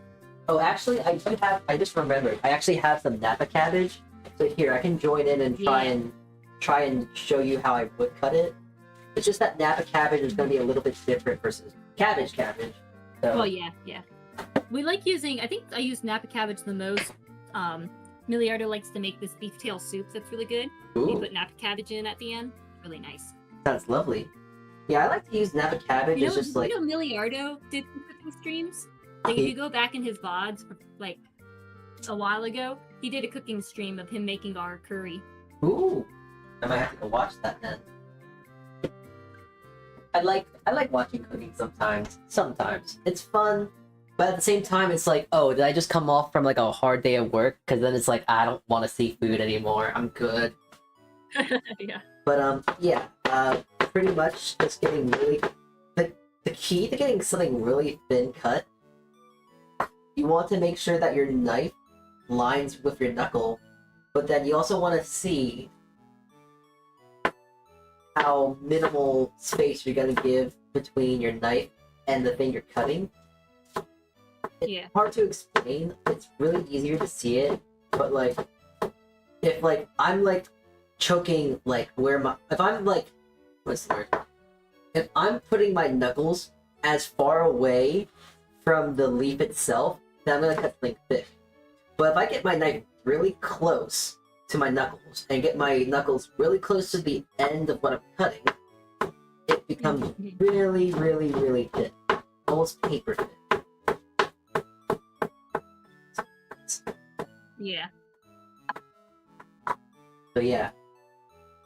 Try this one. Yeah, but having Napa cabbage, using this for like salads or whatnot is great. Especially Napa cabbage, because Napa Right. cabbage is a lot more delicate. My headphone died. Hang on. From the leaf itself, Come on, Discord. We wanna watch the funny anime girl cut stuff.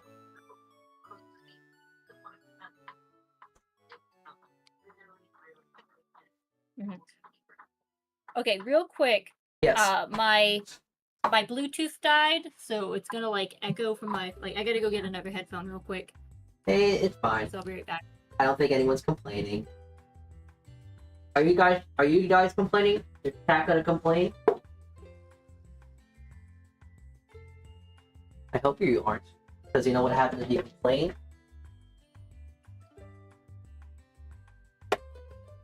I don't know. I don't know. I've never had someone complain in chat before, so I don't know. I'm just gonna finish up my soups. Yep. All right. So the very last thing. Oh gosh, I'm hearing myself. Hang on. Okay. Last thing is carrots. Yeah. What the I'm last gonna thing do, we can do is I'm carrots. gonna. Is you watch, I'll try and do it completely by myself, and then you give me your feedback at the end. This will be the test to see how much knowledge and technique I've retained. And this is actually kind of good, because a carrot is pretty much how you would cut a potato. So, if that helps you. You can peel it. I don't feel like peeling it, so I'm just gonna cut it like this. My mom, most of the time, if she's cooking something, she doesn't bother taking the peel off. Me too. I prefer the peel off though, because I do taste that little bit of bitterness. Yeah. So usually, what do we want to do with this carrot? Do we want to dice, or? So I'm going to try. I'm just gonna go for it. I'm gonna do what my heart desires, and you watch, and then give me your feedback at the end. Yeah. Okay. Okay, so let me peel it and work on your soup. I'm just gonna I'm gonna continue working on my soup. You can do whatever you want. You can do your dices, your batons, whatever you'd like. Mm-hmm. I'm actually gonna. I actually just finished my butter. Taste this. Man, I need to eat. I've not fed myself well today. Mm. I think honestly all I had was gas station pizza. Oh no! I need to feed myself. It was busy though. It was a busy day. I can't even act like I don't like it, because I actually unironically really like gas station pizza. I won't go out. Bad. It was pretty good. Yeah, I won't go out my way to eat it, but sometimes it just hits different. Well, it was mainly because I was on a time crunch. I kind of wanted Chipotle, but I was on a time crunch and I didn't have time to run in real quick. So I was I was already getting gas, grabbed the pizza, and I had just a little bit of time for cleaning out the van. I was doing a pretty deep clean vacuum. I had to take seats out and get way under there where there was all kinds of stuff down there. Yeah. But yeah, I need to. I don't know. I feel in the past, it's been several weeks now, where for whatever reason I'm not really motivated getting food for myself. I'll eat one meal a day and snacks in between. And for I know I need more proteins and fats for my body. I feel recovering from pregnancy and breastfeeding and everything. I know I need more good saturated fats and protein. Yeah. And focusing on feeding myself. And for whatever reason, the past few weeks, I haven't been that motivated to do it. But I need to just make myself a bunch of soups and just be all right, I just need to make some soups and then make myself eat those throughout the day. Well, if you want to make lazy food, I can tell you the best lazy foods ever.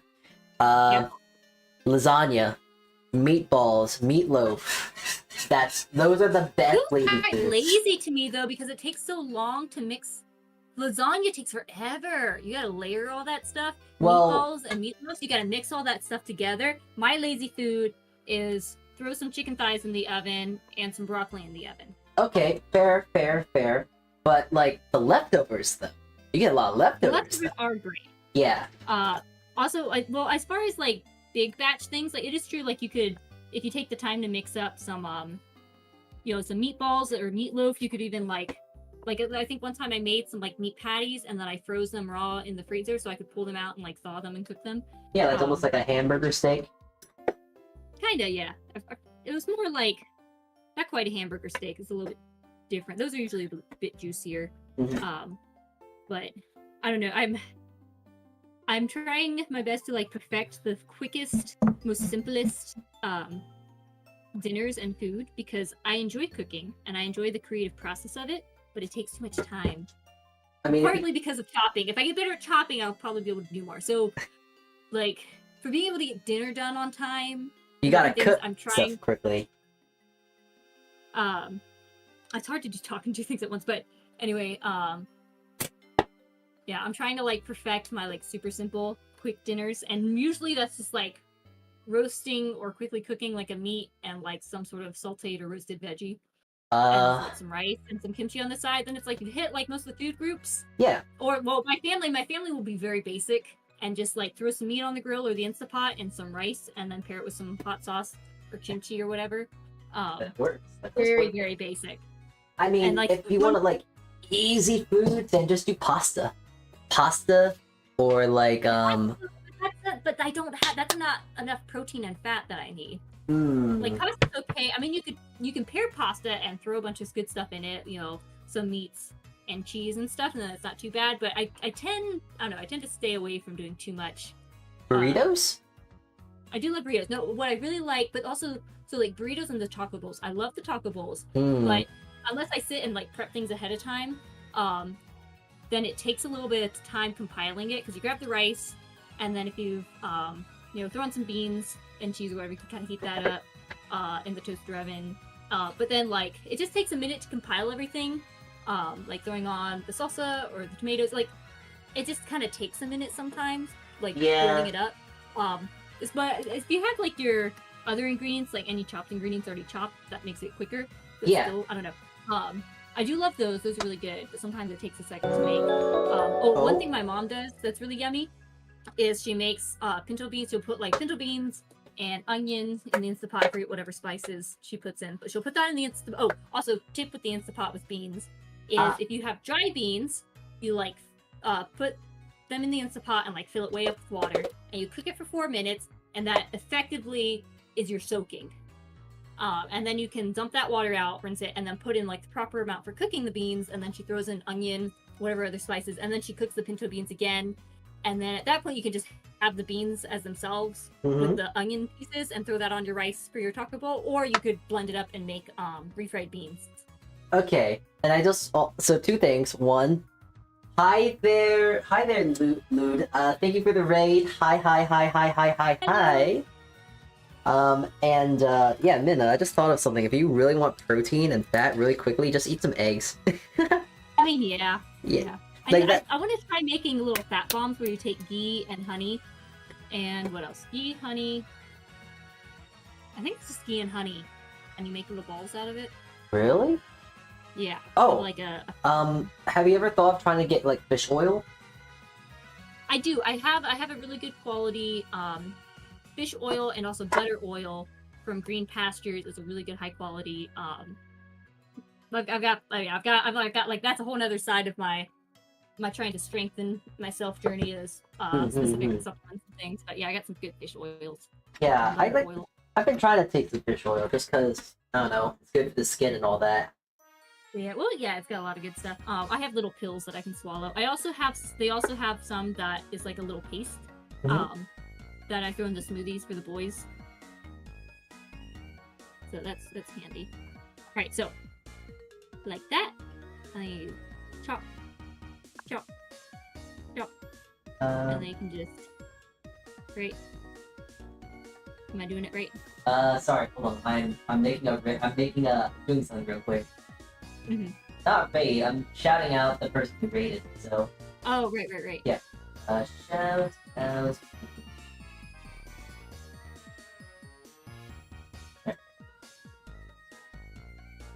Man, I can really talk fast when I get going. Yeah. I can't. I'm not really good at talking, period. So I'm kind of envious of that. It's hard because I worry I overwhelm people. My extrovertedness is I'm not like scared to talk to people. I'm scared people want to talk to me again. You see, that's the funny thing. I'm always overwhelmed. So. You can't overwhelm what's already overwhelmed. It's all the same. What am I cooking? Well, we've been just doing some basic knife skills. I've been trying to teach my friend here, Minna Vanilla. She's wanting to learn how to cut better. I'm very good at cutting. So yeah, you cut. yeah. I mean, heck, I How just do my made 2 nails suits. Let me see. You know, for having no instruction, it looks good. I've got nothing to say. It looks, yeah. I mean, Alright, I'm so taking into how I did account of other things, like this is your first time, and like you're taking what you learned from today, and like this is a pretty small one. Man, they have giant carrots in Japan. yeah. Carrots in Japan are usually not that big. Mm-hmm. But this is like basically like with a lot of the other, I guess, circle tubular things, is you cut the flat side, lay it down, and then you cut the sort of Flat. larger pieces like that. Yeah, and yeah, then yeah. Chop it up, Mhm. and then chop it. And like I'm going slow, but once you got it, then it's pretty quick and keeps it. I guess the biggest thing is it keeps it stable so that you can do that Yeah. quickly. So, I will give you a little heads up. Because Mhm. another thing you could have done, you could have just actually cut your carrot into a rectangle like this, and then you would get nice, even flanks, and then you would get dice like that. Okay, I gotta watch. Hang on. So, I actually already had mine cut. So, Oh, okay. yeah. Yeah. Let me grab another carrot real quick. And it's pretty simple how you would cut it. So, I can explain that. That's easy. Okay, hang on. Let's see. All right, this is the last thing. I'll cut this carrot and then spend time for the boys. And I should probably feed myself something. Yeah, possibly, maybe. I had coffee and kombucha though. That's not okay. The kombucha is good. The coffee is a little gray area, but like maybe getting some food is good too. I should have grabbed a glass of milk before I left because with the raw milk, like it's so Chonky. so nurturing. Yeah. So nurturing. It's very good. My brothers say like if they go to work and they have like quart jar full of milk and they just chug that for lunch, people give them crazy looks, but they don't know what they're missing. I kind of would love to use raw milk one day, not just to try and taste, but also using it for like milk bread. I want to know how that's would be like. Ooh, yeah. Like imagine that Unfortunately, milk bread. While I'm visiting, the cows are kind of getting out of milk, so we only have enough milk to really drink a little bit. We're only getting like, gosh, at this point it's probably only like maybe a gallon a day. Ooh, it's not bad. You could definitely make a lot of milk bread with a gallon. No, well, I mean, if you use up all the milk, but then there's everyone else in the house that wants to be able to have glasses of milk. Even if everyone has one glass a day, it's like, it goes quick. Okay, yeah. I forgot. You have other people to worry about, too. Yeah. I know. Whereas, like, if there's excess milk, then it's like we're making yogurt or little cheeses or butter, all that kind of stuff. All right, so tell me, what's the other way to cut a carrot? So, I'm actually just making I want to make a pretty soup first. So the way you can cut a carrot, so cut, kind of like how we did the potato, you want to cut one flat side. Mm-hmm. Once you cut one flat side, you'll be able to cut then the other sides to make them flat as well. And once you cut the both sides to being flat, you rotate it on one of the sides, and then you cut another one straight down, and then you'll get a rectangle. Okay, I just noticed how you used the Tupperware cup to pour your soup. That's a kitchen thing. That is a kitchen thing. Diabolical. Listen. Does it drip off the sides? Sorry? I mean, I guess it goes quicker than using like a ladle, even a big one. But doesn't it like drip? It does, but like I don't have a big enough ladle, and I was very impatient. So. Okay, fair. Yeah. We have a ton of those same size containers around the house. Yeah. Keep that in mind. They are a lifesaver for me, just because they're easy so to stack. handy. Yeah, they're convenient. Easy to stack. freeze. Really handy. Yeah. All right. So, am I just going for it with the carrot? Yeah. You want to cut the So you want to cut the You want to cut a plank. So like, remember how we cut the potato to get it flat? Mm-hmm. All right, Do so that. get the small one here. You see? Yes. Mm-hmm. And you cut the side. Yep. Then you rotate it onto that flat, and then you want to get more. You want to cut the sides so they're flat, as well. Mm-hmm. Yeah. Then you want to, when you're done that cut, flip it again, and then cut the one side that was uncut until it's rectangular. Not rectangle, then, not a rectangle, but rectangular. Yeah. So then at that point, if you're just doing like big chunks, like for a soup, Yeah. bigger chunks, you just kind of chop it down that rectangle. Yep, pretty much. I guess this is basically like how I would usually cut a carrot for soup. I just usually don't bother doing the extra making steps. it all pretty. Yeah. Like it would help to maybe cut that one little side just to keep it more stable and then do it. But otherwise then you've just got like this extra carrot. Yeah. And you could theoretically, you could just, you could also just cut the sides you cut as well if you really wanted to. But if we're going for perfectionism, we throw those away. Well, not throw those away, but use them for stock. Yeah, makes sense. Makes sense too in a kitchen where it's like you're cooking and it's serving and it wants to be prettier, but then everything's like a moving pieces, so like it makes sense that it's like, okay, this just moves into this stuff in this pile to be then cooked into Just get it quick, get it done quick. Yeah. Whereas like if it's just your home kitchen, you might not bother making it look pretty, or you might not be making broth for a bit, so you'd have to be like tracking putting stuff in the freezer. Yeah. There's not too much stress when you're at a home kitchen, but like if you're like, in a work kitchen, then yeah, it's gonna be stressful. Does it get pretty stressful of like fast? Yes and no. It kind of depends. When you're all prepped and you have everything cut in order, then like it's an easy day. But like, let's say like no one got anything cut or prepared the day before for the day of, then it's like, oh god, we got nothing ready. We gotta get this all cut quick and la la la la la. Yeah. So then, do you kind of have like a set amount of things you prep and cook, or do you like prep a certain amount and then cook it kind of depending on what's being needed? It depends. It kind of depends. Like, let's say we do a party at the job towards like we are doing roasted potatoes. We gotta do broccolini and chicken breast and a sauce. So we'll get the sauce hot and we'll put it into a hot well so it stays hot. Then we're gonna get our chicken breasts. We're gonna sear them the time beforehand, and then when we need to start cooking the chicken, we will pop it in the oven for however long, and then we'll get the broccolini cooked last minute, and the potatoes we'll roast them in the pan, roast them in the oven as well. The timing is gonna be, the timing is kind of important here because we want to make sure everything is cooked at the same exact time. But then it's pretty much just like trying to make sure everything's cooked at the same time, everything's hot, and then, kind of going off from there. Cool. All right. Well, it is now almost 9 o'clock. Yeah, I mean, this would be the time I'd be trying to get the boys to bed. Oh boy. Though, like last night was a little bit different. We didn't really get to bed until like 11. But if it would be really cool to do this kind of thing, but with certain cuts of meat. Ooh, yeah. Now I'll have to see. I'm not sure how much I should try and make sure it happens while I'm in stateside time zone, or if it would work somehow doing. I guess if you have like a morning free, then it would work because I could do nighttime and you could do morning. Yeah.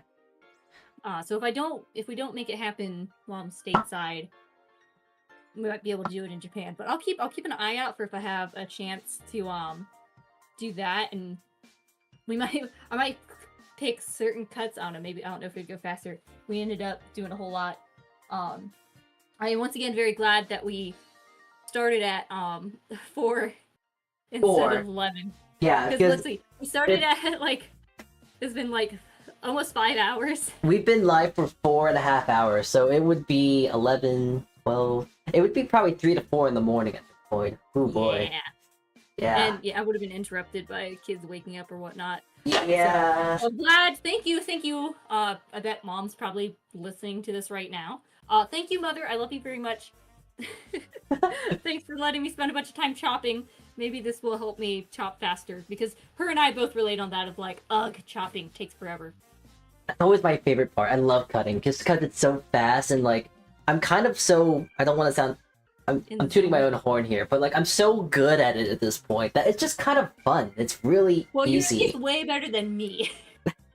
I kind of like I'm starting to learn, and so like the training wheels are on, and I'm having to think about it. It's like I always think about riding a horse when it comes to like learning something new. Where it's like when Yeah. you're first riding a horse, you're thinking about heels down, how you're sitting, how you're looking, you know, all the little things that you have to think about. And Yeah. then once you get, or like ballet, kind of the same thing. When you're learning something new, you have to like think about every aspect until it becomes muscle memory, and then you don't have to think and just able to enjoy it. Yeah, just being able to do it, and then you kind of just have fun with the process on its own, and then you don't have to worry about, Yeah. am I doing it right? Oh my god, it's wrong, or something like this and that. It's like, no, it's just simple doing this and this and that, and then you're able to make food. Like how I just made this delicious, wonderful butternut squash soup with some pomegranate seeds and some toasted butternut Ooh. seeds. We have a bit of garlic oil Ooh. drizzle. So hey, Man, multitasking. uh, Do I all the think- cutting and do that. Though I guess again, it's like you already know that stuff, so Yeah. it's just like second nature. I mean, there's times to where like I'll try to be brief with this, but like there's times at my job, like I have to get like 10 sauces hot, 3 things hot, potatoes on for mashed potatoes, and this and this and that. So like it's kind of, and then it's Oh, like, yeah. oh yeah, I gotta make sure we have stuff for the next day. So like as I'm getting like 3 sauces hot, I'm back at my board cutting like 5 onions, charring off some tomatoes and whatnot, making a quick tomato sauce so I can get that ready for tomorrow, and then getting sauces hot, mashing potatoes, cutting butter, getting milk hot, trying to get all the sauce thickened, wrapping the sauces, putting them in the containers, and then getting the potatoes out, getting the butter in, and then mashing that all together, putting it into containers, So and like then basically this is your specialty. This is your profession. yeah, oh my god, it's like I get paid to do it. Wow! Wow, what a And then you what have a to go home and what do a it. thought! Oh my god, and I can do it at home too. You can never leave your work at home. Uh, Otherwise you- you are. the fun, Unless you the, got fast food, but the sad thing about working in a kitchen, you can never leave it. Even if you go you at can home, never leave the you got a kitchen. kitchen at home. Now, okay, question though. Answer. Like I know baking, of course, love it. Mhm. How often do you get burned out from like cooking? And like, do you think like most nights do you like cook for yourself, or are there a lot of nights where you're kind of like burned out and just want to like grab something? So very much, it's very easy to say that when it comes to cooking, I am very burnt out a lot of the times, but but the main important thing about, I guess, being burnt out is not lowering the standard. So like, even though like, oh, I'm burnt out, I do not want to cook, I don't want to do this, I don't want to do that, I still try to mentally tell myself, maintain the standard. You don't want to do it, but you gotta maintain the standard, because maintaining it the is hard standard because- gives you quality. Yeah. That makes sense. But it's hard too because it's like cooking. Like most of the time, if you're burned out, it would make sense to kind of step away from a minute if you're able to. But with cooking, and you want to give yourself good, nutritious food and everything, I guess if you like just kind of, like you were saying, kind of reframe your mindset of like, okay, instead of cooking this way, let me do it in a way that I feel less burned out about.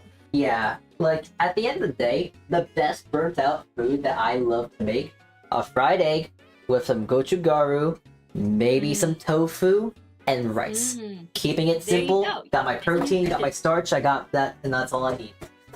Yeah. I want to do. I need to. Would you ever make a cookbook and release it as salty? Honestly, yeah, I've been actually thinking about that. I have What? been, but like, I need to get more recipes for that. Yeah, but I have my only make- online recipe book, as you know, so I got that.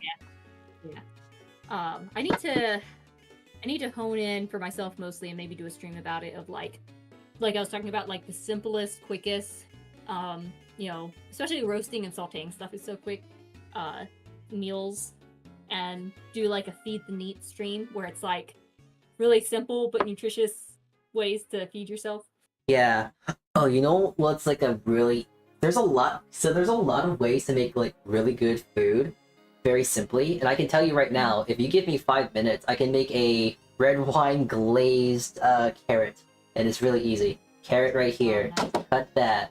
Red wine, Yeah. butter. That's it. It'll take me 5 minutes. So I do love like roasted roasted carrot with like honey and maybe cinnamon or brown sugar. No, honey and brown sugar would be good. Have you ever tried doing like a miso butter glaze for your carrots? I haven't for carrots. I've done that. Oh, the cabbage and salmon with a miso sort of sauce is really good. I was just thinking something else. What was it? It was miso. Oh, miso and eggplant.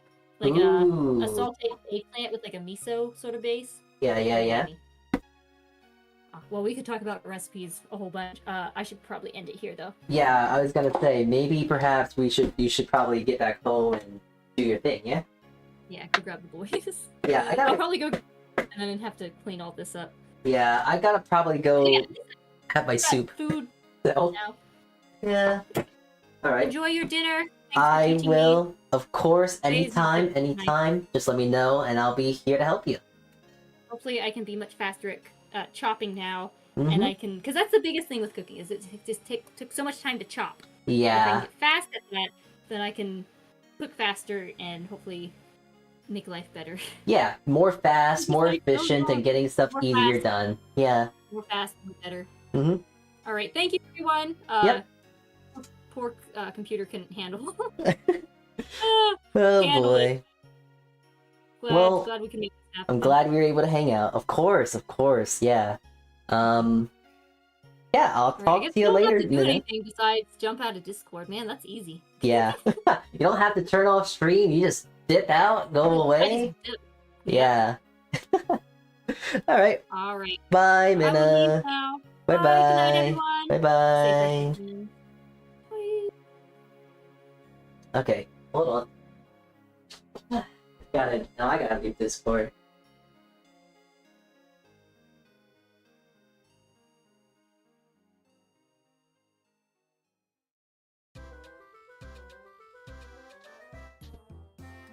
Alright, so now, before we finish up here, I'm actually going to really quickly, I really quickly want to actually get my stock of vegetables on, but we're pretty much ending here as well. I was able to accomplish what I wanted to do.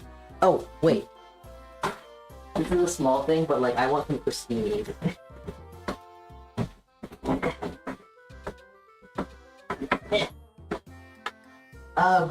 It's so hard to cut when it's 3 days old.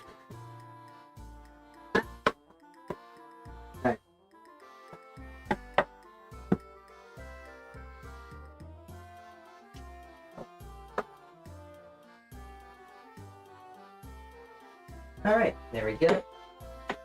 Gonna put my crostinis here.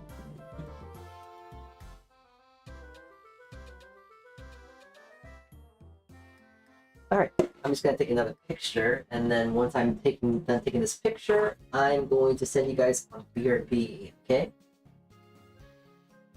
I'm gonna go on BRB real quick. I will see you in a quick moment.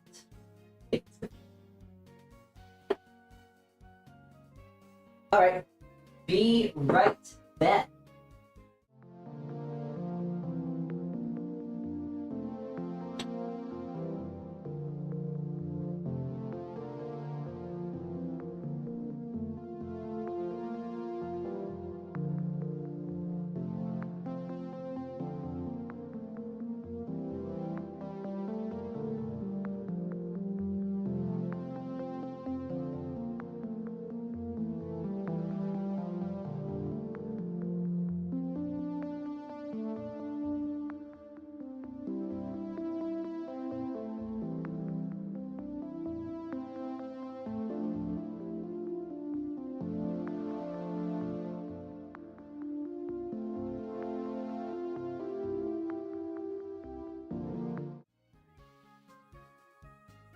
Okay. Alright. That is pretty much for stream today. I am gonna show you what I did the soup though, just because I kind of want to show you. It looks kind of nice, taking it as a picture and all that. Here we go. That is the soup. Yeah, the little crostinis here. I got my pomegranate seeds, the toasted nuts, toasted seeds, and the butternut squash soup. It's gonna be quite nice. It's gonna be a good dinner. Alright. Well, let's go find someone to go raid real quick. Let's see here. Anyone on YouTube we can raid? It doesn't look like it. So unfortunately, we're gonna have to skip on that. YouTube though. I mean, Twitch though. Let's see. Is there anyone we can raid on Twitch side? It does. Oh wait, there is someone. Kyrie. Right. Right. We are gonna go raid Miss Kyrie. Kyrie. We're going to go raid Kyrie on Twitch side. YouTube side, there is unfortunately no one else for us to go raid, so we are just ending it off here for the day. Thank you, Minna. It was really great to have this collab. I love doing cooking collabs. I need to start doing more. I need to go harass more VTubers to go cook with. But yeah, thank you all for tuning in today. I hope you all have a great rest of your morning, afternoon, and or evening. Thank you for tuning in today. Thank you, Minna. Thank you all for tuning in and watching. And I'm about to go have this lovely soup here. All right. Good night, and Saltea Kichee, and ciao. Bye bye.